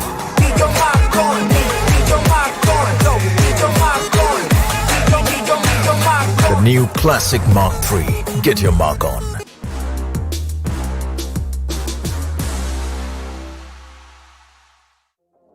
Welcome, ladies and gentlemen, to a brand new segment where we're going to be meeting the Conquerors. My name is Nikhil C.A. Bansali, and joining me is a really special guest today, Vidit Gaddafi Singh, one of the winners from the VCC Nepal Qualifiers. We're here today to catch up with you, to get to know a bit more about you in depth. So with no further ado, let's get to the questions. The first thing I do want to ask you is about you, your routine. Like, what is it like daily? Are you more of that routine following person, or are you more of that spontaneous person? Well, to be honest, I'm more of a lethargic and procrastinator. So I like to do things candid. So my routine looks pretty normal. In the morning, I wake up, do my classes. I'm currently doing bachelor's, and then I move on to gaming, do some team practice, and in the evening I move on to streaming to the community. That's really nice to hear. It sounds like you've got dedicated time slots, at least if not necessarily slots, but time itself allotted for the specific task of the day, study, streaming, and practice. So all bases covered. We'll get back to the streaming part in a bit, but for now, what I do want to ask you is the story behind your IGN. Where did Gaddafi come from? Oh, well, I get this question a lot, and people don't believe it, but back in 2011, when I first started playing multiplayer, I went into a cyber cafe, and I noticed that everyone had a nickname. They didn't use their real names or anything. They had all a bunch of nicknames, and I didn't know what to put. And a friend just came behind me, and he changed my nick and put it to Gaddafi. And for what's reason, I just stuck with it, and I still have it 10 years later. So about you, when you go into an esports match, like, is there any sort of ritual? Is there any sort of superstition you have to follow? Any music you listen to just get yourself calmed down? Right now, I don't have anything specific in this online era, but back in CSGO days when we used to LAN, before any matches, I used to listen to some hardcore music, be it rock or be any kind of electronic music. And it just used to pump me up, and I used to watch a frag movie as well if it didn't work out. So those were my rituals back in the days. What's the life balancing between a popular streamer and dedicating the right amount of practice necessary for your team? So yeah, it's been kind of very rough in the back for like a couple of months now since we got together as Damaru Gaming. But yeah, we have managed to allot specific times for team, and I have managed to give time to stream as well. But sometimes I have to ditch stream to give more time to team practices. So yeah, I've convinced my teammates that we want to practice during the afternoon so that I can give more to my stream as well, because it helps in growing the community in the end. Thank you so much for taking Thank you out so time much. and talking with us.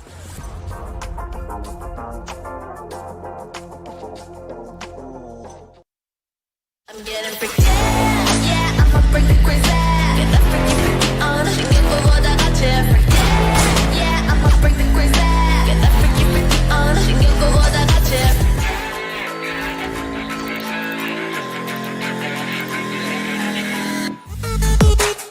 The power of steel. Get your mic on. Get your mic on. The strength of metal. Get your mic on. Get your mic on. Yo, get your mic on. Get your mic on. The new Classic Mark III. Get your mark on. Welcome back, ladies and gentlemen, to the Valorant Conquerors Championship, brought to you by NODWIN Gaming, with Gillette as our grooming partner and Talk Esports as our digital publication partner. Now, you know my name, I'm Sia, and joining me is Necro, and we had a long first map, Necro, 15-13. Yeah. It was very close. The rounds itself were kind of stalled out very close as well, because we had a couple of technical issues, but Salt were able to pull it through. They won the first map, so now, coming into map 2, we go to Bind, which is Damaru's pick. What do you think? Damaru's pick, yeah, definitely. I would say they definitely do have an advantage. Bind is the map where we have seen Damaru kind of giving a close call to the bigger teams as well. So expectations on the map of Bind, of course, I'm expecting Damaru to kind of do really good, or might just say seal the deal on Bind, because the way Salt's played, yeah, they look definitely good, but again, mistakes are made on both these sides, right? Both the teams are making mistakes equally. We saw some miscommunications happening inside the game as well, while on the other hand, we saw some utility utilization in some wrong time sometimes. Yeah, there were some moments which it was used perfectly, but there were a lot of moments I feel like initially both these teams were heavily relying on those individual plays. Yeah, absolutely. Like initially, especially the first half, where it really did feel like the teams were relying, like players like Hats popping off, securing them rounds, Beast with some insane clutches, and on the other side for Damaru, it was mainly Moonlight for the spotlight. You know, continuously going for those first engagements, trying to find those kills, and he did. Now, that changed when it came to the second half. He was starting to get shut down, but he was starting to pull it back himself, adapting to the style of play by bringing in one of his teammates. So I really like the fact that both of the teams are very calculated, but at the same time, they have these players that can just change the rounds based on purely just mechanical skill, which gives us the perfect amalgamation of skills as well as tacticality to give us a really good matchup. Exactly. I mean, really good matchup. Yeah, previous, I would say it was really freaking cool, right? I mean, it was so close without a doubt. But yeah, moving it forward in the map of Bind. Now, considering the fact what Salt really likes to play, I have the stats open in front of me. I also do have the info. So what the lineup is, like, you do see Stranger on Soa, then you see Casper on Sage, then you also do see Beast on coming in. Again, that Breach, you are going to be seeing that in the game over again. And then you see Hatson pretty much on that Astra, and then you see, again, Jet left pretty much with Trick. Now, I feel like Jet and Trick matchup is the perfect matchup. It's like the match made in heaven. Yeah, absolutely. I think I'm excited to see how this map does pan out, because the one concern we did have for Damaru when we saw them on Bind yesterday was they had drastically changed up their composition, and it did look like they were a little confused inherently with their default. So I want to see if they've stuck to that same composition and they've just refined their defaults a little bit, or if they're going to back to their older compositions, maybe even bring that KO in, because it can be quite effective against a double duelist composition. Like, being able to shut down, say, a Jet Blade Storm in those eco rounds is it's huge value. At the same time, the race showstopper, we've seen it happen on Gaddafi's hands himself before. So I like to see that happen, but I think that the more likely thing is they will stick to the composition. We won't have to ponder any longer, though. I do believe we are ready with the agent selection. And the good thing here is that we're also going to be seeing like Cypher being used from the side of DG over here. Hopefully we do see that coming in, but yeah, Stranger now, we're going to be seeing him more kind of getting himself that comfort pick and pretty much getting back to the basics, right? That's what he likes to play, getting back to Soa. But instead this time it seems like Venanti is going to be going in for Breach, and a little bit of curveball being thrown. Unexpected things coming in from the side of DG here. Slumber going for that Brimstone. Venanti, I mean, he's hovering over that Breach, so let's just see, is he going to be doing the same thing or not? And yes, he does. Yesterday, Venanti was the man who played Brimstone, and today Slumber is the one playing that because Slumber yesterday played Cypher. So they clearly have decided that Cypher isn't really the thing that's working out for them on Bind. So switcheroos coming in from their side and pretty much Breach on both the sides now.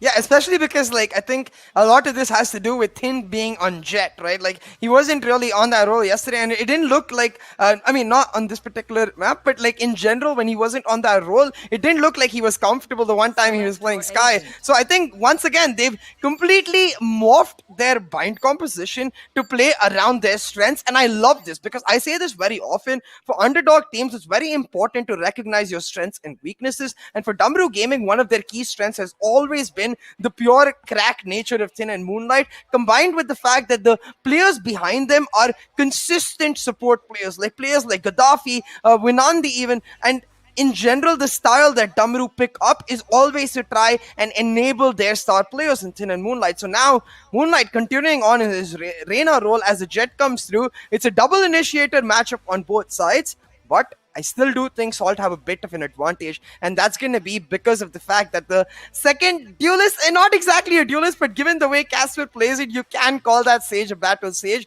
brings in the power of a duelist while having the utility of a Sentinel. So I've got my eyes on Casper. We have seen some insane performances from him, but we've also seen days where he just turns off. So I want to see which Casper turns up today on this map. Yeah, exactly. But one thing I noticed here is that Trick actually wears an athletic sleeve while gaming.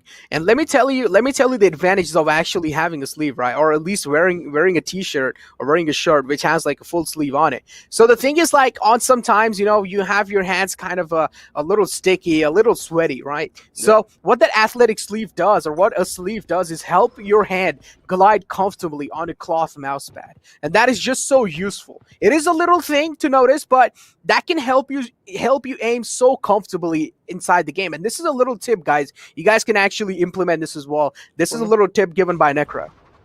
Oh, okay. Well, it wasn't this Jet who was using that tip, but it's still Thin who finds the first blood. Then, well, opening the fray up already, but we also do see Venanti ready with that stun coming in through. As soon as he finds, or as soon as he sees any info, he's going to be using it. That's what he does for now. Uses the stun, and it seems like Trick will be flashed out, though. The fight that he actually had a massive advantage, it just turns against him out of nowhere. Thin there to back him off, and unfortunate kind of things going on for them. And Thin able to step himself up. I mean, you can already see the dominance coming through.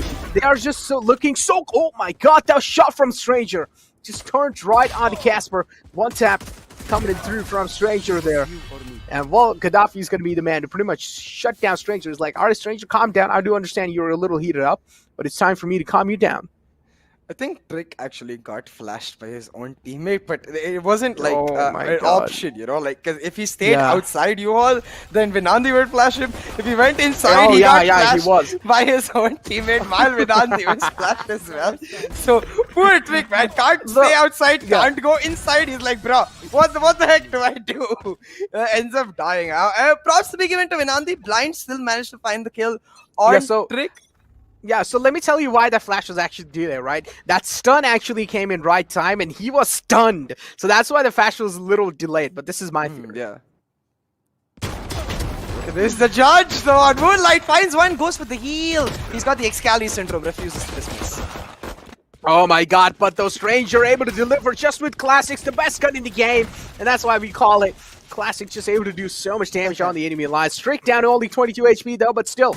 If you take a look at the advantage, clearly the advantage is leaning heavily towards GG. Yeah, I mean, I would say the man advantage is there, but just the HP isn't really looking like. But I also do like the way Salt is playing. They do know they're down low, and that's why they're sticking together. And I do like the team synergy showing it inside the map of Bind. They are doing a fantastic job.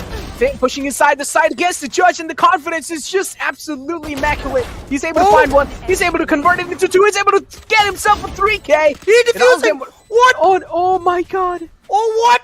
A 4K from Finn. But yeah, they all were really down low, though. You know, those 3 guys, he actually got the kills on himself. Yeah, the guy with the judge was full, but the rest of the kill, they were pretty much down low. Yeah, but still, it was like a 4v2, I think, at some point, and the fact that the spike was planted, even though the weapon advantage was with the health advantage, I still have to wonder how easily does he pull it off, because he's stranded in the site in the middle of the round. Once they get those kills in elbow, he's using his cloud burst just to try and survive for as long as possible, finds that first kill with his ghost, and just picks up the judge and becomes the executioner, picking up that 4K, denying the Thrifty from Salt. I honestly thought that we could have seen a Thrifty come out. Instead, they take them down and they force out now. This buy will come through. A forced buy of sorts, because I do notice Moonlight is back on the judge.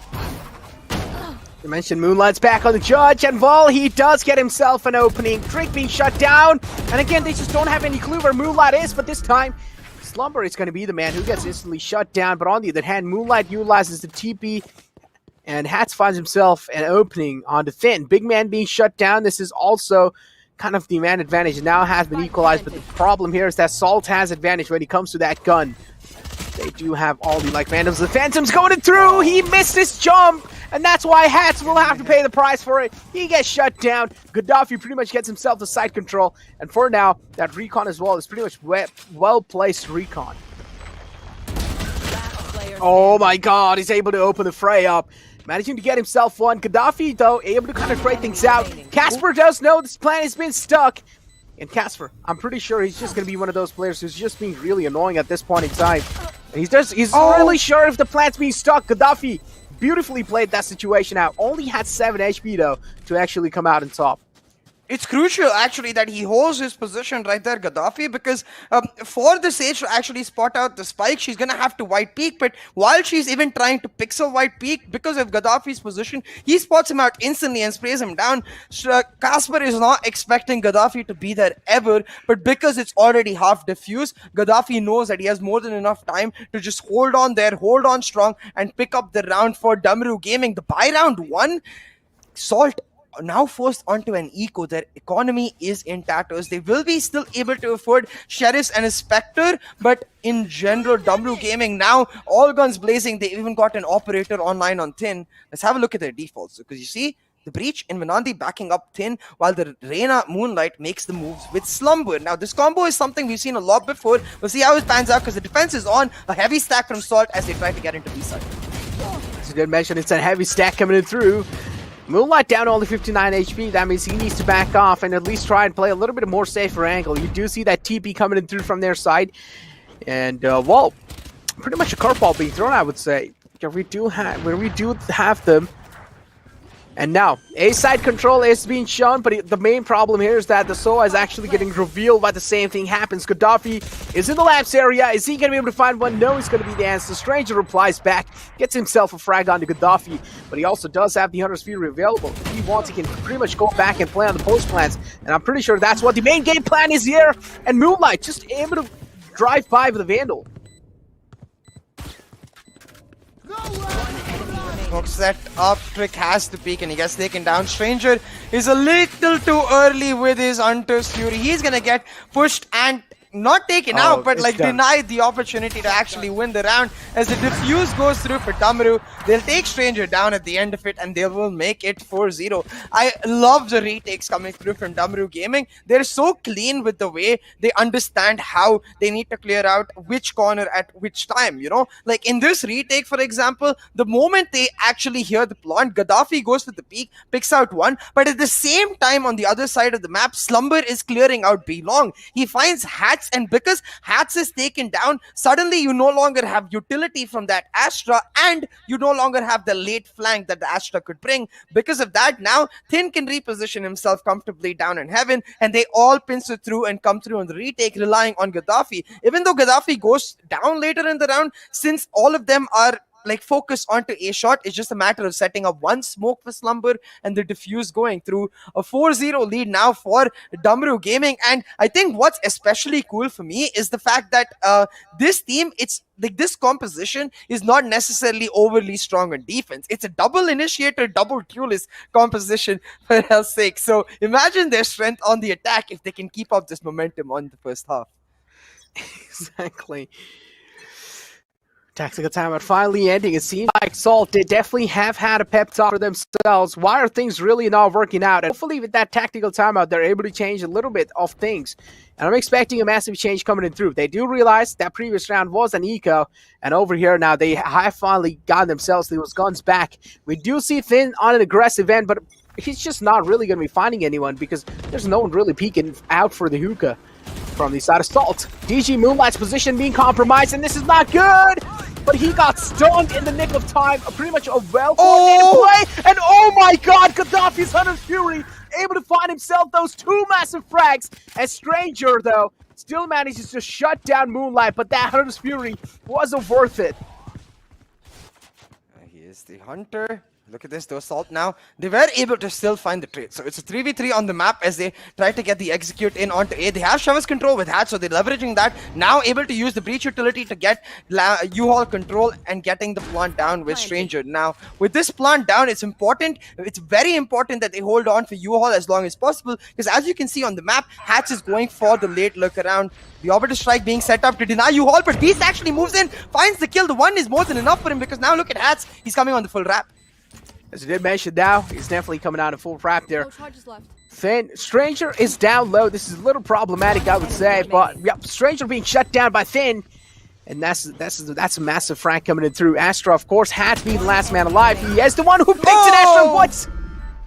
That's a flick and a half onto Slumber, and then pretty much spray transfer onto Finn. And, well, Salt, they have managed to get themselves the first round on the board, and it seems like the tactical timeout did really work out. Yeah, exactly. And if you notice, like right there on the scoreboard, right, the fact that Damaru have to go for an eco despite having a 4-round win streak before this tells you the nature of the rounds that were happening so far. Even though Damaru had a 4-0 lead, every single round like this one goes down to the wire because of how close these two teams are. Salt with that win, Hats with that clutch, they get an eco advantage, and now they're going to look to push, but don't count out Damaru. We've seen them pull out Thrifties with Sheriffs before. They're trying to do that, exactly that. Now able to find the kill and leaves Gaddafi isolated and exposed. Strix takes him out, and the execute is on Salt ready to push. Exactly. But that recon dart, though, it did reveal a lot of info, and with that being said, they have now been forced on a kneecap. They only just have Sheriffs in the hands, Venandi as well in the U-Haul pretty much being shut down, but take a look at this Judge! Yes, coming in huge as expected! And do not push the Judge, do not push the Judge, and yep, this is what the Breach realizes, instantly falls back. Pretty premature decision, I would like to say. But yeah, this also means they have managed to kind of retrieve the Vandal back in the hands, and this is what they really do use for a massive advantage. And that Shock Dart, though, they did know that's kind of a choke point being created. They did know the last two players are there, instantly uses that in that nick of time, and pretty much just puts the Brimstone down low. Absolutely. 4-2 now on the scoreboard. And for me, the funny thing is, again, Salt go back to the A-shot execute. Like, I think you'll remember all the way back from Pakistan qualifier 1 where they were playing Arrow. We were really mad because Arrow refused to contest A-shot, and Salt kept doing that again and again. Yesterday when we saw against Enigma, they get shut down and still Salt kept doing that again and again. This time they do it again and they find success. So I want to see if Damaru can actually answer it. This round, though, Salt are going to change up their defaults, ready for a B-side execute. I think primarily because of the fact that they have that Rolling Thunder ready. So now that that Breach has helped his team get long control, going to rotate onto Hookah using that control that his Jet and Sova have got, set up the Rolling Thunder and get that execute started. Exactly, execute has been started. Now Salt able to pretty much crumble inside in Slumber, manages to find himself two massive frags. Moonlight able to follow it up, but he's not really able to follow it up with the third one, though. He gets shut down. Man advantage pretty much now even. You do see all the lads pretty much teleporting inside the hookah. And that's oh my god, that's a TP being made, and Soa left all by his lonesome on the B sides. That's why they only just heard that one TP coming in through, so they're not really sure if that TP was being fully made. You also do see now finally the rotations are happening, but well, that is pretty close. He has managed to sneak inside Hookah. Let's just see if Stranger is able to predict this push coming in. So it's all about the timing of the recon right here.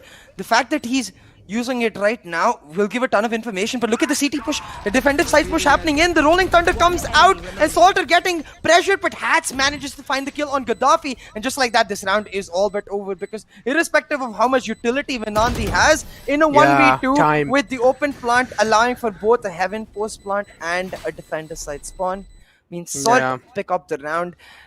That Rolling Thunder invested as well means a really costly round for Damaru Gaming overall. They started off really strong, Necro 4-0, but since then Salt have gotten much more comfortable. They're relying on executes and they're able to do it well. It's not like Damaru Gaming aren't answering back. The Molly, for example, from Slumber was beautiful. They pick up the double, but Salt don't care. They don't care about losing bodies as long as they get trades because they know that at a certain time, it's not going to be a 5-stack from Damaru on a side. So as long as they move as the 5-stack, they will always come out even and get the plant. That one single tactical timeout just coming into play, and Cosmic Divide as well to get the Salt the entry on the side, and they have gotten themselves the entry.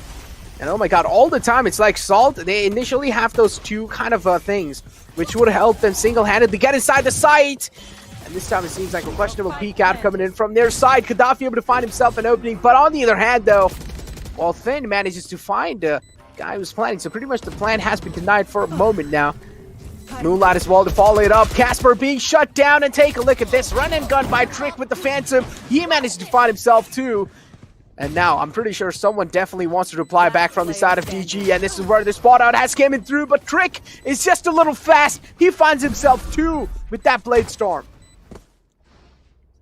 Trick playing it beautifully. As you said, the run and gun to initially shut down Moonlight especially was crucial because with that Lear coming through, especially since Moonlight had taken out Casper, that was the start of the retake for Damaru Gaming. They were about to breach the wall, push in through the wall and breach the A-shot area, try to retake back A-shot and inherently Lamps as well at the same time. But because Trick pushed through instead, shut down Moonlight, he was able to get into sight, find a quadra kill for himself on the end of it all and pick up the win. Now, having said that, the buys are still affordable for Damaru Gaming. The operator is online on Thin and it is in this B-long position, but there's no backup to take down the drone. Instead, he takes the free shot, gets backed up, and now he's gonna get caught out for not for long. Finds the kill and will secure the first blood. Okay. Counter-Sphere being invested from the side of Salt. Wasn't really able to find any kind of damage through. Yeah, Finn is down low on 56 HP though, but he has an operator. All he needs to do is just connect that one shot and make sure he's just in general on target. On the other hand, the hookah control still hasn't really been given away because there is a judge playing in those close quarters, and especially taking it away, especially from a player who's yielding the judge in hookah, is going to be really tough unless you have the race. Absolutely. Throughout that push though, Salt, they left Hats in near that A site to give them the audio cues. Always relying on those audio cues is crucial. This Gaddafi, very aggressive down the push, doesn't even find a single kill, instead gets shut down. That's gonna be the trigger for Salt Esports. Now they're ready for the execute. The ult picked up as well. It's gonna be the Beast leading the charge. Thin taken down as well. Salt open up the site like a can of worms. Exactly, Flood just coming in through, getting themselves the spike planted as well on his side. And it's pretty much a 2-on-5 situation now, and DGR getting destroyed. They're getting demolished inside this initial round, and take a look at the push coming in from Trick as well. He just seems so confident, but the confidence being slapped by Slumber. Another peek coming in through from Beast, and what's going on? But Hats is there with the reaction in time and takes and strikes down Slumber. From 4-0 down to now getting a lead at 5-4, 5 back-to-back round wins for Salt Esports, and it all started off with that clutch from Hatch. So props to be given to him, still continuing his form despite changing the agents, and his team, like the way a rising tide lifts all boats, Salt certainly getting lifted up. And for me, what I especially love seeing is that Stranger is back to his comfort zone. 13-5, we were absolutely wowed by this player's performance in the Pakistan qualifiers. It was in bind, where I think he truly captured our hearts, finding clutch after clutch. Now back in bind, he's certainly doing it again. But look at this, Damaru getting real aggressive, pushing down. Hookah, they get 1 kill on Haz, he'll be able to recover a weapon. Definitely be able to recover a weapon, but you also do see the Rolling Thunder being invested, and that's going to be helping Salt to get the side control back in their hands. And how, what? Gaddafi, he was down low. Casper able to get himself a kill, even though, well, he was down low. Casper now able to heal himself back up. It's 2-on-4 situation, and it seems like the last two players from DG are pretty much funneling in through from the defender side. Stranger, though, he pretty much expects them to be there, but yeah, it's fine. Casper gets another kill for himself, and Slumber again being strike down. 6-4 now for Salt Esports. Damaru Gaming just continuously losing the power, and I will say this was an eco, so fair enough, you know, but this next round, I want to see more of those aggressive pushes. I really like the fact that Thin was grouping up with another teammate to try and get himself in, but this time, again, they change it up. They leave those initiators down at A because Thin has picked himself an operator, and this is going to slow down the pace, allow Salt instead to play on the executes they like, because as you can see for Salt, they are grouped up. This time prioritizing Showers control, the recon to set up Trick as he dashes in. Now with that Showers control, the Ulta picked up for Hats. They're ready for the execute. It's just going to be that drone to clear off A shot, and they're ready to go. Exactly. Now, as you did mention, they are ready to go. The goal call has been made, but Gaddafi pretty much striking straight down at this time. And DG, take a look at that. Shock Dart being invested. Orbiter Strike being invested as well, making sure they're at least buying as much time as possible. But it seems like DG are striking back hard this time. They're like, all right, guys, I've already managed to sneak in a lot of rounds from our hands. We're not going to let this happen anytime anymore. But on the other hand, though, take a look at that. That was a fake TP being made because Osoa is already left back on the A side. He has managed to create a lot of spacing for his teammate. So pretty much the Sage is going to come back and won't get the spike planted. Thing is, DG never left the side though. Because of Thin's position, they always knew that there was no one here. But the gun spotted out for Vinan. The Stranger takes him down, and suddenly it's a 2v2. That too with Thin on an operator. Now Slumber, he's gonna peek this lamp area, and the timing is huge. He not only finds Stranger, but takes out Casper as well. Stranger left with the bow in his hand. No match to Slumber's gun. The timing just really unfortunate as Damaru Gaming finally put a stop to Salt's win streak. They finally pull back around for themselves, and given the way this is going, Necro, I think we are on course for yet another overtime. Exactly. Before the switch. Game is definitely going neck to neck, without a doubt. I mean, in the map of Bind where we expected DG to at least like have a dominating win, or at least that's what I expected personally, because they made it split really close. It just makes me wonder now, was that really close because just the lad was AFK in the start? Yeah, there was kind of a moment where even they were able to kind of 4v5 execute perfectly, and they were able to kind of put DG back down to sleep. But are DG going to be able to come back from this? That's a great question. They do have the momentum after winning that last round, so we'll see if it carries on. They're maintaining the same defaults, except this time Moonlight with an early rotate because Thin has got an aggressive push in, and he's going to translate the aggressive push, finds the first blood, down goes the controller for Salt Esports. Down goes the controller. Aftershock being used. Yup, and exactly. Resurrection being used as well. And Salt now pretty much back to a 5-man strong squad, even though the man advantage was there. But yeah, at least they baited out the utility, or at least the ultimate. But man advantage is here what you really want. And Moonlight, I'm pretty sure he's going to get hard cleared. And no, he doesn't. And this is where he pretty much strikes in as well. His teammate is there in the backlines to provide him that cover. Venandi still delivers though, but he gets instantly traded out. And Gaddafi again, all the time, whenever he does realize someone's pressuring them from the A short, all he does is just pop the Header's Fury in, and he's able to find himself a lot of value through it. You also do see someone wrapping all the way from the backlines. That's going to be the Brimstone coming in through. But Gaddafi as well, holding his horses, is not really making those unnecessary peaks happen. Casper. Oh my god. Fair enough. I think he got confused because of the way that Cloudburst came. I guess he's assuming someone would come through and truck. I don't think he saw the trajectory and the fact that it came from a shot. Just saw it on the truck. He's like, oh, he threw a Cloudburst on truck, likely to updraft in, but doesn't happen. Instead, they come through short. Gaddafi, as you said, so precise with his Hunter's Fury.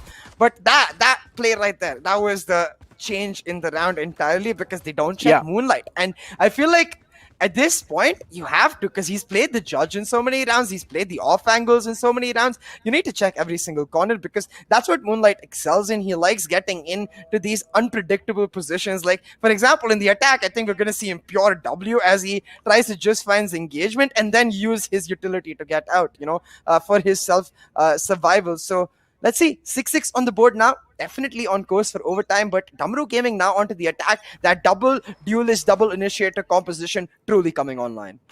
Second half inbound, as you did mention, DG now on attack. Outdrone out to pretty much spot someone out if they are able to kind of do so easily. That's a great concussion coming in through from the side of Beast, but there is a reverse one as well. Instantly to counter each and every single that is doing, but that was a great flash from Beast, and he peeks out with a flash as well. He finds himself those two duelists being taken down from DG, and that's a massive value.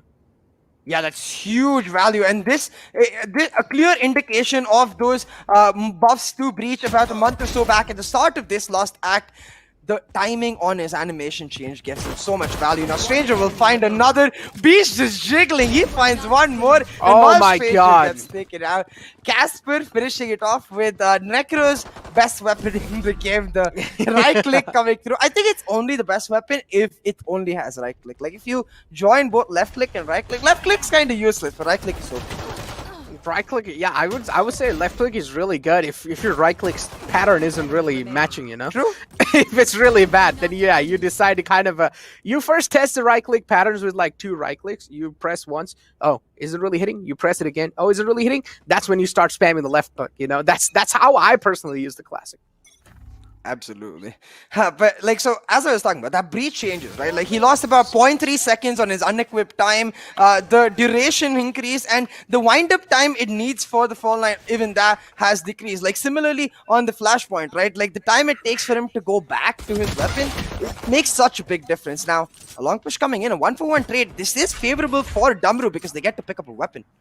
Yeah, but Venandi is down such low. It's like pretty much he is a dead man, I feel like, at this point, because only has 7 HP left, 1 bullet, and well, he can pretty much be taken out. I feel like at this point, even a tailwind from Jet can take him out the game. But now, Trick is down. Trick is over here inside the little cubby. Venandi's ready with the stun, and Salt are just pushing in slowly and steadily, and they are finding the bugs that are really hiding under the beds. Look at Gaddafi though, not only has he found that first kill, he's now coming from showers into sight. He's likely to find Thin right here, spots out the barrel of that Marshall. Gaddafi playing it slow and hiding out, picks up that first kill, that recon. Will not reveal Moon. Oh, it does reveal Moonlight's position. So Gaddafi just getting everything he wants, playing this hold perfectly. Exactly, look at Stranger as well, like, oh, only has 5 bullets left. And well, a lot of missed shots from Casper. Yeah, I do understand. You can pretty much run and gun with the Spectre, but you can't jump and shoot. You can't do that anymore. With that being said, Moonlight misses the first initial shots. I feel like he should whip out the Spectre. He should have reloaded beforehand. Yeah, and that's my bad. I called Stranger Gaddafi, but everything else applies. Stranger playing that beautifully, went for the showers push initially, getting, like, I don't have utility to, I don't want to use utility to get info, so he's able to just walk out and take out Gaddafi, but makes it back in time, right? So they're thinking he's going to come, push through and wrap on them on A-shot. They're not expecting him in showers, and because of that, he picks up 2 crucial kills, denying any hope of a spike being planted, because that's what you want in an eco, right? You want to get those extra 300 credits with the spike plant, but that's denied. Instead, the round picked up for Salt, and now the operator online on Trick. Now, this is the buy for Damaru Gaming, but they need to make sure they don't lose too much money, don't lose too many weapons, because this is a sort of a bonus for Salt, only Trick with the heavy investment. But these are heavily stacked in towards the B side. You can already do see Moonlight has made his way with one more lad. Moonlight probably does have a little kind of a hinge that there is someone right on the wall. They can probably try and spam those corners out if they really do have that strong of a hinge, because Casper, I'm pretty sure Casper is just waiting for the right moment to strike, and which is pretty understandable in his shoes. That drone gives a ton of information. Spots out Vinandi.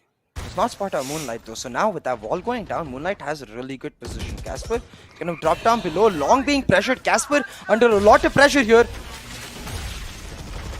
We're under a lot of pressure. Hunter's Fury being used as well. It's Stranger this time.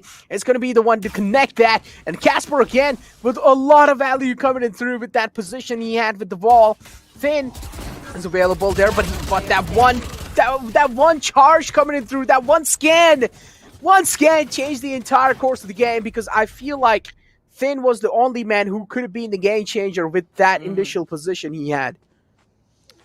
Yeah, definitely. But again, like we were wondering, I asked the exact question in the pre-show, right? Which Casper are we going to see? Are we going to see the consistent Casper that pulls out these insane impact frags, or are we going to see off Casper? And well, I guess he's answered that question. Impact frags it is. The fact that he's able to hold on to his position under hookah window for so long, it buys so much value and so much time for his team. Not only that, but he picks up a double kill on just a Spectre. Casper performing out of his mind as Salt pick up the buy round win. For Damaru Gaming, their eco is destroyed, and now Hin might just be 2 as he peeks into Trix Corsair, and that's not something you want to do. Both of the fuel is down for Damaru, and Casper be like, well, don't leave me out of the action. Well, Casper joins the fray as well, as he did mention the impact fragger. He's just flicking on heads. How do you do that, my boy? Casper able to get himself those 2 massive headshots, and now he's pretty much out for blood. He's looking for the 3rd one, and Trick is like, all right, it's my time to shine in, but Casper's like, all right, no, I'm going to be the one stealing it away this time. Slumber not really able to connect, or I would say crossfield placement was a little off there, was a little too close to the wall, and he should have expected a man like Casper to swing out. You know, when you said no, I really remembered the way Sage says no in the game. You know, it's like one of the most like firm no's from all how's the Valorant. It's something like that. It's just simple and like straight. It's like firm, like no. No, not nope. Like no, I can't imitate it. I'm not. Yeah, no. I'm not say. Oh yeah, that's close. That's pretty close, Necro. That's pretty close. No. Yeah. Okay, that was not. That was not. Okay, well I messed it up. 10-6 now on the scoreboard for Salt Esports. Damaru have unfortunately not been able to secure a single round in this second half, so they have picked up a timeout. Now, this is starting to feel like a little bit of a deja vu, because the first half of Bayern started out similarly, where Damaru went in a 4-0 lead, and then Salt pulled back with a 5-round win streak. Now, similarly, Salt have started off the second half with a 4-round lead, making it 10-6 from 6-6. I wonder if Damaru, with this timeout, will be able to find the strength in them to pull it back. And if I were to talk in terms of setups, I think what I really want to see is a lot more ult-off focus. Like, we're rarely actually seeing Damaru get those ult-offs as compared to Salt, who are in most rounds at least getting one extreme ult-off. Like when they took Showers Control, usually Hats or for example Stranger used to pick up those ult-offs, or even Beast, and when they were not getting those Showers Control, they were usually pushing long and picking up those ult-offs. So I want to see Damaru try and prioritize that a lot more. You did mention. But Trick, though, already opening up the fray. Big man falling down thin, and that's not really going to be favoring DG anymore. Moonlight as well getting tagged out. He doesn't really have any other kind of a thing to do rather than just let the hookah control go away just like that. And you can already see the hookah control pretty much taken back by the Astra, and this is pretty much a great move. Did realize Moonlight is now pretty much falling back, so regain the hookah control, but Moonlight strikes back again. He's like, I'm not really going to let you guys get the hookah control back in, and Moonlight is down to only 56 HP. I feel like over here approaching the side all by himself is not really going to be the place or the thing to do. Beast able to find himself 2 massive frags. Trick able to step up, and well, pretty much a flawless round coming in through. Well, I guess Salt are just getting the nail ready for that coffin, as Damaru Gaming's hopes of staying alive in the VCC are slowly but surely stripping away. Trick with the aggressive pushes with the operator finding those initial kills. It makes it so difficult for Damaru Gaming to actually get the setup where they want to execute. What Salt is doing is understanding, like, hey, you know what, we like executes. What's the biggest issue for us when we try to do executes? It's when they contest us early. It's when they don't let that breach set up the utility, and Salt are able to do that again and again. This time bringing over Casper on the wall. He's even ready for the peak, and threading the needle takes out Vinandi. Exactly, Vinandi being shut down from the game, and this is for Salt now. Well, 6-11 is the scoreline. Well, it seems like Salt this time they're getting shut down. I do like the presence of mind being shown by the lads of DG. They clearly read out how Salt were playing, and instead DG decided to play off of trades and Moonlight and Thin. Well, these two men were alive in the game, and Thin as well to kind of show his Blade Storm power coming in through. But that recon dart in to find any positions. Recon Tower will be instantly shut down, but still no positions being revealed, and all three of them are stacked near U-Haul and Lamps, and this is absolutely huge. Moonlight looks away for a nick of time, but he doesn't really check his back, and Trick is there. Oh, what? This is a lot of shots! Slumber. No Slumber! Oh my god, they literally lost because Slumber whiffed. Slumber caught sleeping. Cannot afford that miss on Trick. It's exactly as you said. Like, I'm not trying to blame Slumber. I hope he doesn't take this too hard, but there's no other reason for that loss. That round loss, I mean, not the entire map, but like that round loss is no other reason. But damn, that was close. As you said, Damaru Gaming, very nice instant awareness, like spontaneous decision making. They just go for the push, understanding that Casper is likely off position since he just jumped off the wall and only will likely have a couple players in the backup. So they push in aggressively looking for the trade, and in the middle of that, they find another trade itself, makes it 3v3 on the map. They get the plant down, and they have great post-plant positions, especially given the fact that Trick had to retake with an operator. Now, him finding the kill onto Moonlight, completely understandable, because Moonlight had his back turned to him, and he was hunting for more kills. But Slumber, the trade needed to come through as soon as Moonlight died, because if Slumber had picked out Thin, then that Lamps would be held, and the diffuse would have been close to impossible. With that 12-6,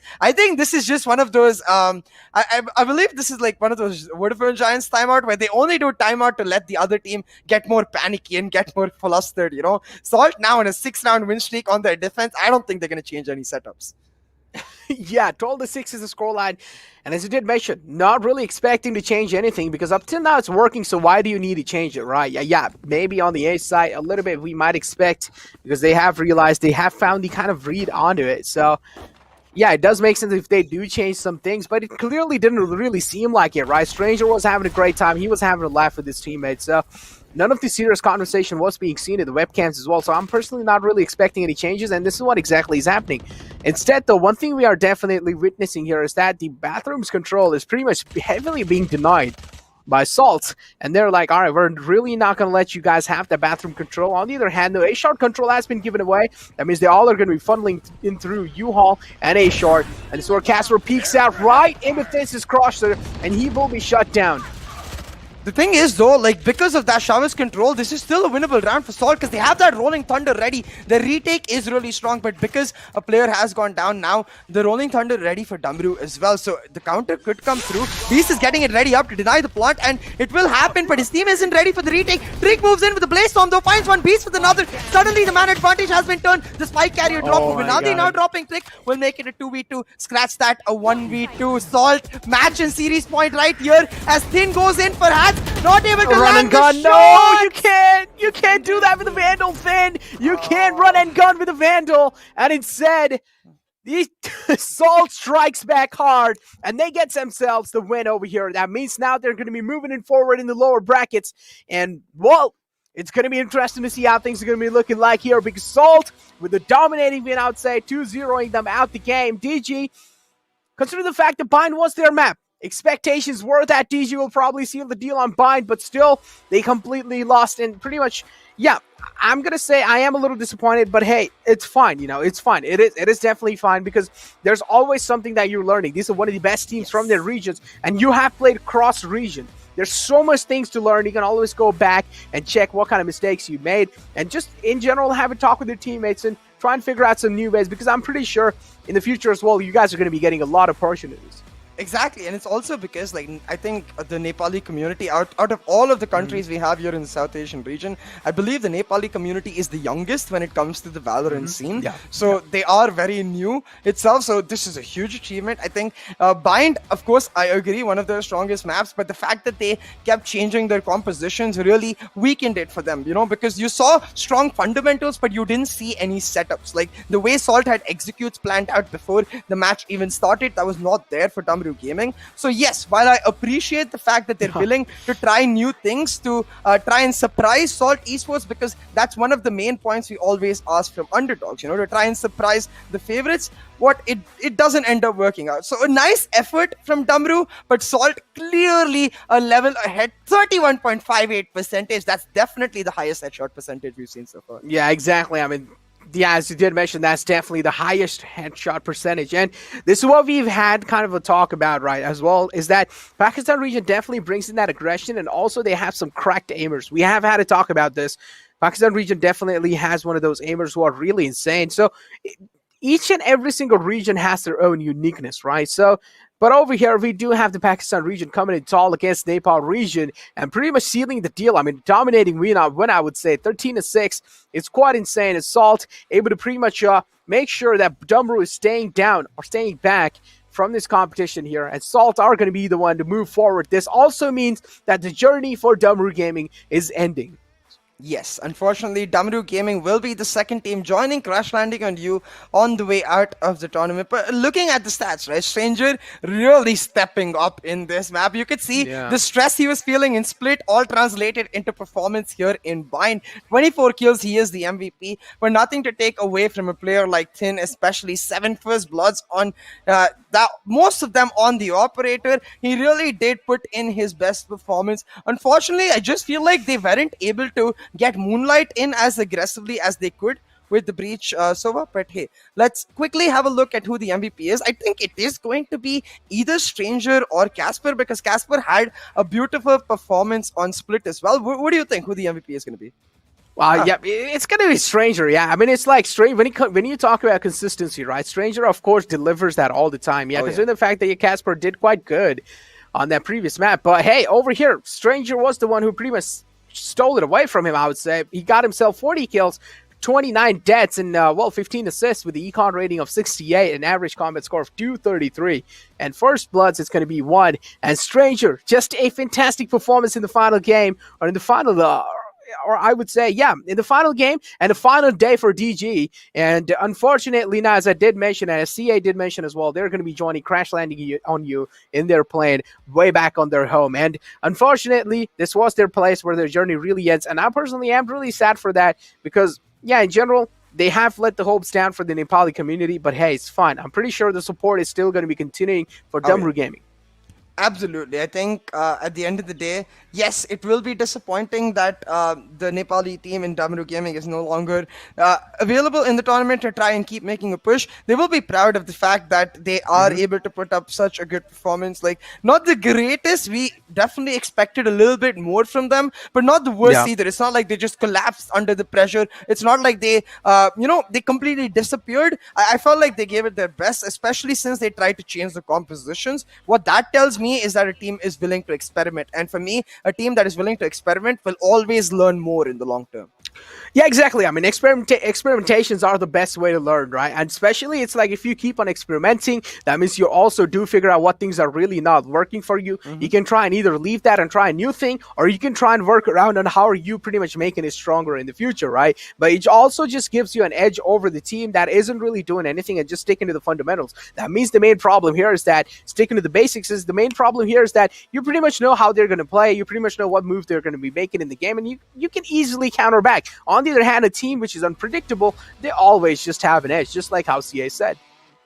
Yeah, absolutely. As you saw in the brackets as well, Salt ready in the lower bracket finale for the loser of Global Esports versus Enigma to come down and contest with them for that second spot. So 3 teams left in Group B, 3 teams left in Group A. We'll find out the first team to qualify real soon though, because the next matchup will reveal that to us. So for now, that's the end of me saying goodbye to teams for today. We will now be seeing which team goes forward. But like, once again, just a final wrap up on Damaru Gaming. I think I have to say, like, I'm excited to keep seeing them in the future. I do hope they stick together.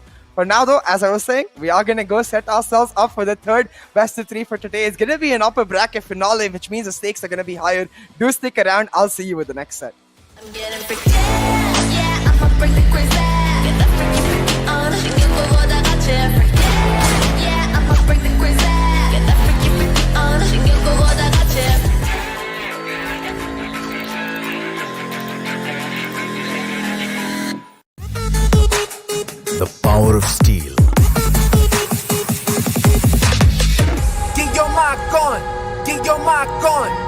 strength of metal. Need your mark on. Need your mark on. Yo, need your mark on. Need your mark on. The new Classic Mark III. Get your mark on.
Yeah, yeah, I'ma bring the crazy. Get that freaky, freaky on. 신경보다 같이. Yeah, yeah, I'ma bring the crazy.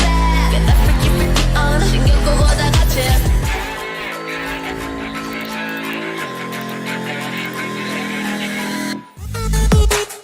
The power of steel.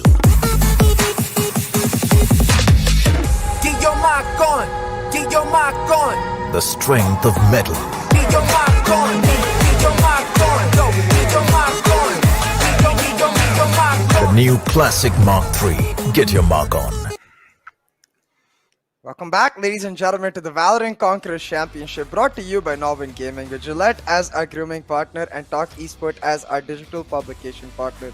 And my name is Nikhil Siebansali, and I'm here with Neeraj Necro Sangle as we bring to you the final matchup of today. It's going to be the upper bracket finals of Group A Necro, Team Velocity versus Team Exploit. The winner of this going directly to the Grand Finals. Yeah, winner of this, exactly, directly going to the... pretty much going to be qualifying in forward. And this is the match of upper brackets, if you guys had no clue about it. Because, of course, yesterday Exploit won, and then you also have VL team winning against Exceeli. So they pretty much moved in forward in the upper brackets. But unfortunately, though, the other brackets of Group B, we're not really going to be seeing them being played today. It's going to be played tomorrow. But for now, we have Velocity versus Team Exploit in front of us, and... well, I can already tell this matchup is going to be a heat, because yesterday we saw Team Exploit with a banger of win against CLOY, but then on the other hand, VLT, I mean, I don't really need to speak a lot about this team, right? Yeah, absolutely. As we've talked about, I think there are three particular teams in my mind that are the favorites to win it all, and VLT is one of them, you know. So definitely a tough task for Exploit, but I do think this team has gradually just improved. But I also believe that the veto is ready, and I would be very surprised if we don't see a Split and Haven ban, because Exploit are so damn good on Split that, yeah, as you can see, VLT should ban on Split, and the same can be said about VLT's Haven, where VLT is just so damn good and Exploit don't play it that much to make it a much more simpler ban. But Icebox getting picked by VLT, this shows the growth of the squad, Necro. Like, I remember this squad being one that ran away from Icebox and Breeze, and now I see a veto where VLT willingly pick up Icebox and Breeze. Yeah, exactly. Icebox and Breeze being picked up over here, and also you also do see Exploit again striking in with that Ascent pick coming in. Now, as you did mention, Split is the map where Team Exploit is really good. That's why Velocity instantly target banned that. On the other hand, Exploit as well realizing the same thing and instantly banning in Heaven. Now, pretty much I would say target bans coming in through from both these sides, but on the other hand, though, Velocity expectations on the map of Icebox to, of course, dominate coming in through, but Team Exploit, considering or taking a look at their past, yeah, it has been shaky. They have went through a lot of ups and downs, because in the qualifier ones of the Pakistan-Afghanistan region, they pretty much lost against Salt. Yeah, definitely. Yeah, that's what I meant, right? Like, it was a very rocky start for Velocity Gaming in general. Sorry, Exploit Storm in general. But they were able to get it back, especially after HSB's introduction. But as we see, the audience predictions, it's not a surprise at all that the audience heavily favors VLT. We see this always being the case whenever they're playing. Almost always. I won't say always. But the casters as well, all pretty much agreeing. Johnny, the only one who thinks we're going to go all three maps. Well, I mean, Johnny is kind of a person who's a believer, right? Just Yeah, like how I optimist. did. Just like how I did as well, you know? I mean, I'm also a person who's a really believer, because last game as well, I went with Damaru just like how Johnny did. So, of course, Johnny and me, the believers out here, on the other hand, CA and Fixes, they don't Wait, really but like you to said believe in 2-0 teams. here. Hold on. But I'm talking about the previous game as well, man. Fair enough. Where's the I went cynics, with guys? DG, man. Come on, yeah. But yeah, in this one, I'm really not a believer, because I feel like being a believer can just be me shooting my own leg.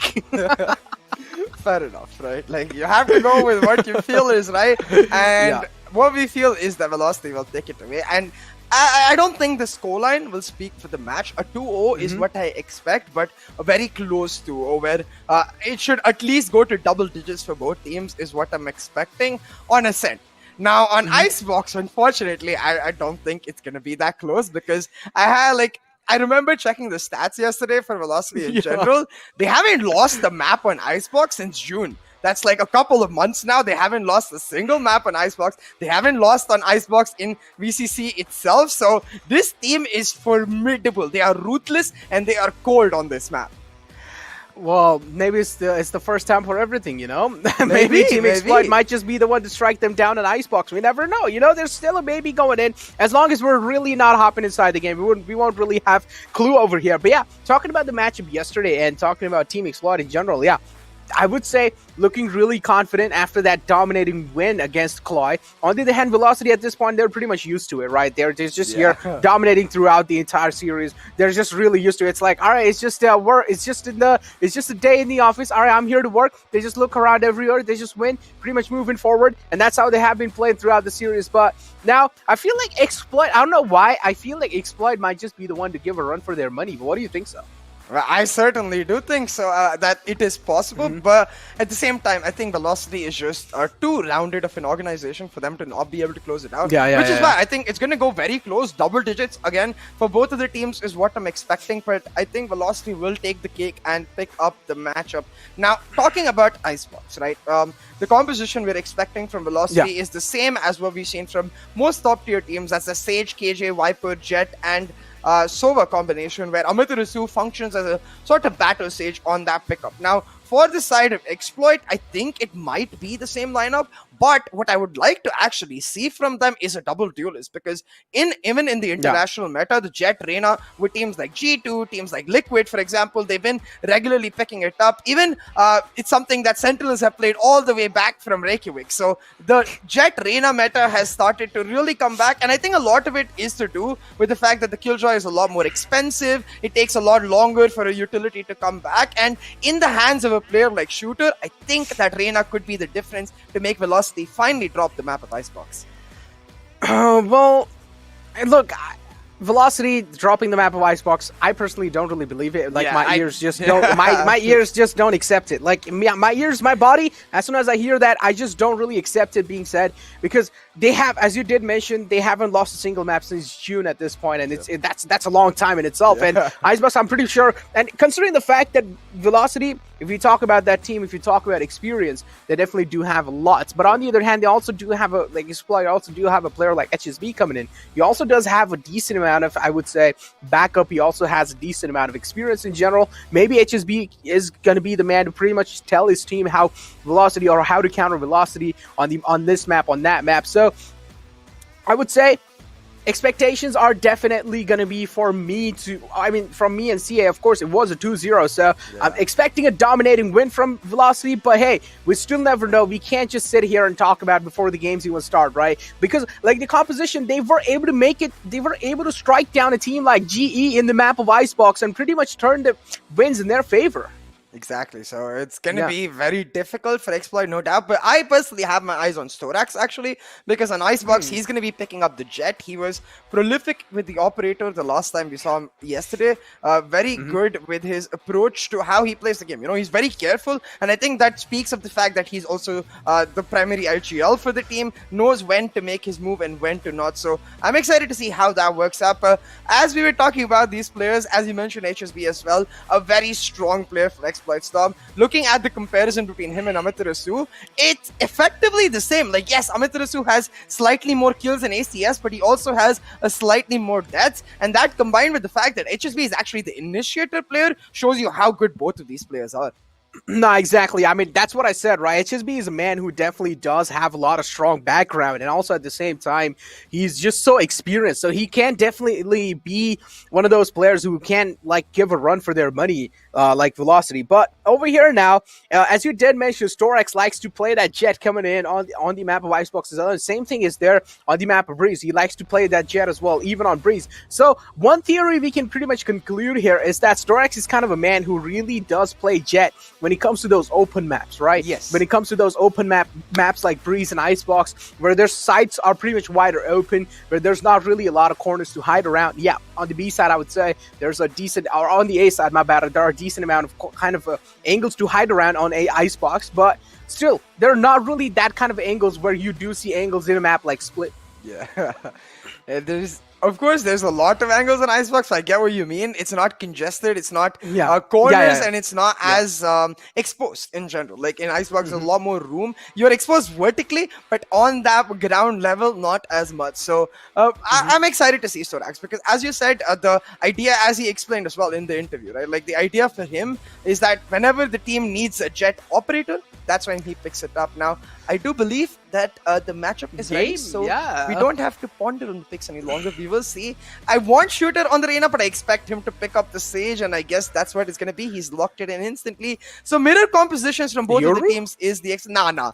It's just trolling us. Yeah, he's just trolling around. Yeah, I was like, what, Yoru? Is that really the thing that you're really going for here, HSB? If you do, then I don't know, because HSB, I feel like he's a fantastic solo player in general, right? Like, why would you give that over? And yep, this is what he exactly does. He picks up the Sova, and hey, he is the hunter, and pretty much going to be going forward inside the game. Oh, you like that? Yeah, I am the hunter. No, never mind. I don't. Okay. I don't. Okay, let's ignore that. Moving it forward, right to Ace. It seems like he is ready. Amaterasu is ready as well with poor LFF and FW1. Hey, I see all Sentinel ready there too. The owner of Velocity Gaming, Sentinel's just there to support his team, you know? He's warming up as well, you know? He's warming up as well. You can already see he kind of, just rubbing his hands, just shanking around as well, making sure if he's fit and fine, his team will be doing the same thing as well. So Sentinel doing a great job keeping his team together. But here, we do have Team Exploit pretty much locked in and loaded. Take a look at HSB as well, just directly diving in his screen. What happened? And King, if he gets any more closer, he will be inside the game himself. That's literally what I was gonna say. What happened to King? His face is literally burning up. It's like he's, it's in those animated movies when the character is being pulled from real life into the animated thingy. It's like he's in the middle of that, where his like face is completely white. But hey, enough of that talk. We're into the action. Velocity on the attack, and they will waste not a single second. MW1 took that vertical control on his team, backing him up. Now pushing in. The B wall set up. The conditioning plays on. They're just going for the instant plant, Necro.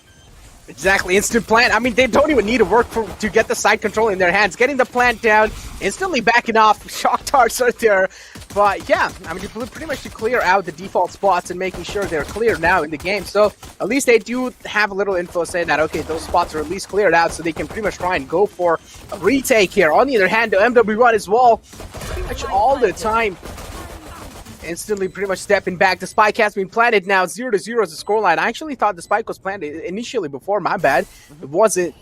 Pretty much lost track of the board there. This is going to be a massive recon, and yes it is! So much intentions being revealed, but Team Exploit as well pretty much striking back. King and Soulmate trying their best to make things even here. Shooter strikes in, but he's down low. This is not really looking good, and yes, we do have the one last man alive. It's going to be Vapor. He strikes in and shuts down Shooter.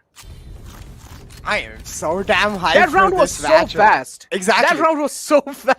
Yeah, it was so fast, yet that's what I mean, right? This is why I'm so hyped for this matchup, because these teams are so confident. Like, the retake was set up for Exploit. They understand that you don't really need to heavily contest the plant. They're willing to play on the retake. Even though it doesn't work out, it's the confidence that I appreciate. Willing to play along the way you've set yourself up. And Velocity, the same. I talk about this so much. Like, conditioning on Icebox is so damn important. And look at this, they're doing exactly that. Running back the same execute that got them the win first. This time, albeit at a much slower pace. They know they have the weapons advantage. They don't want the trades the way they want it in the pistol. Inside this time, they know how valuable their weapons are. So gonna take it step by step. Once they've got that vertical container control, gonna use the drone to clear out yellow, take control of this, and then allow MW1 to move in. A really nice trade from Shooter though. Yeah, I gotta say, I mean, Team Exploit is doing a great job standing against VLT here. I mean, they are able to kind of connect those shots in through. LFF finds one, right to Ace to follow it up. Up till now, no reply has been found. The only reply was that skull-cracking Sheriff shot. After that, we are seeing Team Exploit being shut down slowly and steadily, being put down back to sleep. Storax being spotted, one last man alive. Shock Dart being used as well. And that Shock Dart wasn't really able to find anyone, but HSB now gets taken out. Yeah. Only one player going down in MW1, meaning a bonus in the cards for Velocity Gaming, and this is where you can expect that default to switch up. Like the Viper wall likely to again go down B, unless they just want to go hard execute down A. But even then, in the buy round, the Viper will go down B, and that's where the fact that they've rushed 2 rounds in a row in the starting, the conditioning will come into play, because the opposite team is forced to think, oh my god, if the Viper wall comes down, will they rush? This time, like I said, they want to play the bonus, so they're not going to go back to B side. Instead, a mid to B approach on the cards. The Viper wall likely to come down late as the Cloudburst sets up MW1 to move in. Now, the wall coming down, the wall is actually a little skewed by Velocity, but it doesn't matter. They will go in nevertheless. MW1 will updraft, and if they already got the plant down, their post plants are so good down in kitchen halls. Exactly. The plant, the spike has been planted. MW1 finding himself a massive frag here, even though Team Exploit does have the gun advantage. They're not really able to deliver. Vibor peeks out. He gets one. He gets another one. Shooter is there to kind of trade things out, but HLFF there in the back lines. Oh my god, the team synergy and the team communication. If you talk about, this is at its perfection. Yeah, I mean, Velocity with 3 rapid fire rounds, I guess they have a date for later tonight, because they're looking to get the series done ASAP. I think Exploit are just shell-shocked right now, because I don't think they were expecting this quick tempo of play from Velocity, you know. And again, it's just going to continue. Velocity not going to give up the pace. This time, all 5 stack onto A side. It executes all the way, I think, till they get answered, or rather, till they see some sort of other flank coming in from the side of Exploit that they can punish. Now, this is an eco for Exploit. Storm, having lost that buy round, their eco is demolished. They still have those sheriffs, though, and these players are capable of pulling out a thrifty. So let's see, will they do those damage on those sheriffs? And look at MW1, pretty much putting the pedal on the metal. And every 2 have him to learn. He did get spotted, but flicks right on the right side. Tank sets his speed down. Shooter there to reply, but the reply isn't really going to be strong enough because King is there as well. But hey, they both get instantly striking down. And this is where Team Exploit is actually making it pretty close. Velocity, if they do lose this round, I mean, yeah, it's not really going to be affecting their economy much, but it's definitely going to be giving a little bit of confidence booster for Team Exploit. But it doesn't matter. Right 2 ace is there to pretty much save the day for the team. Right to clutch, safe hands, you know, to leave the end part of your round with.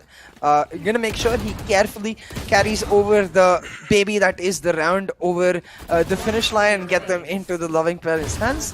But hey, 4-0 on the scoreboard, and again, Velocity can go for the executes. And so far, the way they've done it, now they already have that Killjoy ultimate ready, whereas HSB is not even, well, he's exactly halfway through his ult point pickup. So this Killjoy ult cannot be contested, but Vibor is not actually poised to get that ult set up. Instead, he's getting his turret ready on belt, now gonna join his team and set up the Killjoy lockdown as they get ready for an execute. This time around, though, King with his mollies is all about a plant delaying. As you can see, 1 molly down sandwich, 1 at default. So they are ready for a hard execute. Let's see how well they're able to respond if Storax is able to find value on the operator. They already have a lockdown available in the 5th round, and they pretty much use it. MW1 just dashing on the sides. Is actually pretty much a dash to bait out that operator shot. He did that successfully. Now, spike being planted, and they are just going to be playing on the post plants. On the other hand, Viper was there to pretty much walk the back flank there, but we also do see the Viper from Team Exploit slowly and steadily sneaking in from the back lines. Hopefully the flank is expected, but it doesn't matter. MW1 able to take 2 players out. HLFF as well expects the flank coming in through. He shuts down Soulmate as well. And just Storax, the last man alive in the game, or last man alive in the match, I would say, is able to find one, but Velocity does realize there's no point in just like going and trying to hunt over here Vibor, trying to bait out a shot, and it seems like he's not really going to be baiting out, just wide swings it, and too quick to react. Vibor pretty much just slaps him out the game. And doesn't even pick up the operator. That's my favorite part about it all, because that means they're going to maintain the same pace. 5-0 right now, and Velocity just going all in and executes. Exploit Storm have no answer, and rightfully so, because this is not how Velocity have played in the past. Velocity literally telling Exploit Storm, you can take all of your pre-match preparation, you can take all of your demo review, take it to the toilet and flush it down the drain, because we are showing you something completely new. Again, mid to be on the cards of Velocity Gaming. They will give no room. This time the wall is even set up perfectly, so there is no taking out. Amethyst2 finds the first kill. The Viper's Pit is available. This should be another free round for VLT. Just a W key game what we're seeing here. They're not stopping pressing that W key. Only time they really stop is just for planting the spikes, and well, LFF as well just ready for Storax. They're everywhere but nowhere at the same time. Like, I don't understand what's going on here. VLT, the presence of mind inside the game is just so precise. It's just all over the place. MWN as well delivering. HSB trying his best to strike back, but VLT is just way too strong. They're getting strike down with the hammer of velocity. Yeah, I mean, this is just the pure reward for being, so hardworking and getting to practice in every single of these executes that they're going for. I can clearly see that they've sat in customs for at least a couple of hours, cleared out every possible scenario that could happen, It's like, hey, if I get first blood here, then you play the post plant here. If we lose that Viper early and we don't have the Snakebite lineups, then we play post plants like this. Like, they imagined every possible scenario, which is why, like, as you correctly mentioned, right? It's like they're everywhere, yet they're nowhere. And for me, what that means is that as soon as MW1 is starting to get the spike planted, the team is not thinking about where he needs cover from. They're thinking about how they get into post-plant positions, because they've already given him the cover by getting him into that position in first place. Velocity is always a step ahead. They're not thinking about the moment. They're thinking about what they need to do next, which means as soon as the spike is planted, they have amazing post-plant positions. You saw Hellfighter adopting that vertical angle on the container near the attacker side spawn, shutting down the flank rotations. And with the Sage playing kitchen as well, they have kitchen control, they have walls control, they have mid control, they don't allow rotations. It's like Exploit Storm cannot play the game. They're being suffocated. Yeah. It just doesn't really seem like this wasn't the exploit that we saw yesterday, man. Yeah. They're just not getting time to read or know what's going on in the game, and before they do try to kind of get a little bit of catch onto that, they just get instantly shut down. The pushes and the aggression that they're showing, the pushes and the aggression that Velocity is showing, they have never expected, as you did mention before. And that was a great recon dart as well. I mean, just revealing Storex's position now, they pretty much do know that the operator's available there. LFF as well, he has managed to sneak in quite deep here, and he might just have a good angle being created over here, and he might just strike down Storex, because Storex doesn't really expect him to be here. But do you see the fear of the conditioning? Just that Viper wall in one drone causes 3 members to come towards on the B side. Now Storax does find some value, takes down right to ace, but this cube push from the Jet and Killjoy and Vibor and MW1 can be crucial. MW1 moving in now. Storax himself, it's a Jet on both sides trying to make a play. It's going to be MW1 trying to find someone. Amitarasu does find the revive, and at the same time Vibor finds a kill. MW1 will get traded out, but now Vibor coming through on the flank takes out Storax. It's a trade all the way around, but Exploit Storm holding on. They have a man advantage. They definitely do have the man advantage. VLT now, pretty much the last 2 players are right present on the side. And take a look at the confidence being shown as well. And finally, Team Exploit get themselves around on the board, and HSB pretty much was that man making those individual plays happen. He got himself a massive 3K to save the day for Exploit and finally open up the account. Yeah, so we really need to talk about the changes that happened right after that timeout. So immediately, like, you're going to see this Viper wall being placed down A, the same as they did before. This is just to cut off the immediate entrance. It not only blocks off that pipes angle, but it also blocks off the belt angle while denying the A main entrance itself. So they're playing the Viper full anchor on A while using the Sova to get immediate information. Stacking up B side, leaving the Killjoy turret alone to mark mid, with that Killjoy just jiggling once in a while. So what this means is that they're stacking up the site and leaving mid control to Velocity. Now Velocity expected them, I think, to play much more on defaults, which is why they went back to their defaults after their timeout. But now that they realize that the sites are being stacked, they're back to their execute, since they want those numbers advantage where they push. Now going on to the A side, Velocity set up to take a 5v3 fight with a similar execute. It's just a question of, can Exploit Storm stop these executes? It's definitely going to be really tough to actually stop these executes coming in, and yeah, I do understand how you rightfully pointed out the changes that came in through after that initial timeout being made. Hunter's Fury being utilized from right to ace to kind of force anyone out of their comfort positions that they had before. But HSB just too quick to react. MW1 getting shut down. HSB moving in, and this man needs to be shut down, because at this point they aren't really able to shut him down with those initial one-on-one fights. On the other hand, though, Team Exploit finally seems like they're getting themselves on the board. They're able to kind of give them a run for the money here. The Diffuse is being stuck, and right to Ace this time, he isn't really able to cluster around out. But hey, it's fine. You know, they do still have a massive lead over them. And yeah, I do understand what you really pointed out there, you know? The changes that came in through. Viper before was actually playing all the way on the B side, and pretty much she had the retake while going in through. But instead, after that, instead of the timeout coming in through, the Viper switched her position back to A, and on the other hand, we did still a lot much more aggression coming in through on the B side. Yeah, it's just a stack on either side, and given the fact that the Viper and Sova are playing together, the Viper is never in a position where she can get caught off guard because of a lack of info. So that's the main reason you want the Sova there, because the Viper doesn't want to be caught off guard. Now, again, the Viper wall has changed this time, going through pipes to get mid control rather than belt control. See, I think velocity on an eco. MW1 though on that Blaze Storm. We've seen this one ultimate turn rounds around, and already he's got that first blood, hunting for more while Amaterasu takes control of Cube. Velocity have got B long for themselves too. Now, the Blaze Storm is out. He missed on HSB, but it doesn't matter because he's just going to back up, go get their sights on A because they have B long. They know that mid is where most of the defenders are. So A likely to be empty or only one person to be there. Velocity now making the move there. Out of charges. Yeah, look at that shooter. Well, the guy who was down, the resurrection's back on him, but that's a massive investment as well. Team Exploit, even though Velocity's on an eco, you can clearly see Team Exploit still, they are really scared to take those peaks, which is understandable. You don't really want to give a team that value they want, especially on an eco round, because that cannot really be good. Does manage to find one tag, and that can be huge in the future.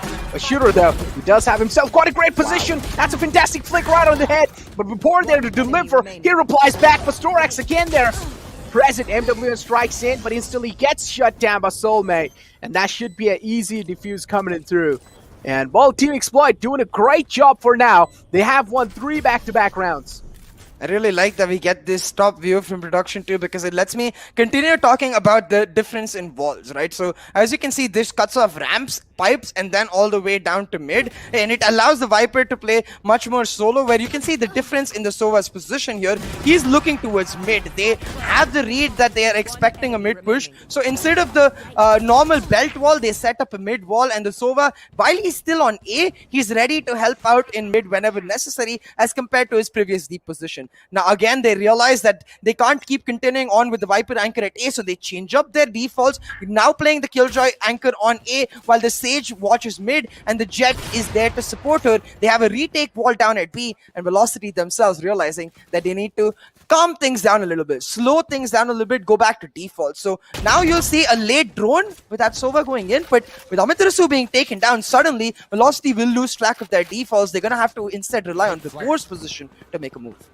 But this is what we really talked about, right? HSB's pretty much experience is showing in. It's clearly shining in here, and HSB is actually able to kind of open those initial duels, and actually he's able to win those as well. So experience clearly showing from the side of HSB, and this is what is really favoring or helping Exploit to pretty much get these back-to-back 3 rounds in their hands, and it just really comes down to this round now, because VLT, if they lose this, if I'm not really wrong, they will be kind of, their economy again will be really damaged, and they don't really want this.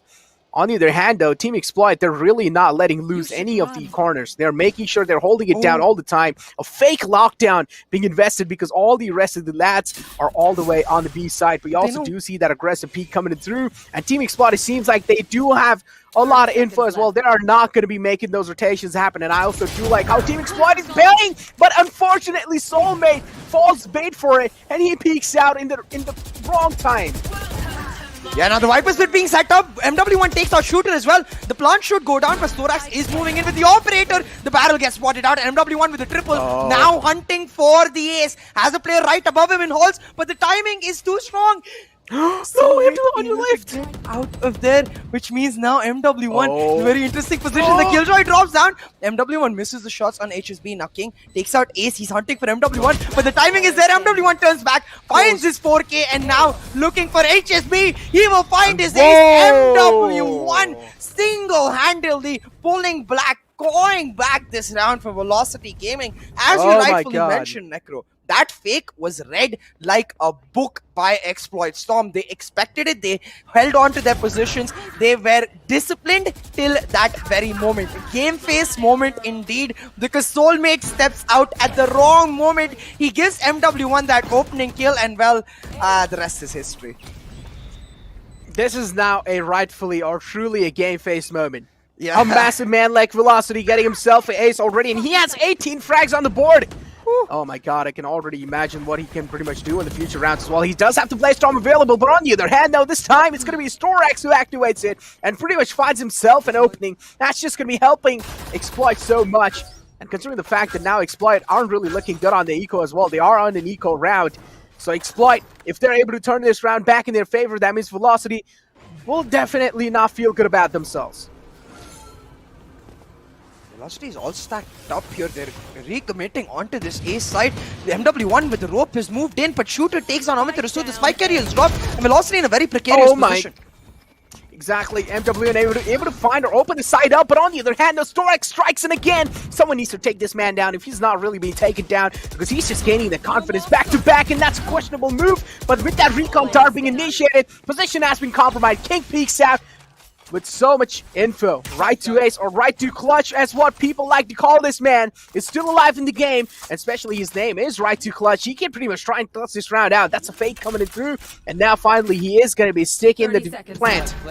30 seconds left in the clock. He only has 27 HP left to clutch this round out. It's going to be really tough. He's down to only 1 HP. Imagine if he actually clutches this out. I'm going to lose my mind. Ace has a great positioning. He finds one. No! He could have actually found the second one as well, but King strikes back when his team needs him the most.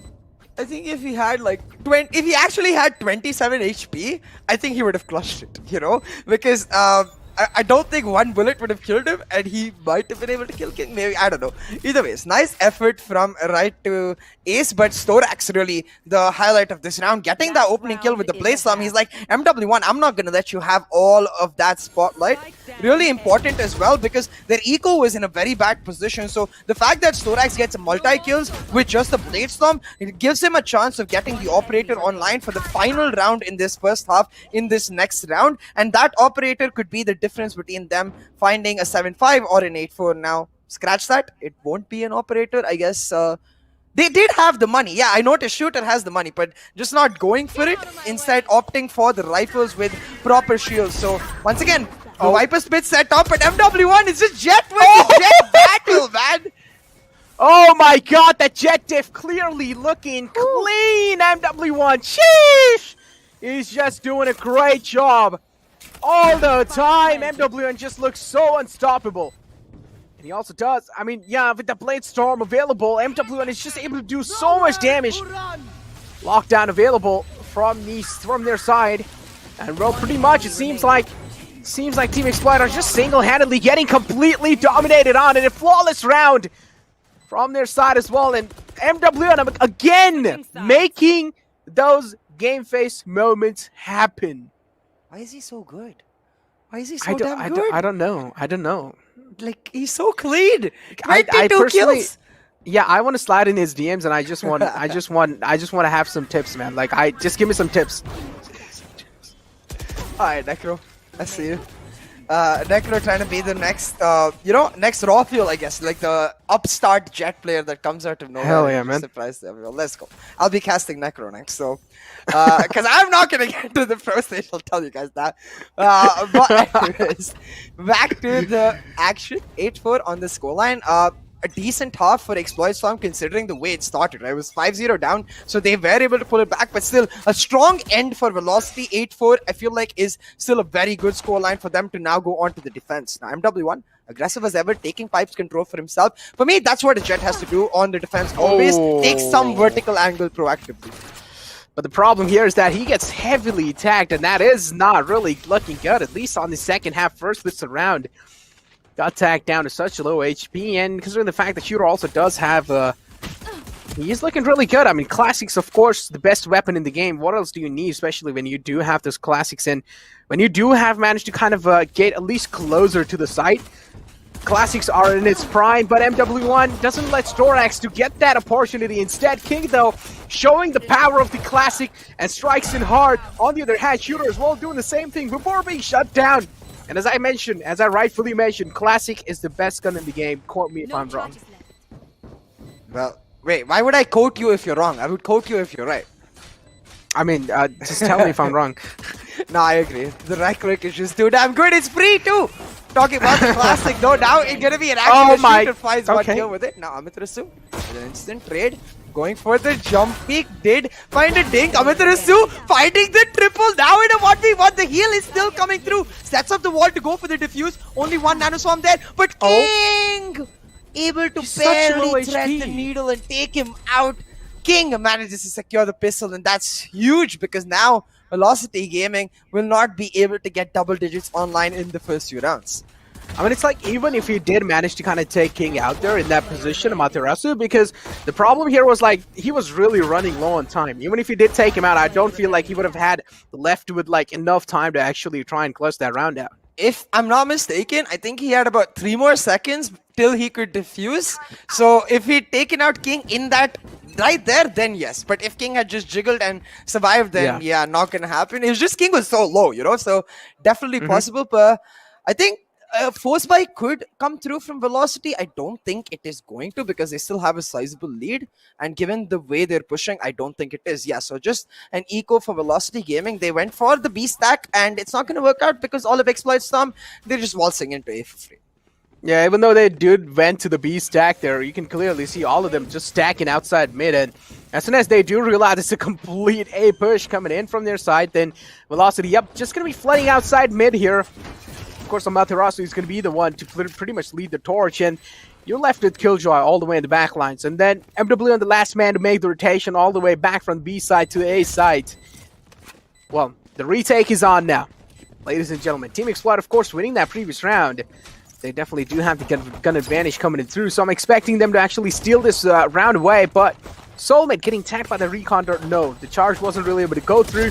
That means Team Exploit's position is still uncompromised, and this is what Soulmate realizes. And staying calm, cool, and collected in those moments, and he's able to get himself a 4K. Very well played by Soulmate. Timing that snakebite as well perfectly with respect to how much the wall has been beaten. Knows that how many more hits it needs to be taken down. So delays the wall in that regard a little bit and then forces them to come through a tiny choke point where he's already ready in the vertical angle to mow them down. The classic, of course, the best weapon in the game coming through to finish it off. You know, works really well for this side of Exploit Storm. Now they will continue on with the bonus this round. Storax on just the ghost as he looks to get the money for an operator, and another player picking up a Vandal but still has the money. So advantage weaponry wise to Velocity, and that's exactly what gets them this first kill. Vibor not only picking up 1, but I thought he was gonna pick up 2. Instead he whiffed a little bit, and Soulmate survives with barely any HP. Yeah, exactly. Whiffing those shots, and instantly Soulmate capitalizes on it. HSB as well to reply back, and Amaterasu getting striken down. Viper's pick being inbound to at least get themselves a spike planet. They have been able to do so. It's a 3-on-4 situation for now. The wall is there to pretty much disrupt the vision of VLT. But hey, MWN now pretty much needs to expect there's someone right behind this little box, and there is. He's waiting for anyone to welcome right there, and did pretty much heard outside. No, pretty much spotted a little bit glimpse of him, and instantly flicks back onto him. And now it's a 3-on-1 situation, and it seems like VLT. This time, right to ace is not really in the mood to right to clutch. I think this is the right call. Going for the save, knows that his team is going to have to eco, and I think more importantly knows that this was just a bonus for Exploit Storm. So now they've won 3 rounds back to back, looking extremely solid on the attacking side, where they're able to do to Velocity what Velocity did to them, just overwhelm them again and again. Exploit Storm running it back. They're like, how does this taste now? Let me give you a taste of your own medicine. Just in the end here, you know, before, as I have said all the time, and I've been saying this over and over again, in a push, in a flood, inside the site, if you're able to find even the opening first kill, that can pretty much just like stop the momentum of the enemy team here. Yeah. But in the end, just because the Viper's Pit was used, that just helped Team Exploit so much, regaining that pretty much the momentum that the VLT had in that initial previous round. But up till now, Team Exploit is making it pretty close. Like, take a look at the scoreline. It's 78. Exactly, and they won the last 3 rounds. Now, VLT on an eco. Right to ace was the only person who got to save the weapons. You can see before, inching towards it, able to press F and get it on time. Now, jump peaks, gets tagged out. Now, gives the information to Helef, though, who has a sheriff in his hands now. Amaterasu pushing in. V-Long, he gets 1. MW1 does get traded out. Amaterasu looking for more, but it's Storax who takes him out. And at this point, it's effectively over. Just maybe some more damage for VLT.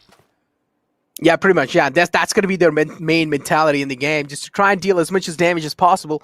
You can already see the Killjoy lurking around, which is Vapor on the B side. As you did mention, he has managed to retrieve the gun back in his hands, and I feel like over here, the main call for Vapor is going to be, without a doubt, to just make that save happen. On the other hand, HellFF is just trying to deal as much as damage as possible. He connects that crispy shot. He's able to strike it, just beat down. This is still winnable. This is winnable. It's a 2-on-3 situation. But just they also need to realize that slowly and steadily, the time is also moving away from their hands and pretty much passes on the Phantom to HellFF here. He's like, all right, you're going to be the one to lead the charge, and I'm going to just be your meat shield. But unfortunately, Shooter is just way too good in connecting those spray transfers. Yeah, Shooter just too good. Able to not just pick out the bait that was Vibhor, also takes out the full HP health fighter to secure now 4 back-to-back rounds for Exploit Storm, and it's very weird the way it's similar for both of the teams. Velocity in the first 5 rounds were dominant. I think it was 6-0 before Exploit Storm took a timeout and actually started coming back. So right now it's 4-0 in the second half for Exploit Storm. We'll see when Velocity is able to answer back. Now I do see a drastic change in setups as the retake wall and the Viper's pit set up down B to allow the Viper to play solo anchor here, while the mid push comes through with the help of the Sova utility. Now the mid push is spotted out by that turret, but I don't think they realize that the wall, the way it's been set up, allows MW1 to get on top of it and find the peak. They're not going to go towards mid though, so value won't be found, but still, yeah, like a very nice interaction between not just getting the kitchen wall down, but also giving your Jet a better angle. That's like buy one get one free. Yeah, that's what it is right now. It's like a 5-head play coming in through from MW1, and even if the wall fades away, he can just jump on the tube, but he doesn't need to do it right now. And while he finds the opening on the Shooter, Team Exploit pretty much expect MW1 to be on top of that tube. But, well, if they peek back again, they're going to be getting themselves another surprise because MW1 now has dropped down. They're trying to inch their way back on A side, but Vibhor has been patient throughout this. He's backed up by right to Ace as well, so both of these players ready to hold it down. They hear the lockdown coming down, but I think they'll be happy to give up the side since it's a 5v4. Not only do they have the man advantage, but look, the position of Amitarasu is so key. Now Soulmate does expect something of this regard. He's marking it, but he turns at the wrong time. Amitarasu finds him. A 4v3 though, because Sorax did find a kill on their A entry. Exactly.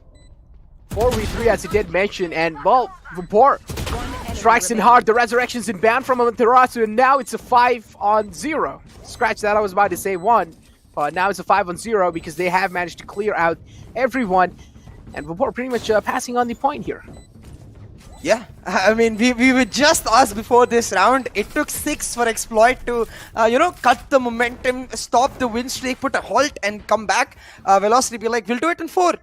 Not still for a lot for Exploit to win, but the fact that Velocity stopped them, props to be given to their seconds, right? As you were mentioning, just 5-head plays from Velocity, using that wall, and the really key part about that is that with that wall, not only did they get MW1 a better position, but Amitarazu's position is completely unknown, because when you hear the audio cue of that wall going down, you're not expecting Amitarazu to be on the flip side of it. You're expecting him to wall off and run away. Instead, Amitarazu be like, I'll wall my team off and I'll go ahead, and they're not expecting him there at all. Now, once again, back to pipes, back to textbook for MW1, and I think they heard him.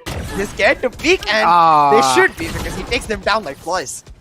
But it's down such low. With that being said, MWN, yeah, only 11 HP, but yeah, he does have the operator in the hand, so all he needs to do is just, in that glimpse, he needs to connect those shots, but if he misses, well, pretty much he will be out the game.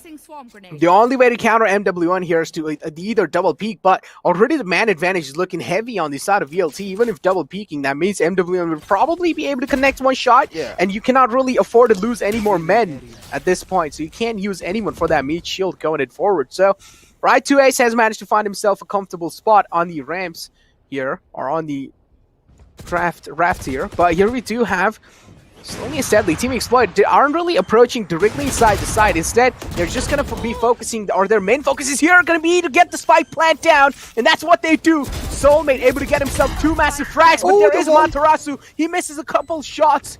on him, and well, he will be instantly striking down. On the other hand, though, Hellfast as well joining the fray. MWN ready with his operator to strike back in style. And well, guess what? He's able to clutch the round as well. Well, I mean, pretty much safe today for his team. This is like in compy where you're like, bro, I'm coming, we'll retake together, don't worry. And then your jet just randomly wins the round. You're like, oh, okay, I'll try to defuse. Thank you. Can I do something, please? MWN, man, he's just smurfing inside the game at this point. Take a look at the shots as well, right? I mean, I feel like the first peak from the side of Sage was without a doubt an info peak, but with that info peak, he got taken out as well. Yeah, he did get the info, but it was not worth it.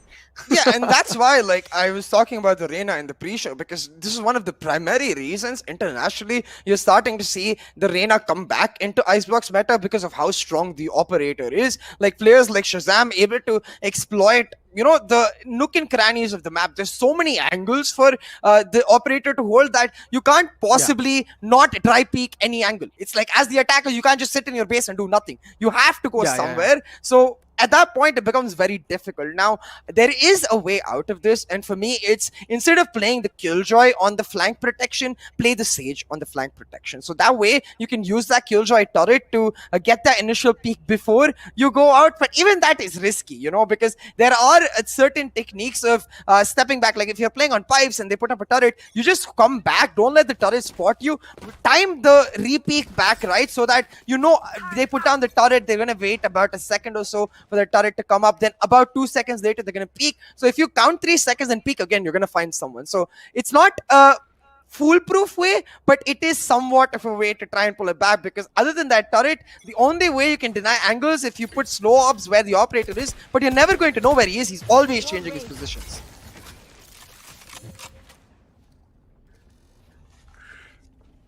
All being used. Now we can heavily do see Team Exploit. I mean, all 5 of them actually on the A side, and no one's watching the flank here.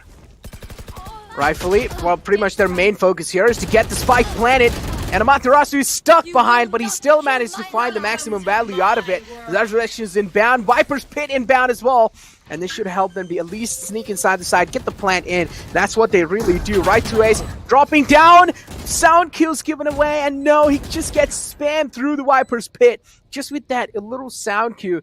And this just tells us that the level of like gameplay or the level of kind of awareness that Team Exploit is showing is one of the best out there as well. And Team Exploit, it's just so freaking good in general. Just like they are able to read VLT, and in the end moment, or at least I would say instantly, they're able to kind of counter their plays.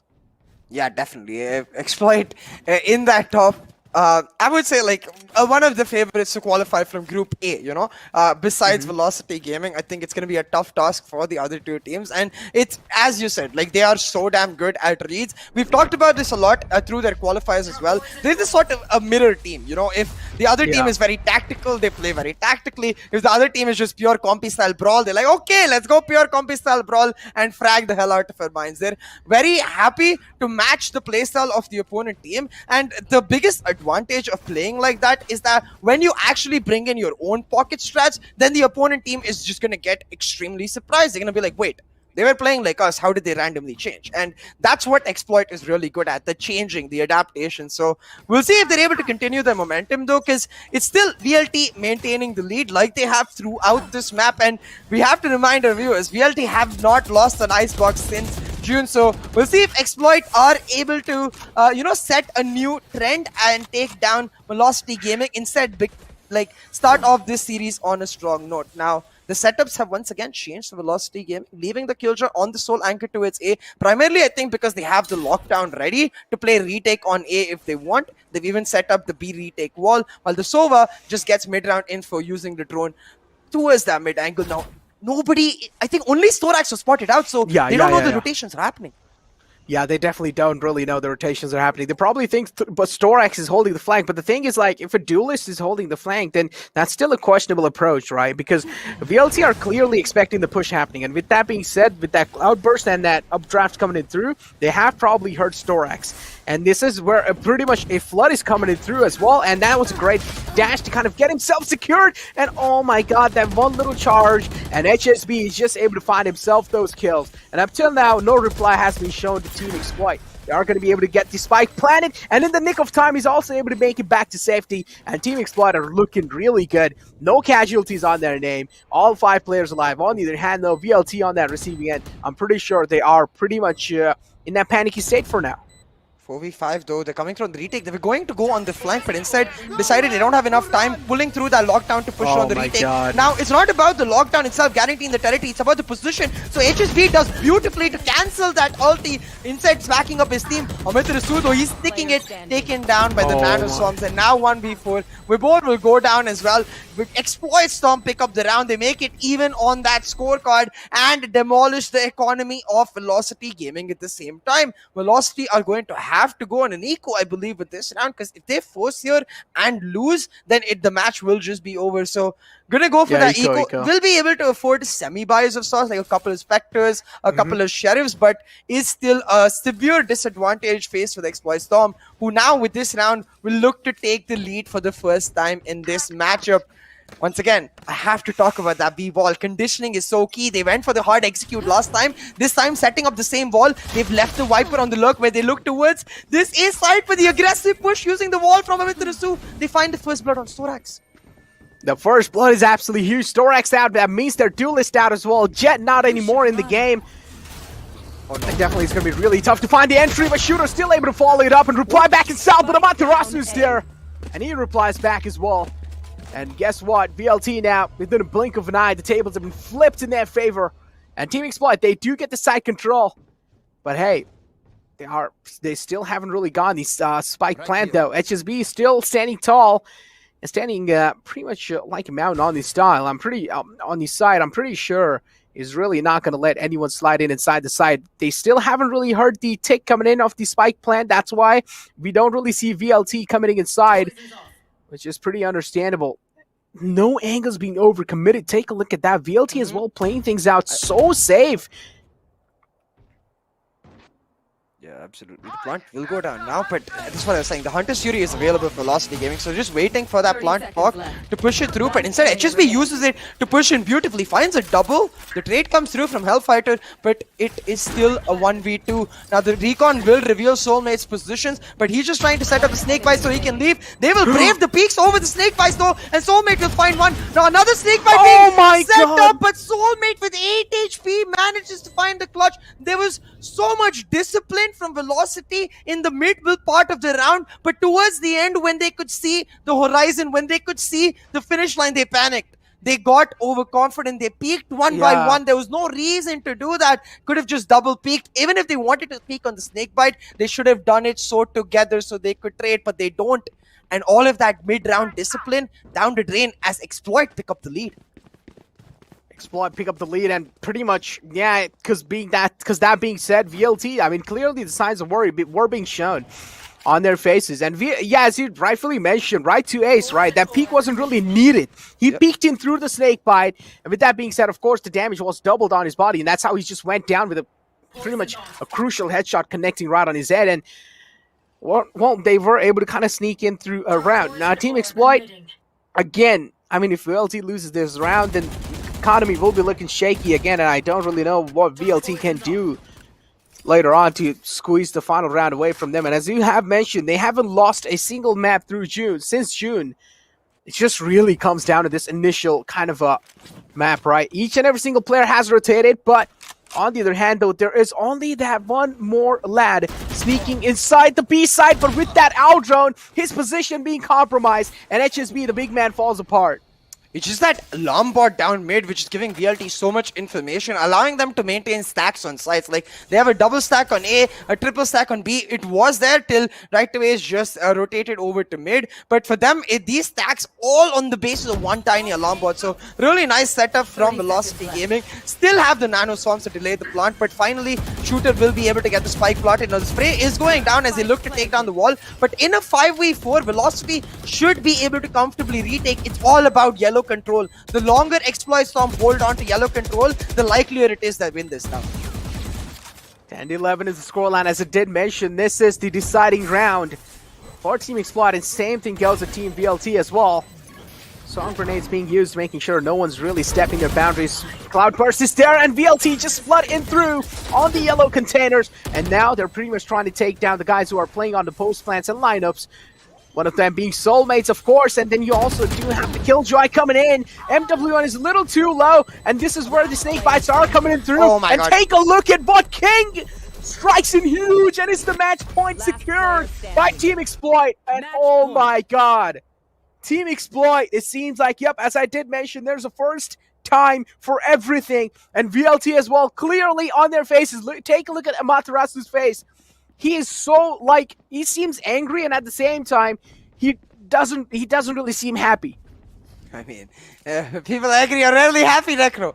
But talking about that last round, I think, like I was saying, right, yellow control is so important. It's because the longer you hold yellow control, the later that Viper can put her snake bite. So the more time you buy Viper at the start of the round, the more she rewards you at the later half of that post plump, because then the Viper's snake bite is more than enough to close off the round, combined with the smoke already there, the toxic cloud. So with that, props to be given to King. The fact that despite his teammates going down, he just holds on, knows that his job is to just protect Soulmate as long as he can, and he does exactly that. Despite them losing the couple kills towards that yellow angle and going down to Hellfighter's snakebite, they pull off the round on those post plants. Now, Velocity facing off against match point. They're going to set up the Viper's Pit and make some aggressive moves down B long. Amitarasu and MW1 have got themselves in, and now I guess MW1 is going to be left to try and get a flank through while the rest of their team rotates on. For Exploit Storm themselves, it's all about this A execute, leaving Storax back to check rotations. There is someone watching the flank, though. There is the Killjoy watching the flank.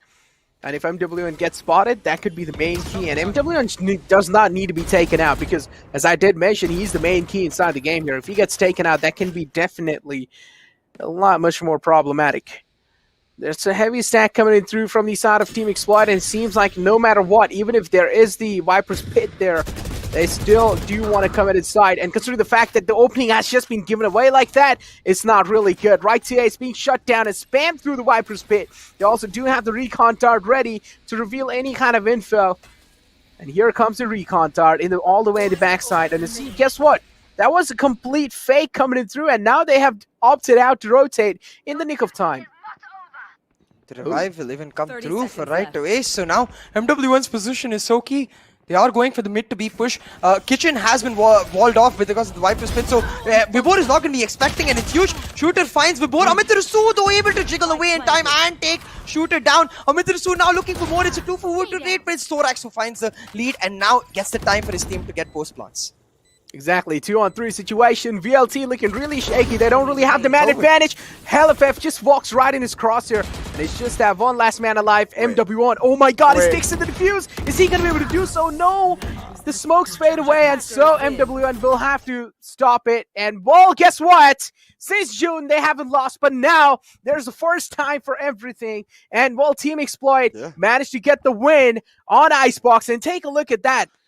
The happy face is clearly showing. They're so happy after winning that round, because they did know Icebox can definitely be one of those things that VLT might just give them a tough call on. But considering the fact that they already won the Icebox map, Team Exploit looking really good. On the other hand, though, VLT, I'm pretty sure they are disappointed in themselves. Yeah, 100%. Especially after a 6-0 start, Velocity is not going to be happy about dropping the map. And I think a lot of it had to do with just the fact that in the defensive half, we didn't see the Velocity we saw all the way back in the Qualifier 1 finals against GE, right? When they played against GE, it was all about post-plant denial. But this time, they were actually taking the initial engagements. They were looking for the fights, and they got punished hard hard by Exploit Storm. Continuously, they won those initial engagements and they were able to translate them into rounds. And that's where I feel confused about what went wrong for Velocity Gaming, because their denial of post plant, the way they set up Crossfires at A, used to be one of the best setups in the defensive side. That's why they took down GE on one of their best maps. So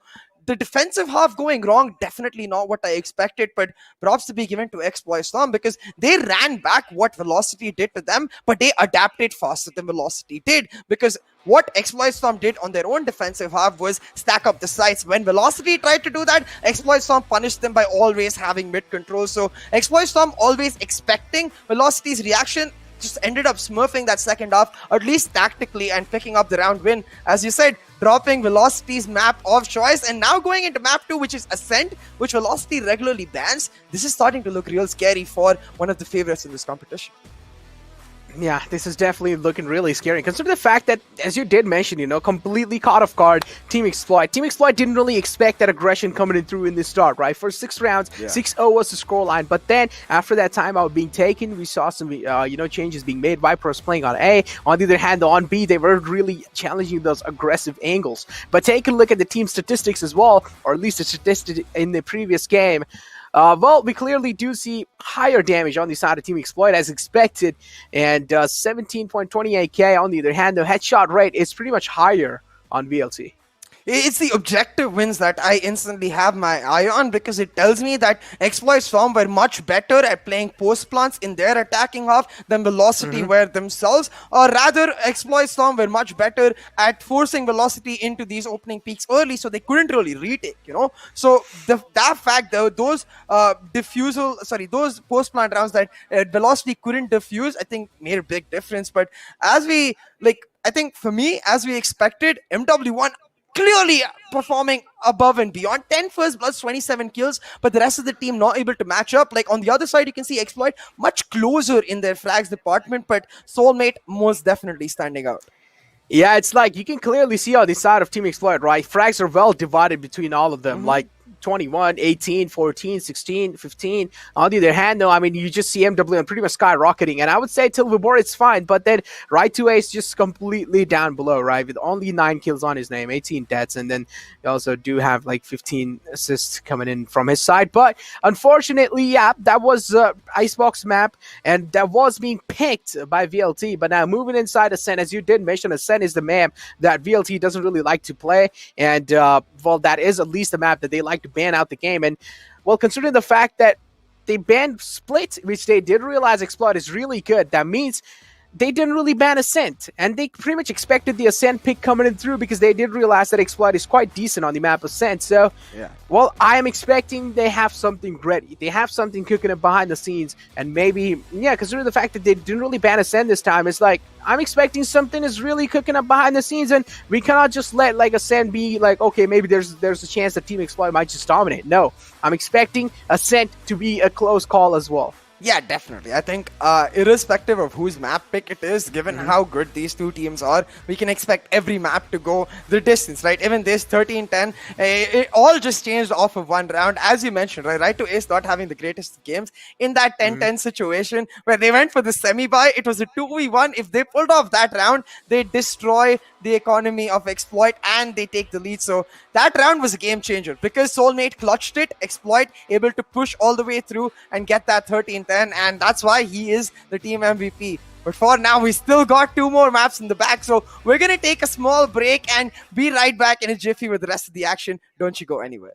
I'm getting freaky, yeah, I'ma bring the crazy. Get that freaky, freaky on. 신경 보다 같이 freaky, yeah, I'ma bring the crazy. Get that freaky, freaky on. 신경 보다 같이.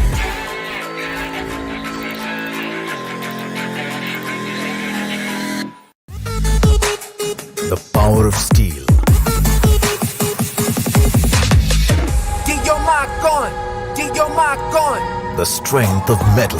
Get your mic on. Get your mic on. Yo, get your mic on. Get your mic on. The new classic Mark III. Get your mark on.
power of steel.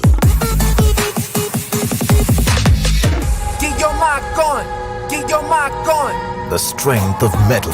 Get your mark on. Get your mark on. Go. Get your mark on.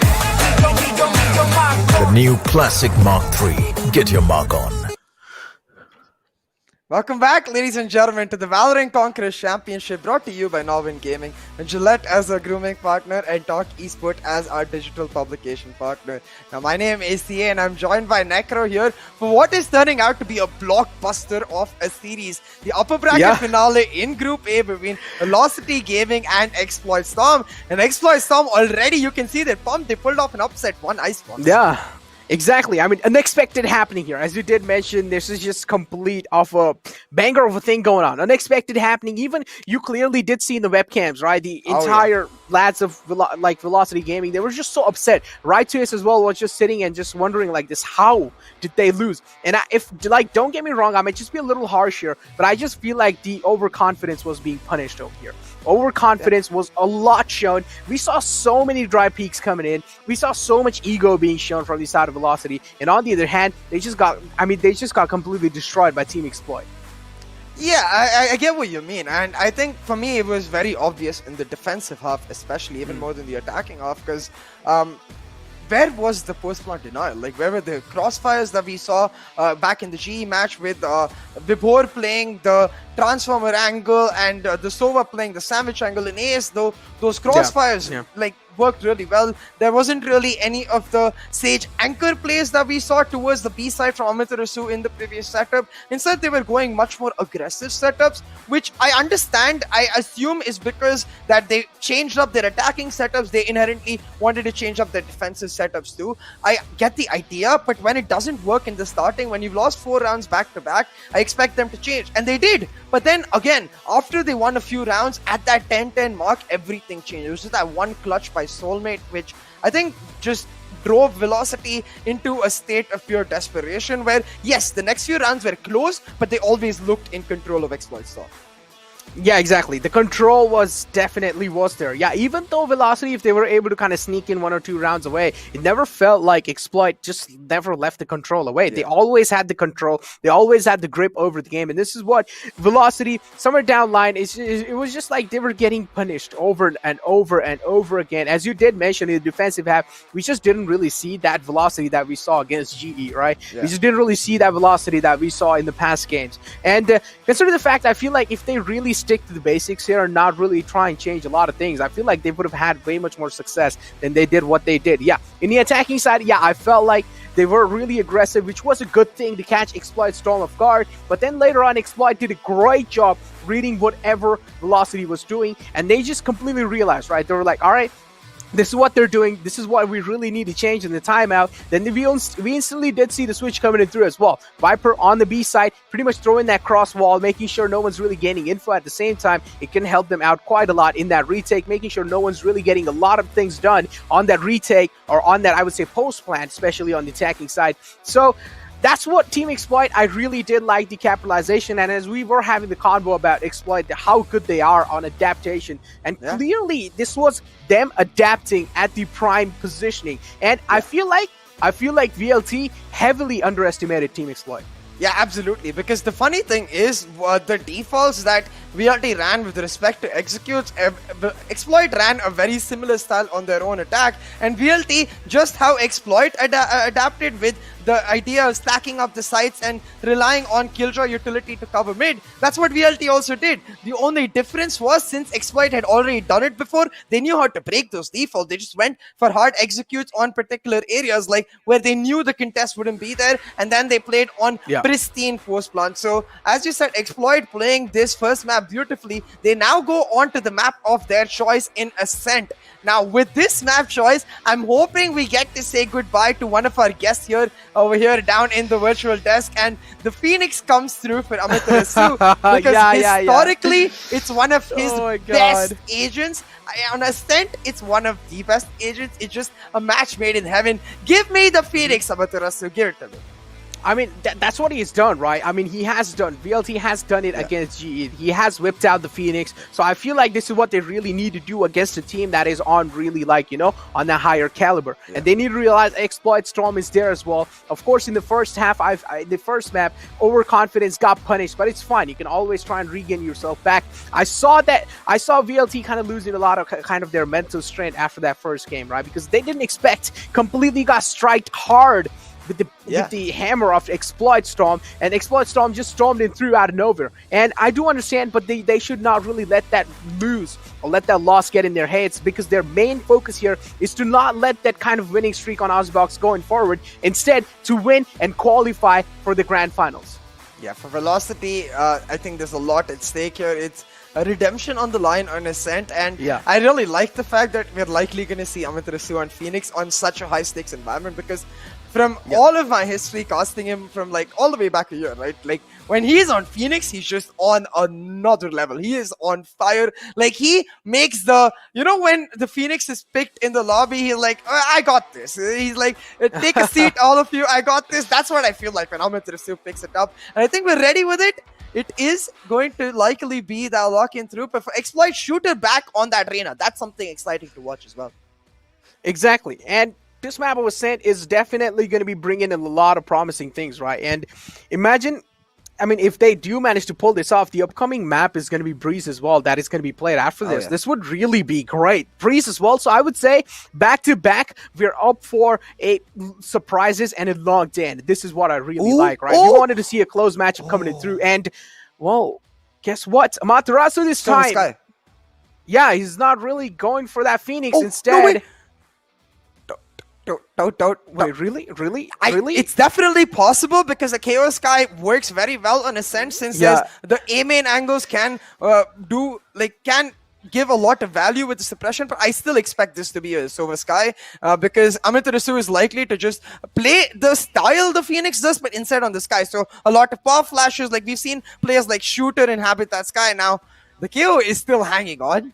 So I am still extremely excited. 8 more seconds, but yeah, as I was saying, it's way more likely to be the Sova Sky, because if you want Amaterasu to play an aggressive Sky, you need a much more consistency in that information department, and KO cannot deliver that consistency. Yeah, KO's information delivery is like definitely, you do understand that, okay, Jet is over here. So, of course, the duelists either may be flooding inside the side, or this side can be basically their main motive or the main kind of thing that they're really going for. But the info that kind of, I would say, Soa delivers, no other agent delivers in the game. Yeah, I do understand Sky does that as well, but it's just kind of like, with the flashes, you do understand enemy flash or something like that, right? You don't really get the accurate or exact info. Yeah, you do get that with neural theft as well, but again, you don't really get that consistent tracking through. Imagine if you're able to sneak in a recon dart through a smoke, and you do spot someone. All you need to do is just spam them. That's just the kind of crucial plays that Soa has, or the capability that Soa has to make inside the game, and that can be really game-changing. Yeah, absolutely. I think so. Despite his nerfs, right? Despite how good I think Sky is, there's no doubt that Soa is still an S tier agent. He's just not like above and beyond the rest of the agents now. Like the way he used to be for the last 1 year was that Sova is the best agent in the game, period. There is no debate, there is no contention. He's still one of the best agents in the game. There is just a bit of a debate now with Sky going on. But hey, you know what? If you got both in the bag, then, well, it's just absolutely perfect. And that's exactly what is going on for Velocity. Now, the biggest difference in these compositions, scratch that, the only difference in these compositions is that Sky versus the Reyna. Now, both of these players we expect to play like a duelist, but the Reyna has a lot more healing for herself, a self-sufficiency. So Amaterasu is going to have to rely on his team to pull it through. But right now, catwalk control being taken and aim by Exploit, a split A execute on the cards. And we also do see that kind of in the cubby, right? We also do see MW1 sneaking in, and then also at the same time, you have HellFF holding in that crossfire and just making sure if anyone does try to kind of sneak inside the side, he will be instantly denied. And now over here, we also do see Team Exploit just slowly, steadily funneling in. HellFF to open up the fray. That's just going to be helping them quite a lot to make sure at least VLT is, well, staying on their knees and not really kind exposing themselves a little bit too much. But VLT, yeah, with the man advantage, definitely looking good. But the side control given away, that will be harming Team Exploit quite a lot. And with that being said, those shock darts just making it a lot of things happen, a lot of value gained, I would say, from that initial play. But Soulmate getting himself a massive 3K, just stepping in huge for the entire Team Exploit. And now this is just came down to the classic. And of course, the classic burst is the best thing you can pretty much heavily rely on, even when you're really falling down. And this is what Right to Ace did. He got himself that classic. It was just right click right on his head. Exactly, but it's not about the round, Necro. It's not even about the clutch. It's not even about the win. It's about the momentum. And for Right to Ace to get a triple after not the greatest performance in Icebox, I think you can see like the way he was posturing even on the camera. He feels like he's back. A shock dart kill and then the clutch movement. All of this in the first round of Ascent. You can see definitely Right to Ace knows he has something to redeem. But since it was a 1v1 at the end, what that means is that Exploit got a plant, they got multiple kills, which means they have enough money to force, and that's exactly what they're gonna do. 5 Spectres and light shields on Exploit, 5 Spectres and heavy shields on the side of VLT, but Exploit just going in for the execute into this KJ side. This could be disastrous. Oh, yeah, this definitely could be disastrous, but you already do see the lads of VLT ready to make a retake happen. They were kind of sneaking inside the smoke, but well, now the spike will be pretty much planted. 1 minute, 19 seconds left in the clock. Team Exploit doing a great job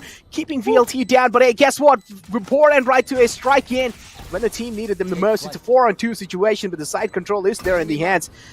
Well, HSB pretty much will get tagged in, and this is really not looking good. HSB being tagged in, this is really looking shaky. With that being said, Soulmate also finds himself a kill. Soulmate being spotted out. Right to Ace will pretty much rack up the final kill. And hey, VLT secures another round. And 4 Spy pretty much are working good for them. Did 3 players from Exploit just line up on Heaven? Like, I'm very perplexed with their post-plant positioning. I understand 1 player, I even understand 2 players holding that Heaven angle to try and deny the entrance of the retake before, like, even the concept of the retake comes through. But 3 players playing back-to-back. Vibur just did 1 spray and picked up Collats. Like, that was so easy for Velocity. And it's confusing because Velocity were actually really low. They took a lot of damage from a Nano Swarm, I think, and a couple of sprays going through the door. So both Vibur and I believe Ace or Hellfight, I'm not sure, one of them were really, really low. They were half HP down. So lining up against those low health targets, it didn't make sense because they got the plant. They could have easily just played defensive post plants. Instead, the force buy lost. This gives Velocity a ton of momentum. It has to be an eco from Exploit, and they're running right back onto this A side this time. Vibor is already ready with Hellfight at the backup. His utility there to deny this door from being closed. They're just going to back up. They're going to run it back on the retake. Just the Trailblazer used to get a little bit of information regarding the positions of Exploit. Exactly, Exploit definitely not going to be happy after losing that force buy, and just MW on connecting that final bullet. Pretty massive thing in itself. Amaterasu out with a pop flash, and take a look at that recon dart just delivering so much info.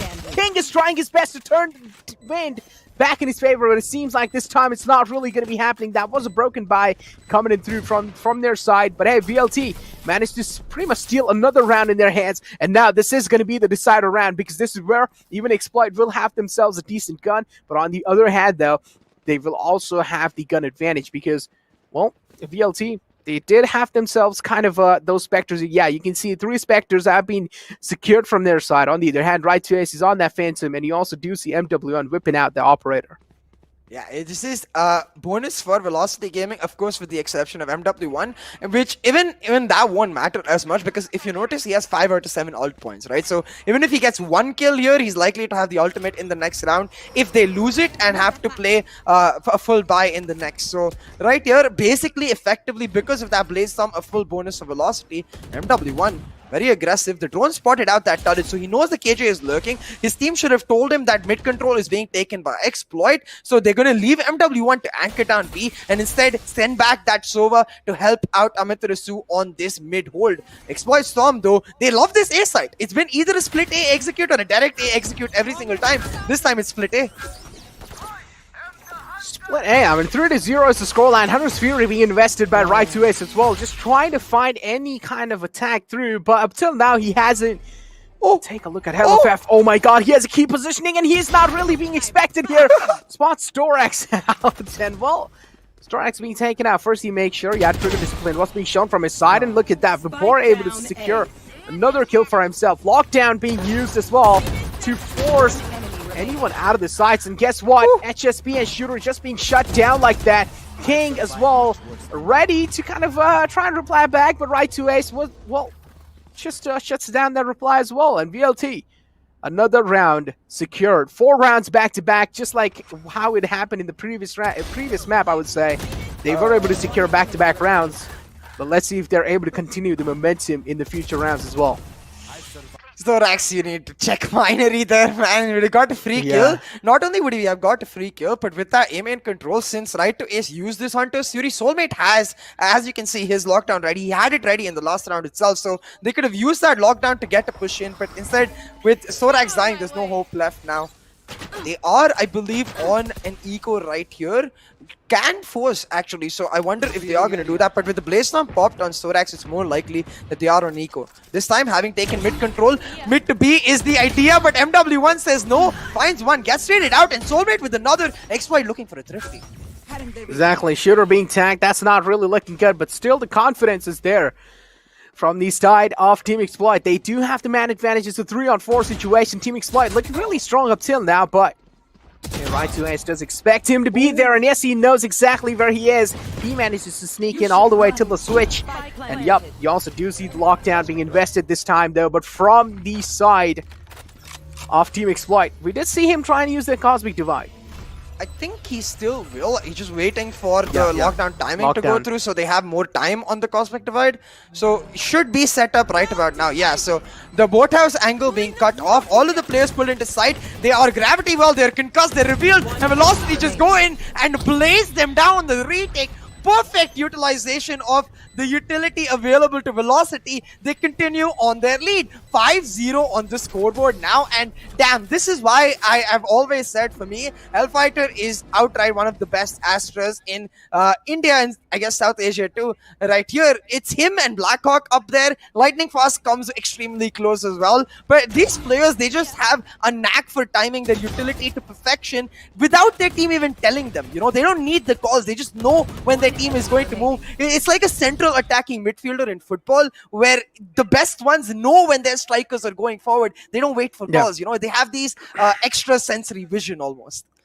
Yeah, extra sensory vision, and also like a lot of time being played with the team can also help out quite a lot. And this is what VLT has been doing, right? They have been together since a long time. Of course, the team synergy is there as well. And at that point, if you have been playing it with each other for a really long or a decent amount of time, you don't really need to know like all the calls, right? You pretty much know how your teammates play. You pretty much know how to adapt around them. And this is what you really need to understand at that point as well, is that, yeah, as you did mention, you don't even need to give them calls. And pretty much he just did it all by himself. I'm pretty sure, yeah, the call must have been given that, okay, I'm going to be using this Cosmic Divide right in the backside, and then you guys can pretty much just go and just, you know, flood inside the site. And that's what they did.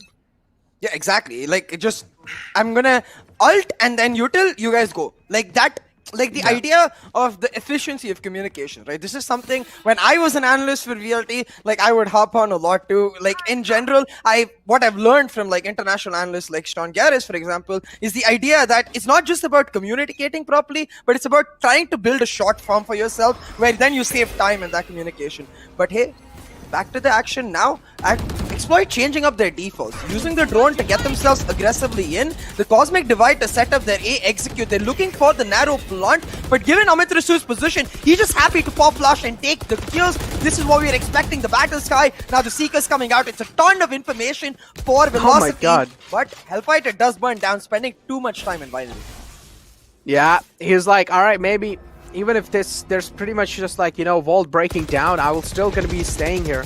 But unfortunately, wasn't really able to stay strong till the end. Amaterasu down to 69 HP. Through that spam, isn't really looking good for now. Storax being tagged out. Amaterasu is ready with that pop flash as well. And I'm pretty sure this is where the go call will be given to right to Ace. Hunter's Fury being used from their side. And right to Ace, just take a look at that. He strikes in at the right time. He gets himself a 3K. And it's just that HSB, the last man alive. Does know there is someone pretty much waiting for him to make sure and peek out. And just that right click from MW1. The confidence showcasing clearly.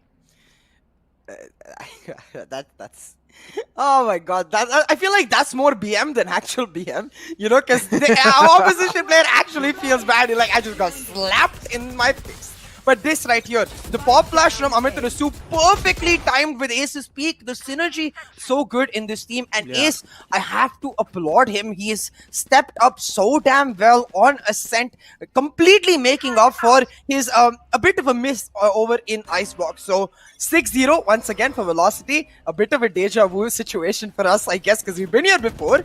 Last time it was a timeout by Exploit, but this time no timeouts taken. They're just looking to continue on in that regard, and I wonder if Exploit can stop this momentum because Velocity has so much information. If you notice, even the Trailblazer used down over at Catwalk to learn that there's a triple stack here. Now that they set themselves up in a pseudo crossfire, Hellfighter is the bait and Amaterasu being the swing.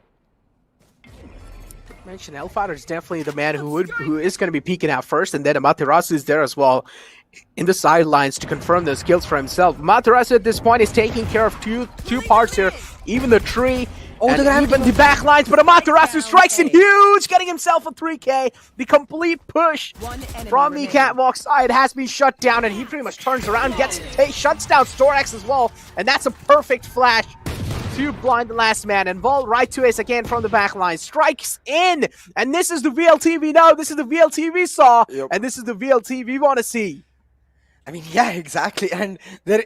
It's just so well coordinated. This is what I meant by the bait and swing. Gravity well, perfectly timed by Hellfighter. He hears the dash and pulls the gravity well, knows that yes, the jet has gotten through, but the rest of the team will be stuck on that gravity well, calls for his IGL to swing, and Amaterasu picks up a 4K. The best part about it all, like the cherry on the cake, is that he has 0 out of 6 ult points. Like so many times you get 4K when you have an ult, and you're like, wait, all those ult points gone? Nah, this time he's back to 4 out of 6. The Seeker's ready to come online, and as you said, VLT dominant as ever.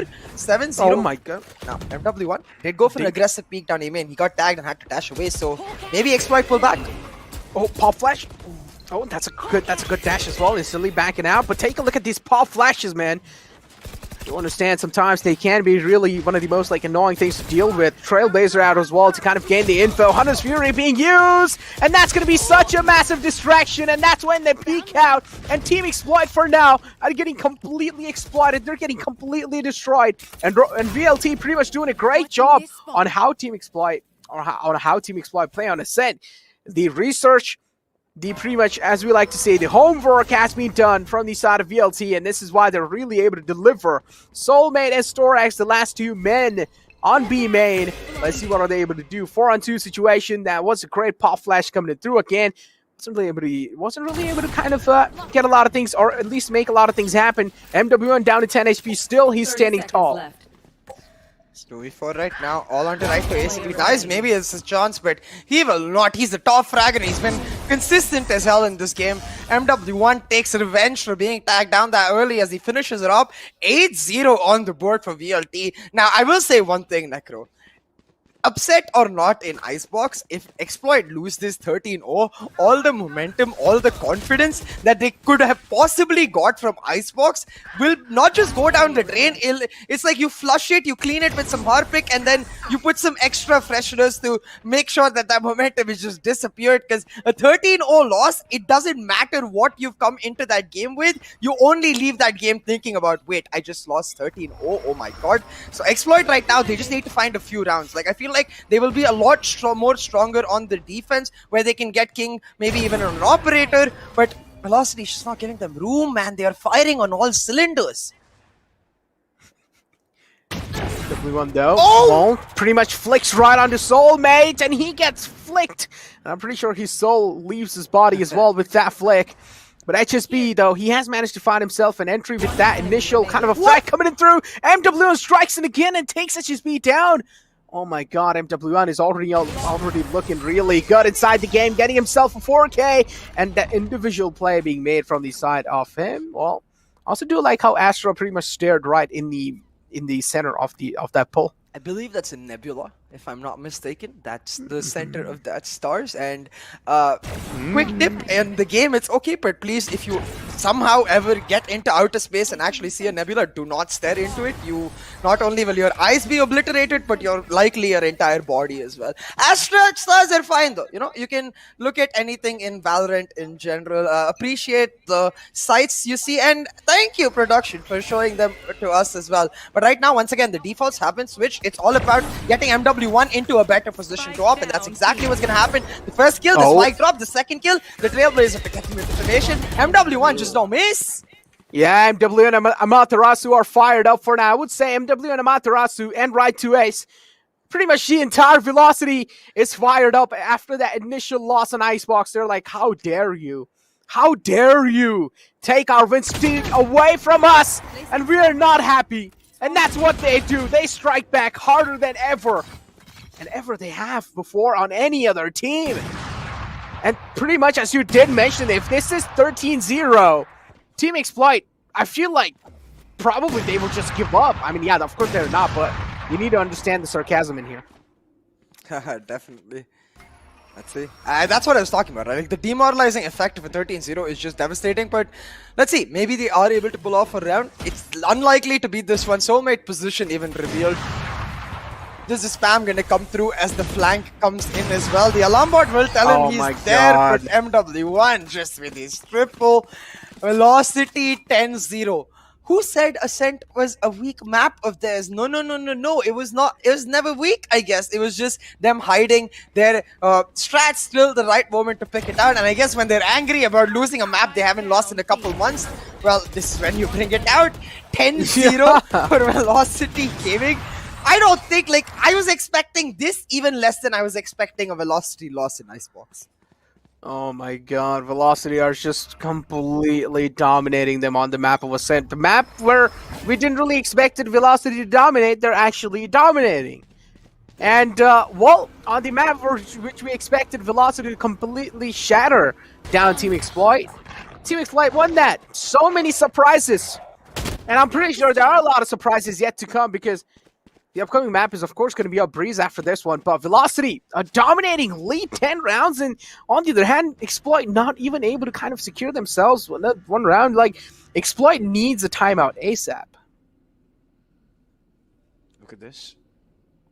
The setup for Exploit back to their comfort zone, which is try to take mid control and then make mid-round calls on the basis of that. But Velocity contesting it beautifully. Not only do they have B-main control with this operator there, but they have a player stuck in. Now, Soulmate is able to get out with MW1 missing a shot and mid control being taken. This could be the pushback for Exploit, but Amaterasu is expecting it. King takes him down though, and just like that, a mid to be on the cards here. Yeah. It's up to really Soulmate to shut down MW1, because if he does not, he could be a big thorn in their plans. But look at this instead. They're gonna avoid MW1. They don't want to go into the operator. They're gonna regroup and go back towards the A side. Exactly. They're all the way. They have kind of funneled inside the tree area, but that alarm bot being triggered and also that swamp grenade, that's going to be delaying the push a little bit too much for them. And this gives Velocity kind of read or at least know what Team Exploit is trying to do. They don't have time. We do see lockdown being utilized as well. Right to Ace, you need to watch out on your right lines of Team Exploit. Just pretty much do a great job funneling inside. And well, the lockdown will be destroyed by MW1. And now it's a 1-on-2 situation. Let's see if he can clutch this out. He does spot one lad out, but isn't really able to connect to any shots there. He does have the Blade Storm available, as I did mention. And take a look at this. Oh my god, no, he missed all of them. This is not really looking that great. And now, pretty much switched it over to Phantom from that operator in the close range. Of course, that's what really makes sense. And Team Exploit, a perfect team communication. That's going to be helping them to sneak at least one round away in the first half. In the first half, I would say there is one more round able to come. Yeah, absolutely. I'm hoping we get a replay of the last round, because in those last 12 seconds, I'm really curious to know what went wrong in the crossfire that Ace and Vibor had set up, because I think the entire idea of that crossfire was to deny door entrance, and they were able to do it initially, but then in a moment, it felt like the entire crossfire got collapsed together. I think it was actually Soulmate finding a key kill on Vibor, but I'm not sure. We will have to run it back. Won't be here. We'll do it later, that's okay. But as you said, Exploit finally getting themselves on the board. We do see now though Velocity responding back with one of our favorite things in the game when we're not playing. That's a big terms and condition that you need to apply. The Odin has come on a right to ace and he's spamming down B main with the swing coming through from Vibor. The setup does mean that now this guy and Jet combo is moving in proactively. They find one, the flash is there to find another, the dash away as Amaterasu takes full responsibility and now they pick up. Oh my god, the confidence clearly being showcased. It's a 1-on-3 situation now. Soulmate, last man alive. It's pretty much the last round. You can't even say over here. He will have to go and try. So yeah, first half dominating lead, I would say, more than dominating. I don't know what's the word after that one. There's the wait. Velocity has played. Oh my god, he looks away in the nick of time, but it doesn't matter. Boris there to collect the final frag for himself and also uses that lockdown. Switching sides. 11-1 for Velocity Gaming. Oh my god. I guess a better word could be commanding.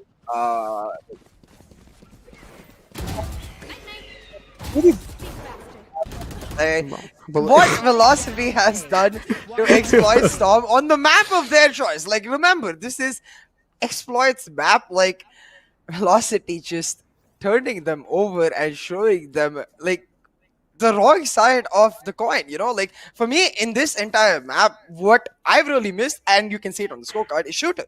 1 in 12, I feel like he's not able to find fights anywhere without some utility being thrown in his face, and that really pisses off Arena, you know? Like, there's a random guiding light coming, you can't find a fight. There's a random nanoswarm or a turret hitting you, you can't find a fight. At every single turn, Shooter has been shut down by Velocity. They're not giving him engagements. They're not letting that Reina truly come online. They're making sure she's starved and in a famine mode, basically. But now MW1, we'll take a look at that. Frenzy's making a lot of work happen. Classic as well chiming in through, and well, already three frags collected. Just last 2 men alive. One's position has been compromised. It's going to be the Jet in the mid. And King, well, he isn't really interested in going and committing fully for the mid. Instead, Vibor is going to be the one finding, well, kill. Okay, King, hold on. Hold on. Don't peek him like that. Don't peek him like that. Don't underestimate him. But hey, finally, I mean, yeah, he does manage to find himself that massive 3K, but Velocity, anyways, able to kind of sneak those rounds away. And hey, finally, you do see the smiles back on the faces of VLT. Yeah. And a match point. Match point for Velocity Gaming here. Oh my god, this is a really, really crucial setup right here, because in general, like for me, what is especially interesting about Velocity's dominance here is they even switched away from the Phoenix into the Sky. It shows that they're very comfortable with the synergy of that Silver Sky combo, and now with right to A switching onto the Sky on Breeze, we've seen their Breeze. It's terrifying. They're the only team that plays double controllers, so Exploit, they have a big deal on their hearts. They just need to try and pull back some momentum here, and the right way to get it started, Soulmate with a nice one tap. Exactly, as you did mention, Soulmate with a perfect, or I would say beautiful one tap to open the fray up. And, well, VLT, even though they have the man advantage, they still have the advantage because they have the entire side control. Peeks out right in MWN's crosshair, as expected. And that one player isn't really working that fine as MWN expected, but hey, it's fine. The Astra Smoke is there to completely cover that line right there. Lats are down low. MWN pretty much realizes that, holds on to Alpha Angle, and Shooter, well, he has managed to sneak in through. It doesn't matter. MWN flicking right on his face. And take a look at that. Oh my god, he's down to 69 HP. MWN able to get himself a 3K. HSB is trying his best to reply back, but hey, he's getting, I'm pretty sure he's all the time getting countered. HSB able to find one, but not really able to convert it into 2. And this is where Velocity completely slaps Exploit, and they're like, all right, stay in your place, stay in your lane, don't try to step that. Yeah, I mean, normally I would say, you know how the Phoenix says, take a seat, I got this. I would say that, because normally we would see a Phoenix, but I guess I'm gonna have to look up some Sky voice lines to say, or I guess some Sova voice lines to say, because right to ace, man, coming up huge, and Velocity altogether. I mean, MW1, he performed phenomenally. He continued his form into this map. I feel like for me, we talked about this in the post show after map 1. Like, only right to ace was really missing. Even Hellfighter Vibor had decent map 1s, and the fact that right to ace is now, I think, the top fragger. I'm not sure if MW1 took over. Top 2 at least shows a lot of difference. Like, it shows that that shell-shocked face we saw of Right to Ace was not because of the loss, was just because he was confused about why he performed, got angry, and showed that anger in his performance in map 2. Yeah, I mean, they were definitely angry. They were Yeah. definitely angry, that's for sure. I mean, take a look at that, the difference. Oh my Headshot god. Oh my god, 34.62? That's disgusting. Look at frag wins as well, 9. Objective is 4. On the other hand, only 0. I mean, Oh they did my. only win one round. Won Like, one so round, yeah. One of those will be 0. Come on. Oh boy. But yeah. Oh my god. Like, the headshot percentage of exploit too, though, like 28.43. This shows, like, when we saw 13-1, 13-3, 13-5 kind of wins earlier in yesterday, in day 1 of the grand final playoffs, whenever those kind of wins happen, the losing team usually had around a 19 to 22 headshot percentage. But you can see, even though exploit, well, they got obliterated, they still have a very high headshot percentage because their players are just as cracked. But as you can see on the scoreboard, MW1 did steal the spotlight from Right to Ace, picks up the one MVP. But for me, it, like, props has to be given to Ace, rallying back so damn strong. On the other side, Shooter and Storax. Like, Storax, fair enough, I at least understand he's Astra, but Shooter on the Reyna, 114-1. That's not a scorecard you want to see on the Feast or Famine champion. Famine all the way through, and it's disheartening because we've only seen Shooter feasting all the time. Yeah, I mean, Soulmate was the only one replying back in the map it was sent. But Storax, I mean, a massive drop-off in the performance. Only 1 kill. Same thing goes to Shooter as well. And, well, the Reyna, I mean, mostly I would say, okay, the Astra did her job by controlling. But the Reyna clearly just didn't do anything in that previous game. She only managed to sneak 1 kill and 1 assist. It's like Shooter didn't do anything in that previous game. He was put back to sleep throughout the game. Well, yeah, it's like Shooter forgot how to shoot, you know?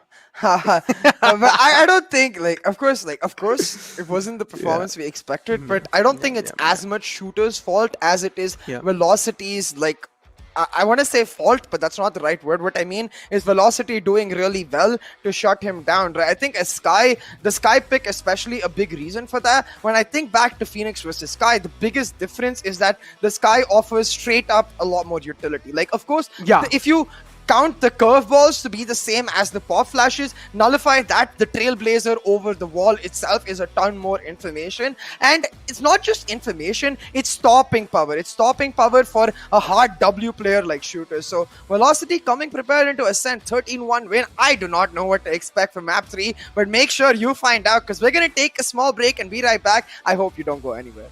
I'm getting freaky. Yeah, I'ma bring the crazy. Get that freaky, freaky on. You go all that got you. Yeah, I'ma bring the crazy. Get that freaky, freaky on. You go all that got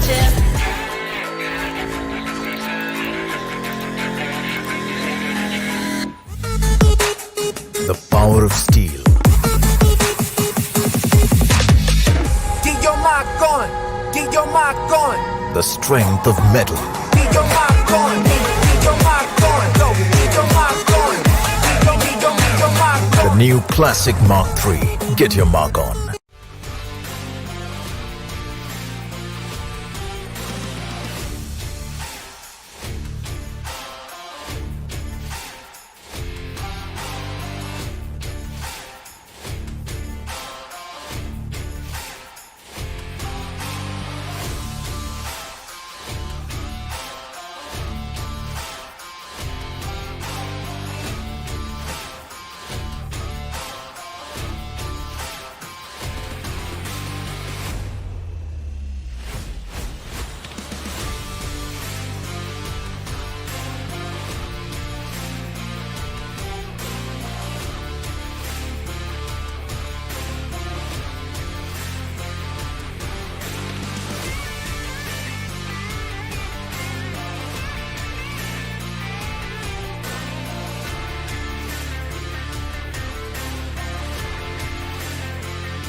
mark on. The strength of metal.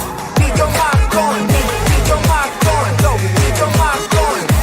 Leave your mark on. The new Classic Mark III. Get your mark on. Welcome back, ladies and gentlemen, to the Valorant Conquerors Championship, brought to you by NODWIN Gaming, with Gillette as our grooming partner and Talk Esports as our digital publication partner. Now, my name is C, and I'm sure you know is the one and only Necro joining me on the desk, because we've been here for a while. You know, even though that second match was close, even though the second match was not close, the first match was, and now we're into map 3 of this upper bracket finale. This map deciding which will be the first team to go over to the Grand Finals. Exactly, which will be the first team. And the way, I mean, it seems like Johnny's predictions are definitely really on point here. You know, 2-1 were the predictions, and it seems like our 2-0 weren't really right here. You know, they weren't really right. So Johnny, I'm pretty sure I'm going to be having a talk with him after this little game that we had. But now, getting back into the breeze and CA, expectations from Team Exploit. I think they're just going to run the double initiator composition. We've seen it from them before, and I think it's what they're really strong at. Storax likely to go over towards that jet. Now, for me, it is a bit of a concern that Shooter is going to be playing Sky, because I'm just not sure after a performance the way he had on Ascent, he's going to be happy going to a non-duelist pick. You know, he's going to have the vengeance in him that he wants to frag out, and that's not the mentality you want on a Sky, because if Shooter keeps going and dying randomly, well, then the map is just over right then and there. So I want to see what sort of pep talk Storax has for his team to make them forget map 2 but not forget map 1, so they can have some momentum, you know. Yeah, exactly. And as you beautifully did mention, right? I mean, Sky in the map of Breeze, I really feel like she cannot really be used as a battle Sky. Yes. Because over here, you also do have kind of, because considering the fact that you have massive rotation to make, even if you do play that SOA Sky composition coming inside the game, there's still a massive rotation to make, right? All from A side to B side. So I feel like playing that battle Sky is never the way. You need to kind of play the Sky to gain information, and you want to make sure if you're the Sky player, you're always staying back and anchoring down the site, at least, because if you do have the SOA going in as well, then probably he's on the opposite side doing the same thing. So that's what the expectations are. But from the other side, though, if you take a look at VLT, they just have a Sky coming in, right? But on the other hand, they have a Cypher coming in, which means the neural theft is really, really key. Even though, yeah, it is the ultimate, you don't really get a lot of times, but you need to know when to use that neural theft and when to not. And once you do, it should be pretty much revealing all the strategies of the enemy team. Yeah, and this is Hellfighter's OG pick. You know, this is something that he's made his home all the way back from last year. So he's very comfortable on this Cypher pick. He's very comfortable playing the anchor role and understanding when his team needs him to look and when his team needs him to hold. So that distinction is especially huge, because Vibor is going to be picking up the Viper, Amitarasu is going to be picking up the Brimstone, and of course, last but most definitely not the least, someone we can guarantee to be MVP if Velocity wins, MW1 on his favorite jet. Now, for me, the double controller versus double initiator, I think I've said this enough for our returning viewers. You guys know I prefer the double controller, but the reasoning behind it is that site denial, like information denial, works way better than information gathering on the size of the map that is Breeze, because unlike Icebox, Breeze is not just open spaces. There's a lot of convoluted, like condensed areas, and because of that, that's one reason Sky is better, but that's also the reason where you can deny information to your opponents much better than gain information from them. So definitely the Exploit Storm comp is going to be easier to execute, but given how strong we've seen Velocity be on Breeze, I don't think this is going to be a breeze for Exploit. No, I like how you beautifully pointed out is that double control is definitely very much more effective on a map like Breeze, right? Especially if any map that has such open spacing, I feel like double controller, without a doubt, has to be the way to go.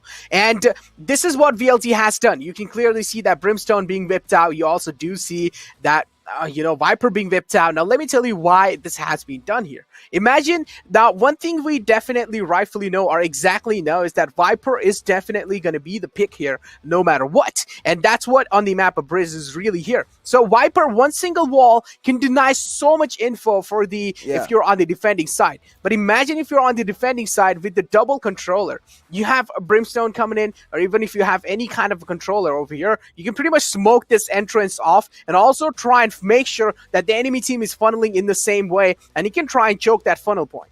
Yeah, it's because as much as the Viper can do, as you mentioned, she can't control the entire map, and you need that primary controller besides the Viper to relieve some pressure off her shoulders, because then now what the Viper can do with this Brimstone is she can set up her mid wall and forget about it. Like, her duty with that mid wall is just to tell her, no, not even tell her team, like her team tells her, turn it on, turn it off, turn it on, turn it off. She just has to press E. Her duty, primary responsibility now becomes like a sentinel, where she's holding down her site, playing off her toxic cloud, and continuously delaying, anchoring down a particular site. And that's so much harder for Soulmate to do, because if he can't look, you know, he can't afford risking his life, he can't afford making more proactive plays. But for the side of Velocity, they can, because they always have that Brimstone. Even if the Viper goes down, like for example, if the Viper trades for the opposition Viper, Velocity is happy, because now Exploit Storm no longer have smokes, while Velocity still do. So it's just this, like, there are a lot more options for Velocity Gaming, but like, it's a common idiom, you know, too many chefs spoil the broth. So having too many options can be a debilitating thing as well. Hasn't been so far in the past games of Velocity Gaming, and especially Ace on Sky has been phenomenal. I think he's been one of the best guys. I love the way he continuously prioritizes ult-ops. I love how much he's able to recycle the Seekers. I think that's one of the biggest, like, differences between a good Sky and a great Sky. Yeah, a good Sky and a great Sky, as you did mention, and there's always going to be a difference, not just in that Asian plays, how they are. I feel like it's just, yeah, as you did mention, it just really is the difference being made by the player who's playing it. And that's the same thing with the team as well, right? You can clearly do notice a difference between a good team and pretty much a, like, you know, decent team. And this is what it is, right? This is what right now VLT and Team Exploit is looking like. In the start, Team Exploit, yeah, they did take down VLT, and I clearly did mention, and even CA said this, that it was clearly that overconfidence and that they underestimated Team Exploit. But then later on, they did realize, okay, Team Exploit as well, they do deserve the respect they need, and then they pretty much started playing off of how they used to play in the past, and they pretty much won on Ascent as well. So VLT now, let's just see how things are going to be really looking like on the map of Breeze. Now, if you notice, the Viper wall from Exploit Storm actually set up just cut off. This leaves mid completely unchecked, and Velocity exploiting the hell out of this, ready for a mid to A execute within a matter of 5 seconds in the round. Exactly. Well, they have already gotten themselves that opening kill, and you also do have MW1 getting himself those trades. I mean, yeah, trades are happening back and forth, but still, Team Exploit are able to even out the man advantage, and oh no, looks away in the nick of time. Is Storax able to strike in hard? And guess what? Storax is playing the Jet. He is able to strike down the last man as well. And Shooter, well, just coming in huge in the end. And Team Exploit, they win the first round in their hands, so at least this should be helping them to kind of boost their morals up. Yeah, absolutely. What is the...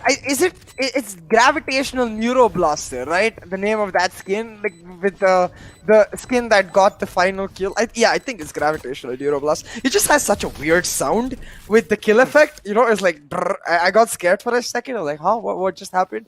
But hey, as you were saying, Exploit off to a good start. They pick up the pistol, and a lot of it due to the fact that Hellfighters lurk right here. You can see in the game phase moment get shut down. So Hellfighter, I think, looking towards the right in the wrong moment allows Shooter to pick him off, because if Shooter doesn't pick him off and it's vice versa, then suddenly that lurk is where all the attention is drawn. The spike would have been planted easily, and Velocity would have been able to secure post-plant positions. But look at this now. This is somewhat of a habit we've started to see from Velocity, especially on Breeze. They almost always force, and that's what they're going to do again. But their position going to be revealed by this Trailblazer. I love this. So they pull out the Classic to take down a Trailblazer, which means Exploit don't know that this is a force. They're going to look for aggressive peaks. They might get surprised. Exactly. Of course, yeah, the astonishing factor is continued, but yeah, now they have figured it out that yes, it is a force coming in through from their side. Team Exploit though, oh my gosh, Shooter getting tagged up. This is not good.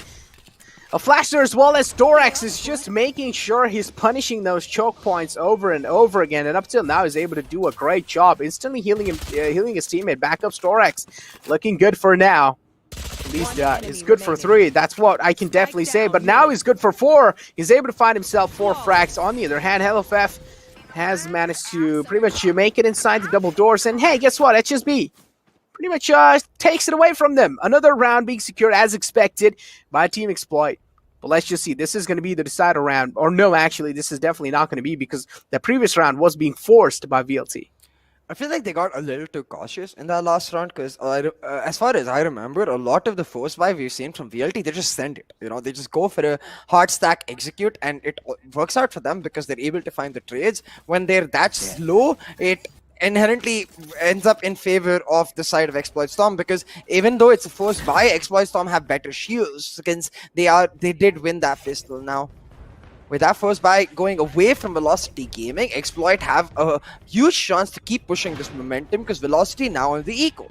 Now Hull's control being taken with the help of the Brimstone Smoke. MW moving in. He gets taken down, but the trade comes through as Vibor takes down his counterpart. 4v4 on the map. Velocity slowly but surely taking map control, priming themselves for a thrifty. Exactly, that was a beautiful crossfire setup as well coming in from the side of Team Exploit, but weren't really able to convert it into another one. Velocity, though, as you did mention, they are able to convert the momentum shift, or at least for now, in their favor. But still, they are yet to seal the round. If they are able to get the round in their hands, then that would be, of course, a cherry on top of the cake. And that's what they are really looking for. The mid-left, well, Team Exploit are able to at least get themselves on the side, but still, there is one more guy lurking around in mid, and it's going to be Amaterasu. And guess what? King is all the way on the sides, but still, Team Exploit are doing a great fight, I would say.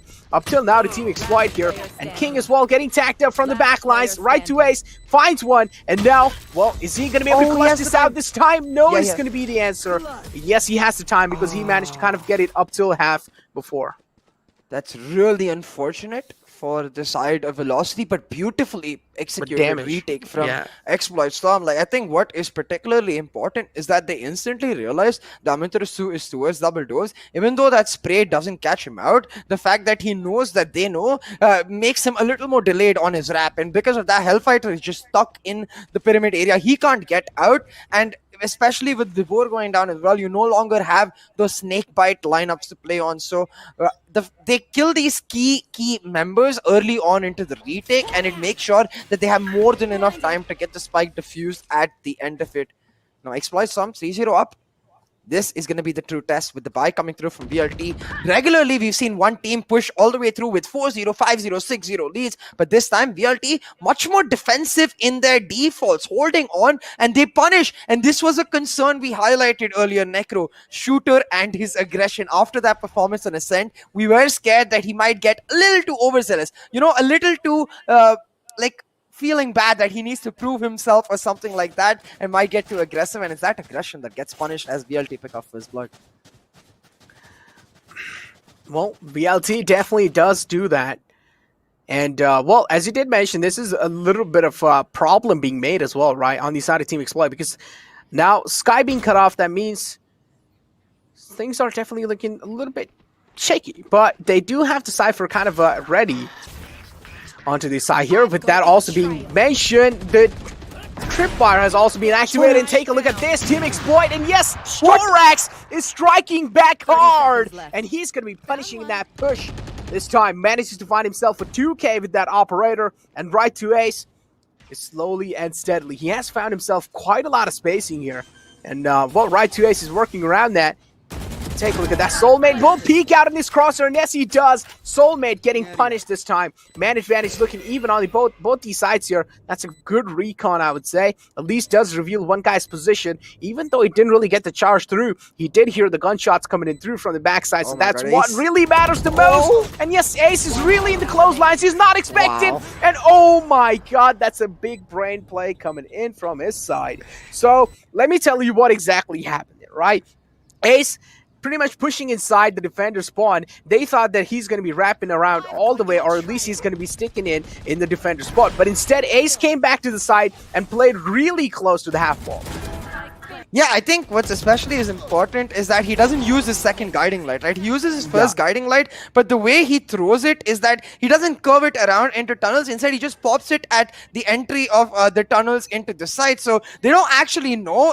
Like, the way it is that they would think, as you said, that he's wrapping around with the guiding light thrown, but instead he plays that half wall and doesn't reveal his position, waiting for the contact from his teammate to then swing around, pick up a double. Now, a very fast execute coming in from Velocity. They use that Brimstone ultimate to clear our backside. They've got the spike planted already, especially with B elbow control and this defender side spawn entry control.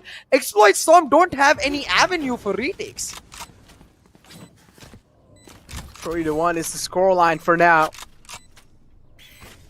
Of course, up till now, no damage really being dealt. VLT have gotten themselves to side control, and this is where the retake's on. Storax misses that crucial right click, but hey, it's fine. He gets traded out.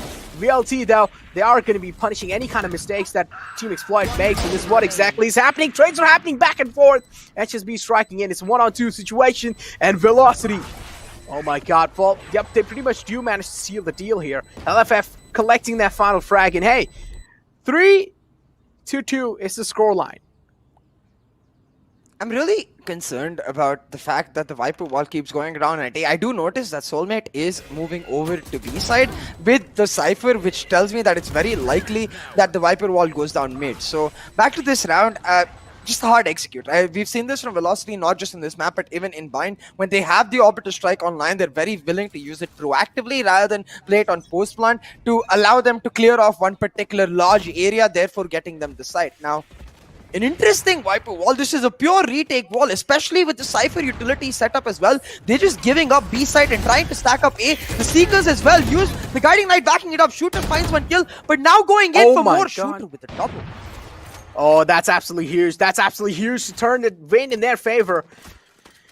And Shooter now pretty much shielding his teammate back up. HSB down to 55 HP though. Shooter needs to peek out for this teammate, but he's still scared about the main. And the neural theft going to be revealing the last two players' positioning. Right to Ace is all the way in the mid. That's why his spam comes in through. But there is one more lad in the metal doors. This is going to be Vapor. Look at this. Vapor actually moving through halls.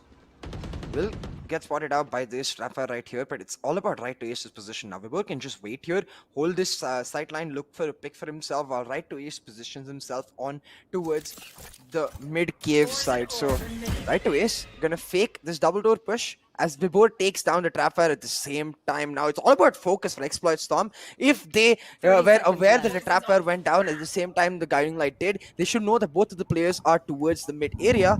They're looking towards the defender side spawn, expecting Vibor to come in from there, but instead they're both coming in from B tunnels. His soulmate ends up going down, and his side execute could go down for Velocity.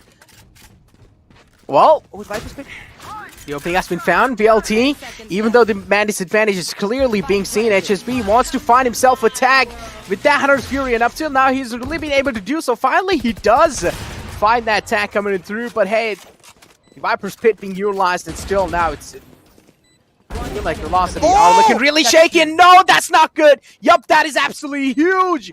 He went and stood near the place, which is pretty much heavily expected to be pre-fired, and he just gets pre-fired out the game. Shooter, well, pretty much going to be trading things out.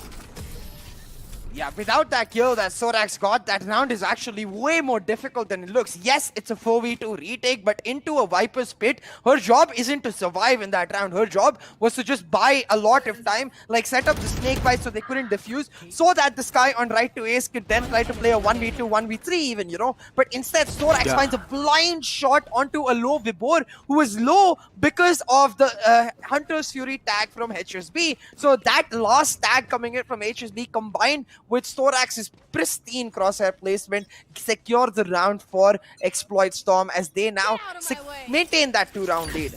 Now you see the operator is online on Storax once again. He's going to hold a mid angle while the Sky and Cypher this time set up towards B. The Viper wall is back to its default as it cuts off this A angle. Now once again, no presence by Exploit Storm towards mid except Storax's operator. Makes me feel like Velocity should be heading there, but instead they're just going in for an A-side execute. The dash in from MW1 looking for the kills, but he gets shut down. Well, he definitely does get shut down. The flying bird is not really in the sky anymore. And, well, Velocity, I mean, yeah, off to a man disadvantage, but it's fine. Well, you have players like Amaterasu, and you have players like Right2Ace to pretty much try and even it out, and then, well, some lads will just follow it up, and LFF has managed to sneak in quite deep in the metal doors as well. So it's a 2-on-4 situation. It seems like, I feel like save should be the call out here from the side of Team Exploit, but King, I mean, yeah, he is trying to save, but at the same time, he wants to find some sneaky kills. If he's able to do so, well, oh my god, that was a quick reaction of Amaterasu. Yeah, had his crosshair ready exactly there. Saw the head pop out, just taps it twice and pops him out. Now, Storax able to do a little bit of damage, take down Ace, but at this point, like for Velocity, it's all about the round. Because so far, even though Exploit has the lead, we are seeing a lot of back and forth action now. Storax actually able to escape on time, get into these boxes. Hellfighter is still hunting him down, but there's no way he's going to spot him. So the operator is going to be saved.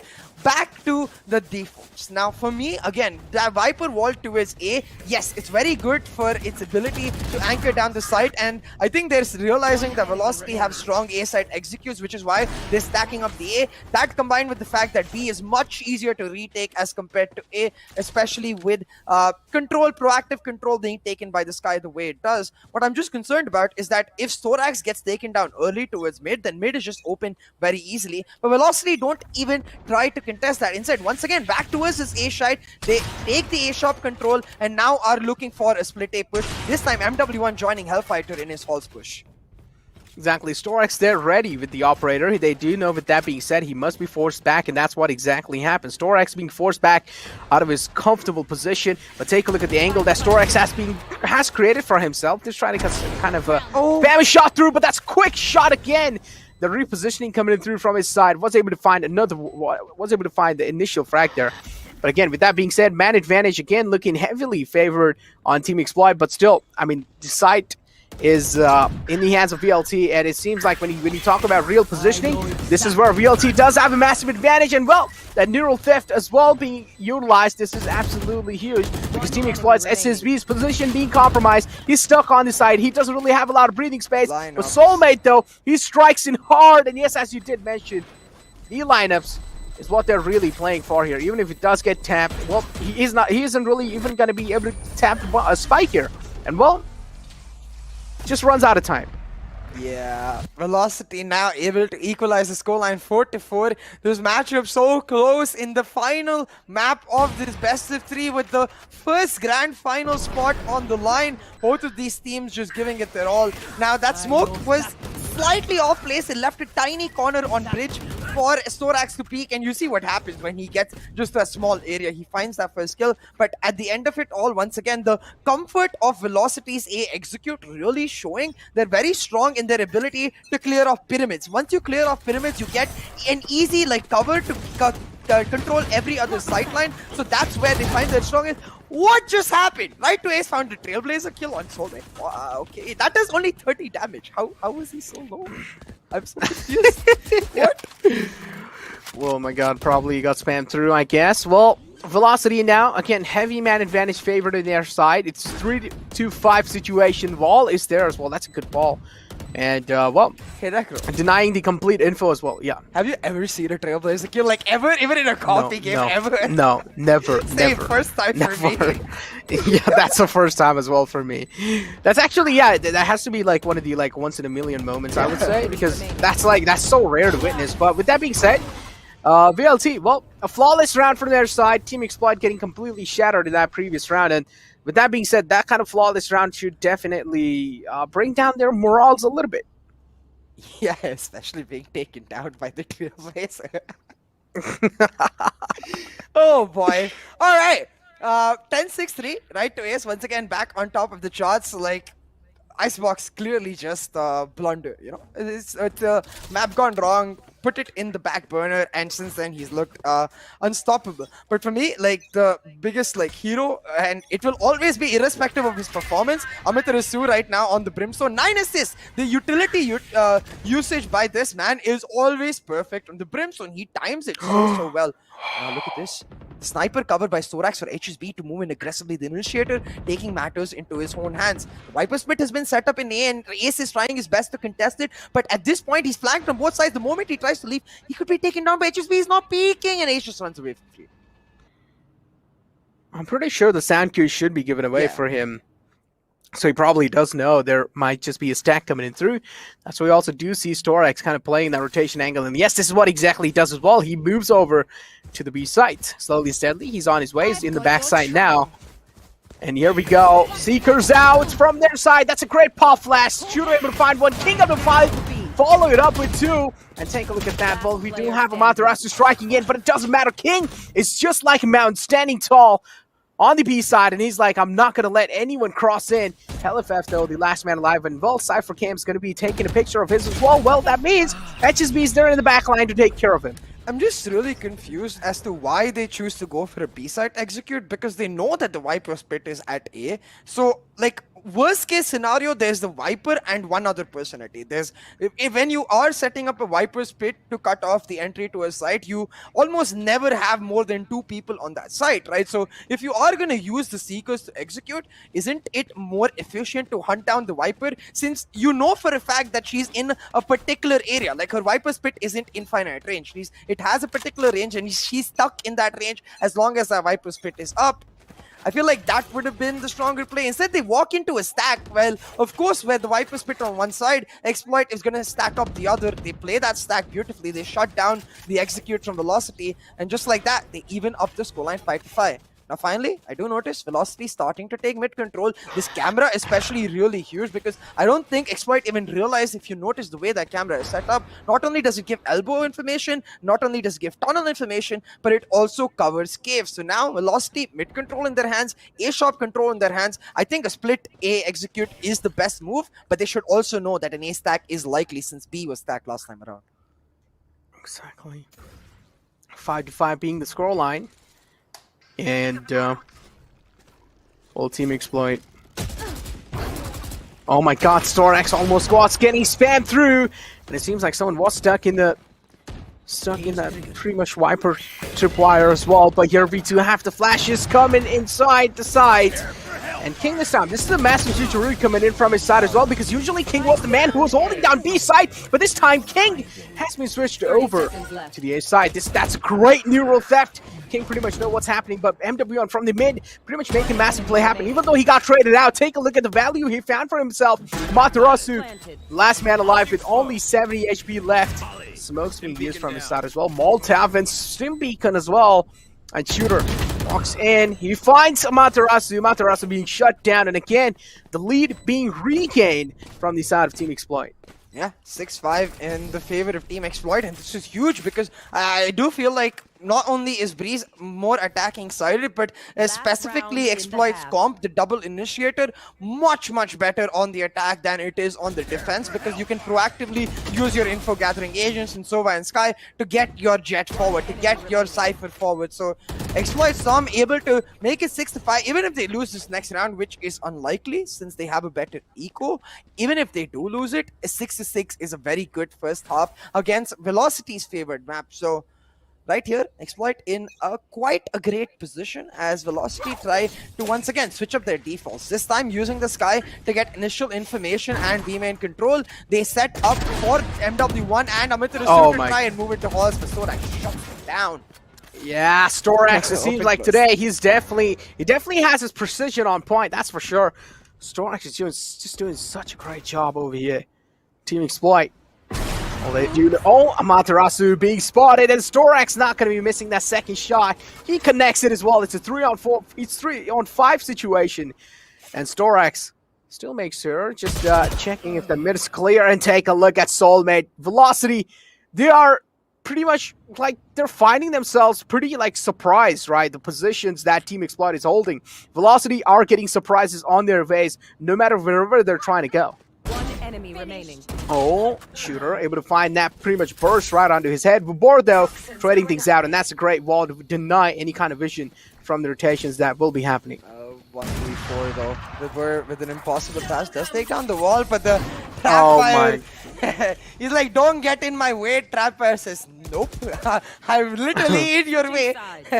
Gives the information over to Storax, who is happy to take him down, pick it up, secure a 2-round lead in this first half for Exploit Storm as Velocity under severe pressure. They go on to the defensive half now, having said the fact that, like I talked about, exploit storm composition and the team itself, of course, much better on the attacking side. The same carries over for velocity, where the double controller is ridiculously strong on the defense. Like a default we see regularly from velocity, which is using one brimstone smoke to shut down halls. And given the amount of presence we've seen from both teams in that hall's position, like it feels like that one smoke gets so much value. For now, it's just gonna be Trapper cutting off the angle as they played the Jet in B backside with the Viper wall set up for the retake. Amitarasu holding down mid.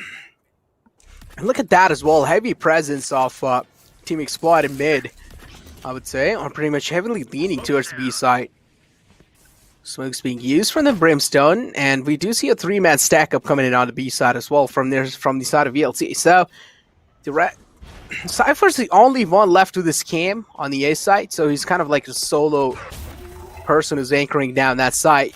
But on the other hand, though, Materasu getting stunned with that Trailblazer. That's quite great. I don't see Vibor on the map. I'm a little confused. Okay, there he is, finally. Vibor was in the B backside area. I was like a little confused. Where did that Viper go? Anyways, though, mid control being taken by Exploit Storm. Now they're moving into cave as they try to go for the ultimate rotation over to A. But Amaterasu has a sense of this, has a read of this. He's ready for the push, but a little too wide. He finds only one, gets traded out, and now the B side is the target for Exploit Storm. It's fine. The trades did happen there, and now VLT able to kind of equal out the man advantage, but Soulmate a little quick to react in that one. And you also do have VLT now. One thing I definitely can say is that Team Exploit is definitely giving VLT the run for their money. And this is what I really like to see, some close games, and viewers just having a great time watching that as well. And take a look at that. Soulmate's gun being spotted right to Ace. Reacts in the nick of time. He's able to find himself the second one as well, and this is huge. This is huge, the man advantage now. Pretty much looking in the favor of VLT and HellFF as well, getting healed back to full HP. This can't be huge. This can't be definitely huge. They need to play off of trades here, and this is what he's really doing. They're going to be peeking in at the same time, and yes, trades happened. And as I expected, they are going to be playing off of trades. It's deja vu! Like back in Qualifiers 1 Grand Finals, 13-14 I believe the round was, where Ace similarly, no, 13-13 I think, where Ace similarly found an insane clutch around the pillar's angle. Of course, this is not as hype as that because it's not overtime, but again, from a disadvantageous situation, Ace and Hellfighter were the two players remaining even in that round where it was a 2v3 for them. Hellfighter went down early. This time a 2v3 again, and Ace finds a couple kills, heals up Hellfighter, and Hellfighter able to pick up the trade on Ace's push, meaning again, right to Ace, just so consistent in his ability to find these rounds that not supposed to go his way or his team's way, because the way they are structured, the post-plan positions as well for Exploit were exemplary. But this is the default I was talking about, that one Brimstone smoke shuts down the aggression into halls so well. You have to respect it, and if you don't, there's a trapper in the back to make sure that you can't push in. Now the stack up for the side of Velocity is once again on this A side. They set up the Viper wall to play retake on B and have kept MW1 to watch mid. And keep this thing in mind, ladies and gentlemen. This is the fight to qualify in forward. Yeah. This is the match of upper brackets. If you win this, you are going to be the first team to qualify in the Grand Finals. And a team like VLT and a team like Exploit, they definitely do want to have that pleasure for themselves. But hey, VLT, for now inside this round, they are able to strike in hard, but this also means HellFF's position being compromised. He's getting spammed through. And just be able to find that pretty much kill and able to even out the man advantage. Oh my god, missing that shot. That was a close shot as well. Gotta say, I'm kind of confused how he missed that shot initially, or in the first place, but take a look at that shock dart ready. King might be taken down. Yes, he does. And just be missing the second shot as well. And Vibor, well, strikes in when his team needs him the most. Normally after a round like this, we would say it's a decent eco for Exploit, but it wasn't an eco for Exploit. It was a forced buy. So now the economy is down the drain. Losing this round is going to be extremely costly, and you can see the pressure carrying on. A lot of stress, especially like on the face of a player like Shooter, for example. You can see Amitarasu starting us off in this round, and like this stack for Velocity, right? What I especially like about this stack is the fact that they're acknowledging, you know what, our strongest execute was A, their weakest retake was A. Our strongest, their strongest execute therefore is likely to be A, and our strongest retake definitely is weakest retake definitely A. So putting a lot of utility into the hands here, but more importantly relying on Vipor. Like, you don't see him on the map again because he's playing all the way back in the B side, playing extremely defensively. His job is just to wait, and be patient for someone to eventually come to him. That level of patience, I feel like, is so underappreciated and so important for his team. Oh my. But talking about patience, I guess Damaru ran out of it and shoot a punishment as well. Oh, what? Yup. Able to find one kill through the cage.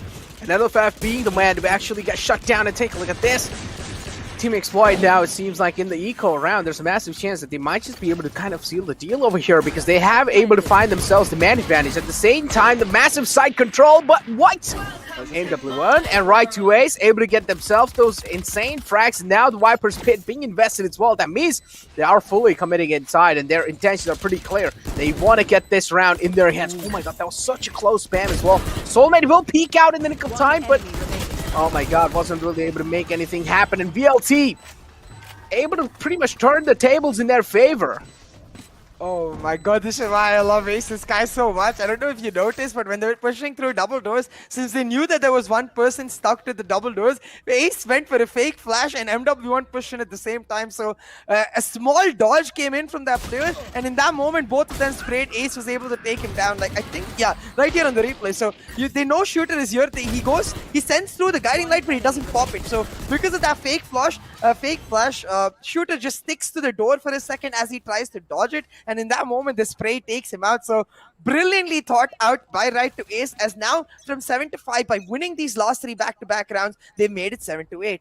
I noticed Thorax in this buy round for Exploit Storm has gone in for an operator buy. This could either be the winning moment for the side of Exploit or the losing moment because Thorax has gone down. Oh and so my. has HSB. MW1 with the mid push finding so much value. Yeah, those 2 initial kills are just able to help him out so much. With that being said, you also do see the Viper wall coming in through, and that's a great flick right onto Vapor's head. Vapor being put back to sleep. And take a look at the Shooter. Well, that's a fantastic find from Soulmate. Big man taken down. Right to Ace.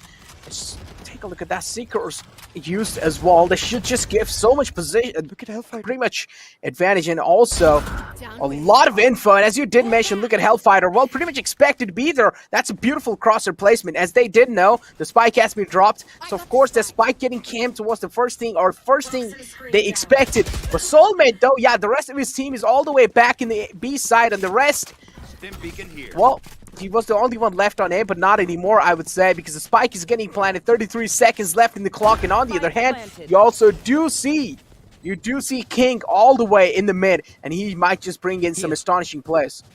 Yeah, the plant is for him too. Like, it is that tunnels plant, so King in a very good position right here. Now, it's really up to MW1 to lead the charge here because he's half HP, but he instantly gets taken down. The information is revealed that there's one player towards A main, but Shooter just gonna back up, get back into elbow, set up the guiding lights, and likely rejoin his teammate in King. Now, Mitarasu gonna fake the defuse, has no idea about King's position, is not checking the angle, just holding it down, trying to fight Shooter, and King comes in, cleans him up, evens up the scoreline 8-8. Despite those 2 initial kills, Necro, Exploit pull off the round. Yeah, exactly. I mean, it's just like, even though they do find the massive man advantage, right, VLT, they are just like slipping those kills away, and at the same time, Team Exploit, just in general, doing a great job, I feel like, outplaying VLT. That's what we can clearly put this as. Like, VLT at this point in that previous round, they got clearly outplayed. And, well, now VLT, we also do see with some broken buys coming in through. We also do see that Marshall being whipped out on right to Ace. We see that Spectre and Light buy. Yeah, we vote on a Marshall as well. So, Eco for Velocity Gaming, they have a couple of weapons, but it's just bought enough to make sure they can buy full in the next round. Now, Frenzy, Ramitarasu, caught lazily right there. Shooter finds first blood. The Execute is on. Execute is definitely on, but take a look at the wall as well. This is really great, right? The wall in itself, it can also be a denial wall at the same time. It can really help out retakes. MW is only down 6 HP, 1 more bullet, and yes, it does through the smoke. Kill being found. Shooter pretty much shutting down MW1. Spike has been planted. 8-8 is the scoreline, and oh my god, Vapor wanting to connect those shots with the Marshall, but it's getting just really tough. It's 2-on-4 situation, man advantage heavily favoring Team Exploit, and yep, as expected, Team Exploit getting this round in their hands, gaining the lead back again in their hands. And what's happening? The lead is just being passed on and then taken back, passed on and then taken back.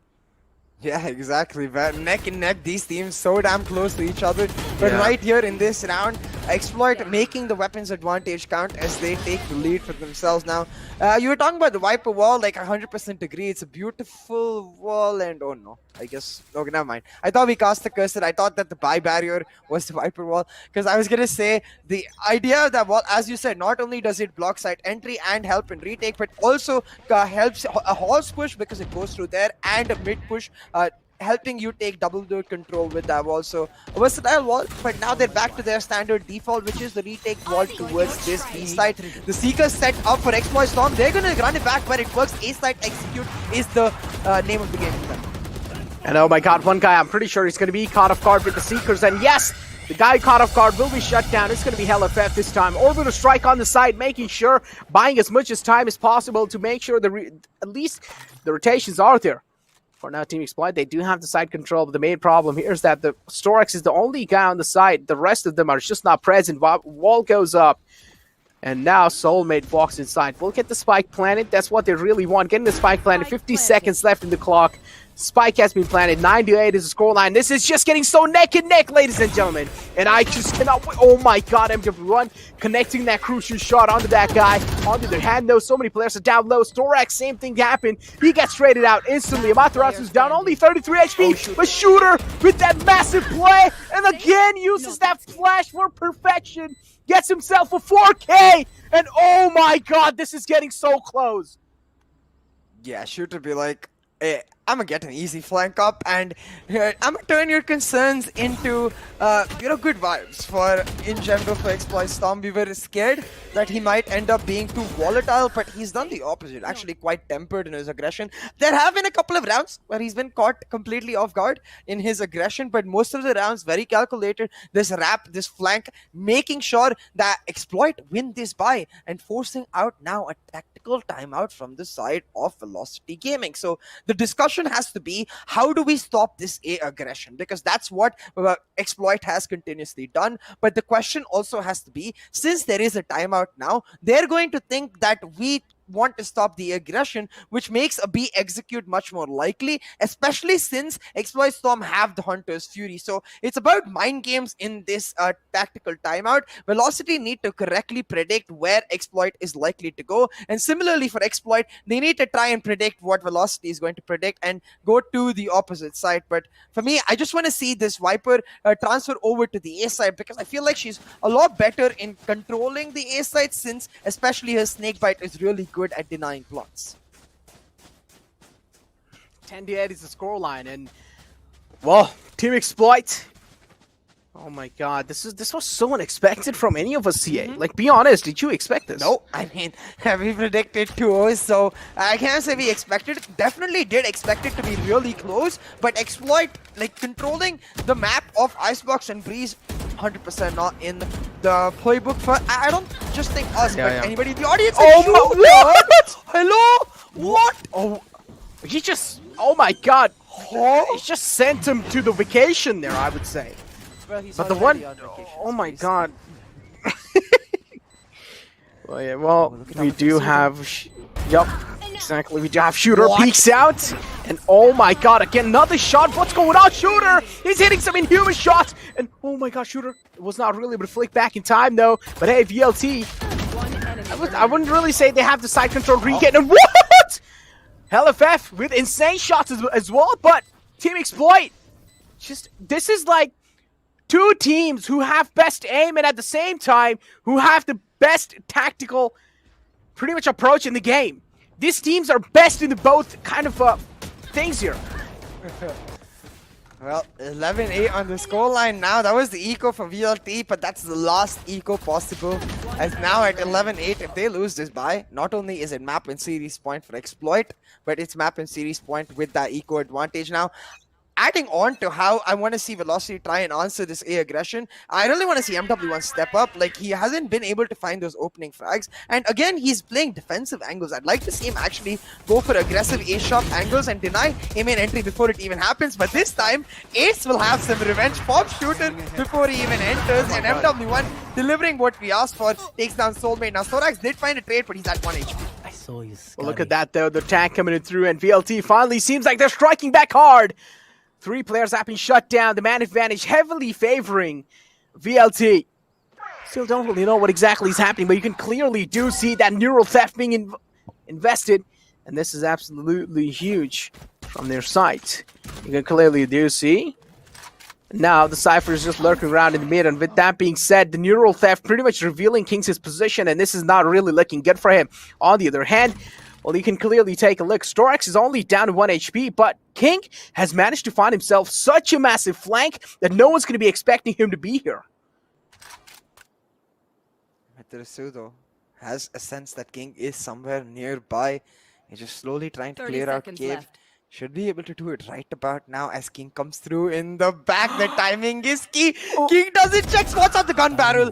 Oh, that gun barrel helped him out huge. He never take out Matarasu. And now the plant will go down. The neural theft coming through for King. A ton of information being given for his team. It's all about Ace and Hellfighter now. They need to take out 1 kill to free up Vibor so he can pincer with them on the retake. King playing Cypher to perfection. And this is what I'd like to see. Cypher being played to perfection, that aggression coming in through, and he does realize he's down low for going for risky plays. Does make sense that playing off of trades is what they're really doing. And yep, that's what he's going to really do. He has those cages as well, and he's just going to be spamming it through the cages. He's holding it!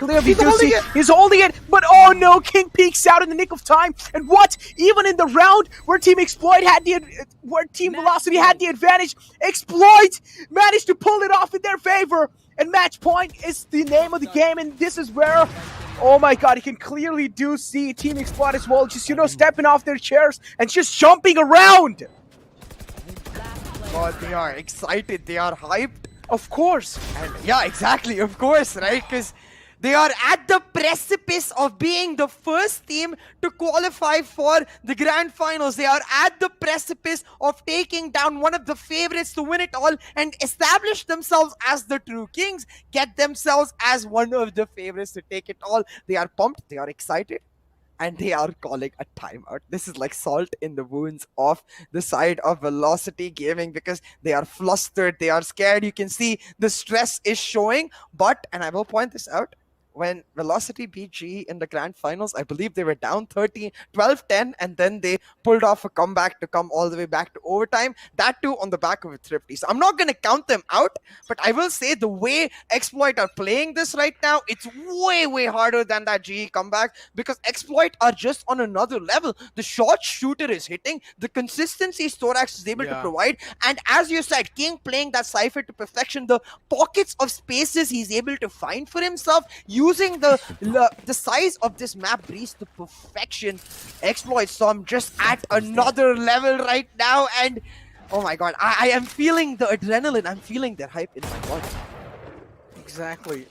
The hype and the adrenaline, as you did mention, definitely is felt by me as well, and oh my god, I am still so shocked! I am shocked! I can't believe this is happening. But yeah, I'm gonna stop shouting now. Because I'm just so shocked. I can't believe this is happening. Team Exploit are creating a space for themselves in my heart. What about you? I mean, yeah, definitely. I think they did that after map 1. I just forgot about map 2 real quick. Like, it never happened. Don't worry about that. But I think after map 1 itself, like, I got the understanding that the Grand Finals are going to be extremely close because we have such high caliber teams. Like, even if Velocity lose right here, I'm sure they'll be going into lower bracket of Vengeance and they'll qualify, and it'll just be more sad face for the... Oh, actually, I just realized something. I'll fill you guys in after the end of this match, but now the Seeker's going to come out as Viper's Pit is set up for Exploit. The Hunter's Fury being used as well by HSB as they just try to get Spike planted. All of VLT coming in, they just want to deny the Spike though, Oh but my it will God. get planted and Exploit will run away. Just one more round needed, man. They're giving their best. Velocity's giving their best, ladies and gentlemen. As CA mentioned, This is the place, or this is the fight for the first team to make it to Grand Finals. Is it going to be Team Exploit, or is it going to be denied by Velocity this time? And it seems like yes, it is. Velocity still stays in. Oh my god, I'm literally standing over my chair. This is getting too intense, You man. wanted to Oh my ease you god. with something more What? intense. So if Velocity lose this, right? If Velocity lose this, and if the outcome of tomorrow's matches is the way it is likely supposed to be, we will have a Velocity versus GE as one of the first matches in the Grand Final playoffs. And for me, that is so damn exciting Oh my because that God. itself is almost Yeah. the finals matchup. The Val So- Classico. Yeah, whoever wins or loses, chat, we are going to win. Because we are going to get some amazing matches. So subscribe, alright? You don't want to miss a second of the action. You want to make sure you're there for every bit and piece because it's so intense, it's so exciting. But now let's take a look at the economy. For you, Exploits Farm, you can see only Storax has a decent bit of money. The rest of his team down in the drains now. If they lose this, I think they will have to end up going towards an eco because you don't really want to force at 12-10. MW1 getting real aggressive here, not holding the operator. I don't think they're going to be expecting this at all. They're all heading towards B, and this is being held by both of the controllers. Going to be very hard to execute on, especially with MW1's flank. This is really nice control from Velocity Gaming, but Shooter has the spidey sense. He's sensing something. Oh yeah, he's definitely been sensing. Oh. And what? No! MW1 tried to establish a trigger control, but no! He gets turned on by Shooter! And oh my god, no. With that initial frag, the morals are definitely huge or massively down! Velocity, oh my god, the opening frag being found. Team Exploit are definitely looking good. This is just so close. This is really close, man. My heart's pumping. My heart's pumping. Why are you guys making this close? They made a lot of noise as if they were going to A, but then instead started walking through May, and now with the mid to be execute on, it's all up to Amithrus and Vibhor. They need to hold on, and they're trying to do a lot of damage. They've done through with their utility, but they have no idea that's being dropped in the backside. A trade is found by Vibhor, but 1-for-1 is in favor. Vibhor finds the second though, and does get taken by Shooter. 2v3, the same players right to Ace and Hellfighter. Can they pull off an insane clutch? They definitely have the caliber. They definitely have the caliber. I feel like the communication skill is definitely there, but it just really comes down to the execution, CA. If they're able to do so, then of course they will be able to pull this round off. And if they do so, I'm gonna lose my mind. That would be absolutely nuts. HSB on the flank, though. Are they gonna be expecting HSB to be there? LFF is pretty much trying to loop back again. And Velocity, they're funneling inside the site. This is where Team Exploit do have the man advantage. And right to Ace gets tagged, and this is not good. This is not good. And yep, as you did mention, no time. And Team Exploit is going to be the first team who qualifies in for the Grand Finals. Oh my god. You can see how What? happy they are, how ecstatic they are, how euphoric they are. The emotions on the faces of Exploit Storm, they cannot believe themselves. Is that Soulmate? He's like the only calm person. Literally, the rest of the room exploding around him. Yeah, that is Soulmate. Of course it's Soulmate. Calm and composed as ever.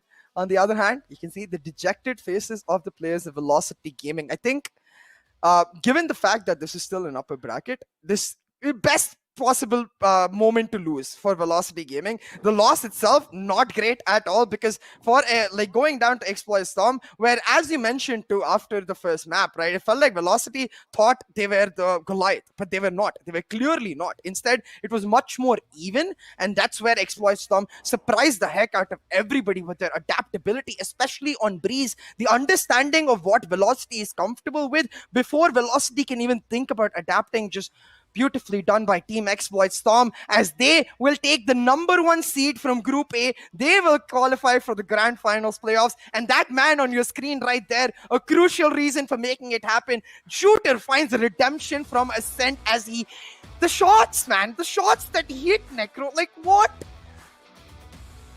Necro is shocked, guys. Necro is shell-shocked, you know? Someone just delivered him some heartbreaking news. I mean, not even literally, but it's like that, the reaction, right?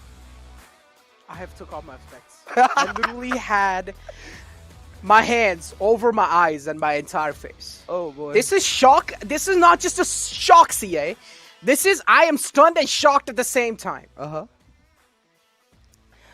Continue, please. On the stats regard, Velocity still up ahead in the headshot percentage, but you can see for Exploit Storm, the utilization of that utility much better. Like, especially, I have to give props to Soulmate on this regard. The snakebite usage from him proactively to cut off angles on retake when they were on the attack was beautiful. Like, continuously not actually waiting for lineups, rather using it earlier in the round, where then he can even help his teammates in the post plan. So, Soulmate, I think a key reason why the damage, of course, and the fact that they won is the key reason why that damage is higher for Team Exploit. And you can see in both regards, like objective wins more for VLT, but those cracked aimers of Exploit Storm Shooter, man, I mean, I know I should expect it at this point because we've seen so much in the Pakistan qualifiers and so on, but those two shots that he hit are still like, I don't know, they're making me get goosebumps. 30 kills to his name, 7 first bloods on the Sky. I know we said that the Battle Sky is not ideal on Breeze, but if that is the Battle Sky I get, I'll take it, man, I'll take it. Oh my God! See, I'm actually left really speechless. But yeah, I need to collect myself over here. Yeah, I need to collect myself over here and really talk about like even though Soulmate. Now, this is where people would really think that Soulmate performed really like poorly. But the main thing here is that the way or the amount of like support he was providing to the entire team, it was insane. It was more than insane. Considering the fact that he was the only controller on the team, you guys need to understand how much pressure he had on his back. Yeah. And CA, like, considering the fact that he was the only supporter and all they had for the cover is that Viper smoke coming in, and they also just had the toxin screen going in. So, in general, Soulmate just had so much kind of a pressure, and he is able to do it perfectly. At the same time, he was kind of getting those impact frags, right? He was striking it when his team kind of needed it the most, and he did the job. On the other hand, Shooter, 7 freaking first bloods, 30k. He dropped the 30k. He dropped the 30. Bombed in that previous game. But yeah, see, I had a question lined up for you, right? Yeah. So in the qualifiers, one Team Exploit was the team that actually lost, and I feel like in that time, Gunnar was the man who was playing with them. And then with the recent, I mean, HSB, yeah, of course he was the old player, but at that time HSB just wasn't really available to play. So considering the fact, comparing this team to the team back in the day, the improvement, it's completely drastic, right? Yeah, absolutely. And I think it's, of course, because of the fact that Gunnar, while he was a great player, was only a stand-in. So the synergy, especially, you can see within the team much different when Gunnar was playing as compared to when HSB was playing, especially with regards to players like King and Soulmate, right? Like, I feel like they feel a lot more comfortable in this particular roster as compared to the other side. Now, if you look towards velocity stats, I think for me, the biggest, I won't say disappointment because that would throw away his performances in the first 2 maps. I will say though, like the biggest dip in form was for MW1, where in the other maps of Breeze that we've seen him play all the way back in Qualifier 1, he has been devastating. Like, he's one of the strongest players. His op is so damn scary. It's terrifying. But that op pressure, I never felt it in Velocity's defense. It just, even though Exploit kept going for A executes, we never saw him going for aggressive peeks down shop. We never saw him actually play around pyramids. Instead, he was playing very defensively always. And I wonder why. Like, why was that operator never positioned towards A shop? I wonder if there was a confidence issue from MW1. And this is why I didn't want to say disappointment, because first 2 maps, he was a beast. I just felt like he fell a little off the wagon in this 3rd map. Not little. He fell like massively because, yeah, I do understand he still did quite good, but this is not the NWN that we saw in the previous 2 maps, right? I mean, the impact that he usually has in the game, that definitely wasn't really being seen. Yeah, 16 kills, I would say that's quite a decent performance, but from a man like MWN, you at least expect like a 25 bomb or at least like a 30 bomb, right? That's what the MWN, or that's what the expectations you have, especially when you imagine MWN in your heads. But clearly, you can tell there were a lot of jitters, right? The VLT, they got completely caught off guard in that first map, and I feel like that first map played a massive role in affecting teams' mentalities on both these sides. Win from that first map gave Exploit such a massive confidence boost, and it pretty much made them feel like, all right, guys, we are up to that level, and we can take this team down. On the other hand, if you take a look at VLT, that first match loss, they just got completely shocked. They got surprised. They did not expect that coming in through. And on the other hand, though, like, the surprise and shocks, I feel like that's why MW1 was just like, all right, there's a massive chance that the final map of Breeze is going really close. So maybe playing this safe is probably the best thing, and that's why the confidence was clearly seen lacking on the side of MW1. But taking a look at the best of 3 MVP, well, it's going to be the man, the myth, the legend, Shooter. I think it's only because of Breeze. I mean, imagine the player who got in one map 114 being the MVP of the BO3. Yeah. It shows how much better he played in the other 2 maps. Like the compensation certainly there from Shooter, the redemption certainly there from Shooter. Just completely smurfing it on Breeze, and on that Sky pick especially, like that was the biggest concern for me going in, where he's a traditional duelist player. Is he going to be able to temper himself enough to play that Sky, yet obviously play in his aggressive style? Like, it's not that he shouldn't play aggressively, it's about knowing when to make the aggressive move and knowing when to back up. And yes, sometimes he was caught off in a Breeze, but more often than not, he actually was able to continuously get value out of his aggressiveness. So Exploit Storm, as you can see in this Group A bracket, will secure seed number 1 and will be playing the seed number 2 from Group B as they move on to the Grand Finals, whereas VLT ready for a rematch against Exceeli. And well, given the anger VLT is going to be feeling right now, I'm a little scared for Exceeli, I'm not going to lie.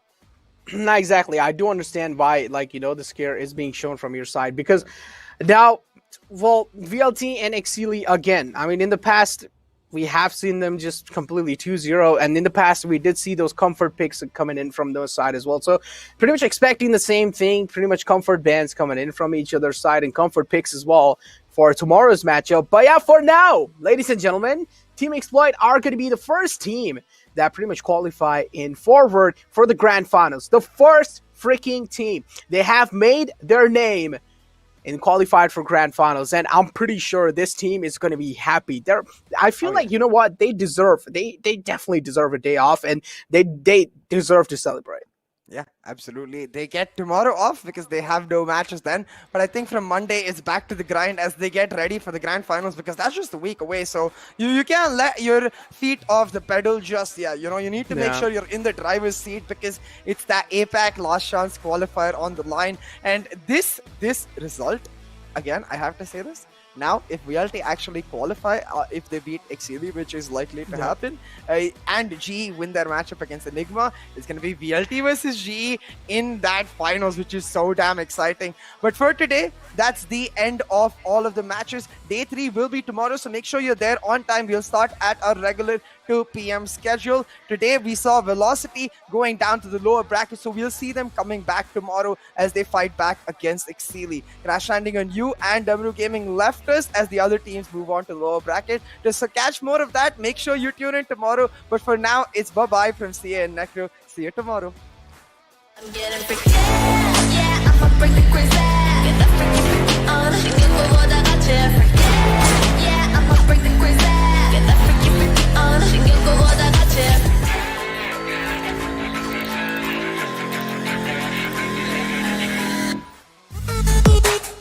The power of steel. Get your mark on. Get your mark on. The strength of metal. Get your mark on. Get your mark on. Go. Get your mark on. Get your mark on. The new Classic Mark III. Get your mark on.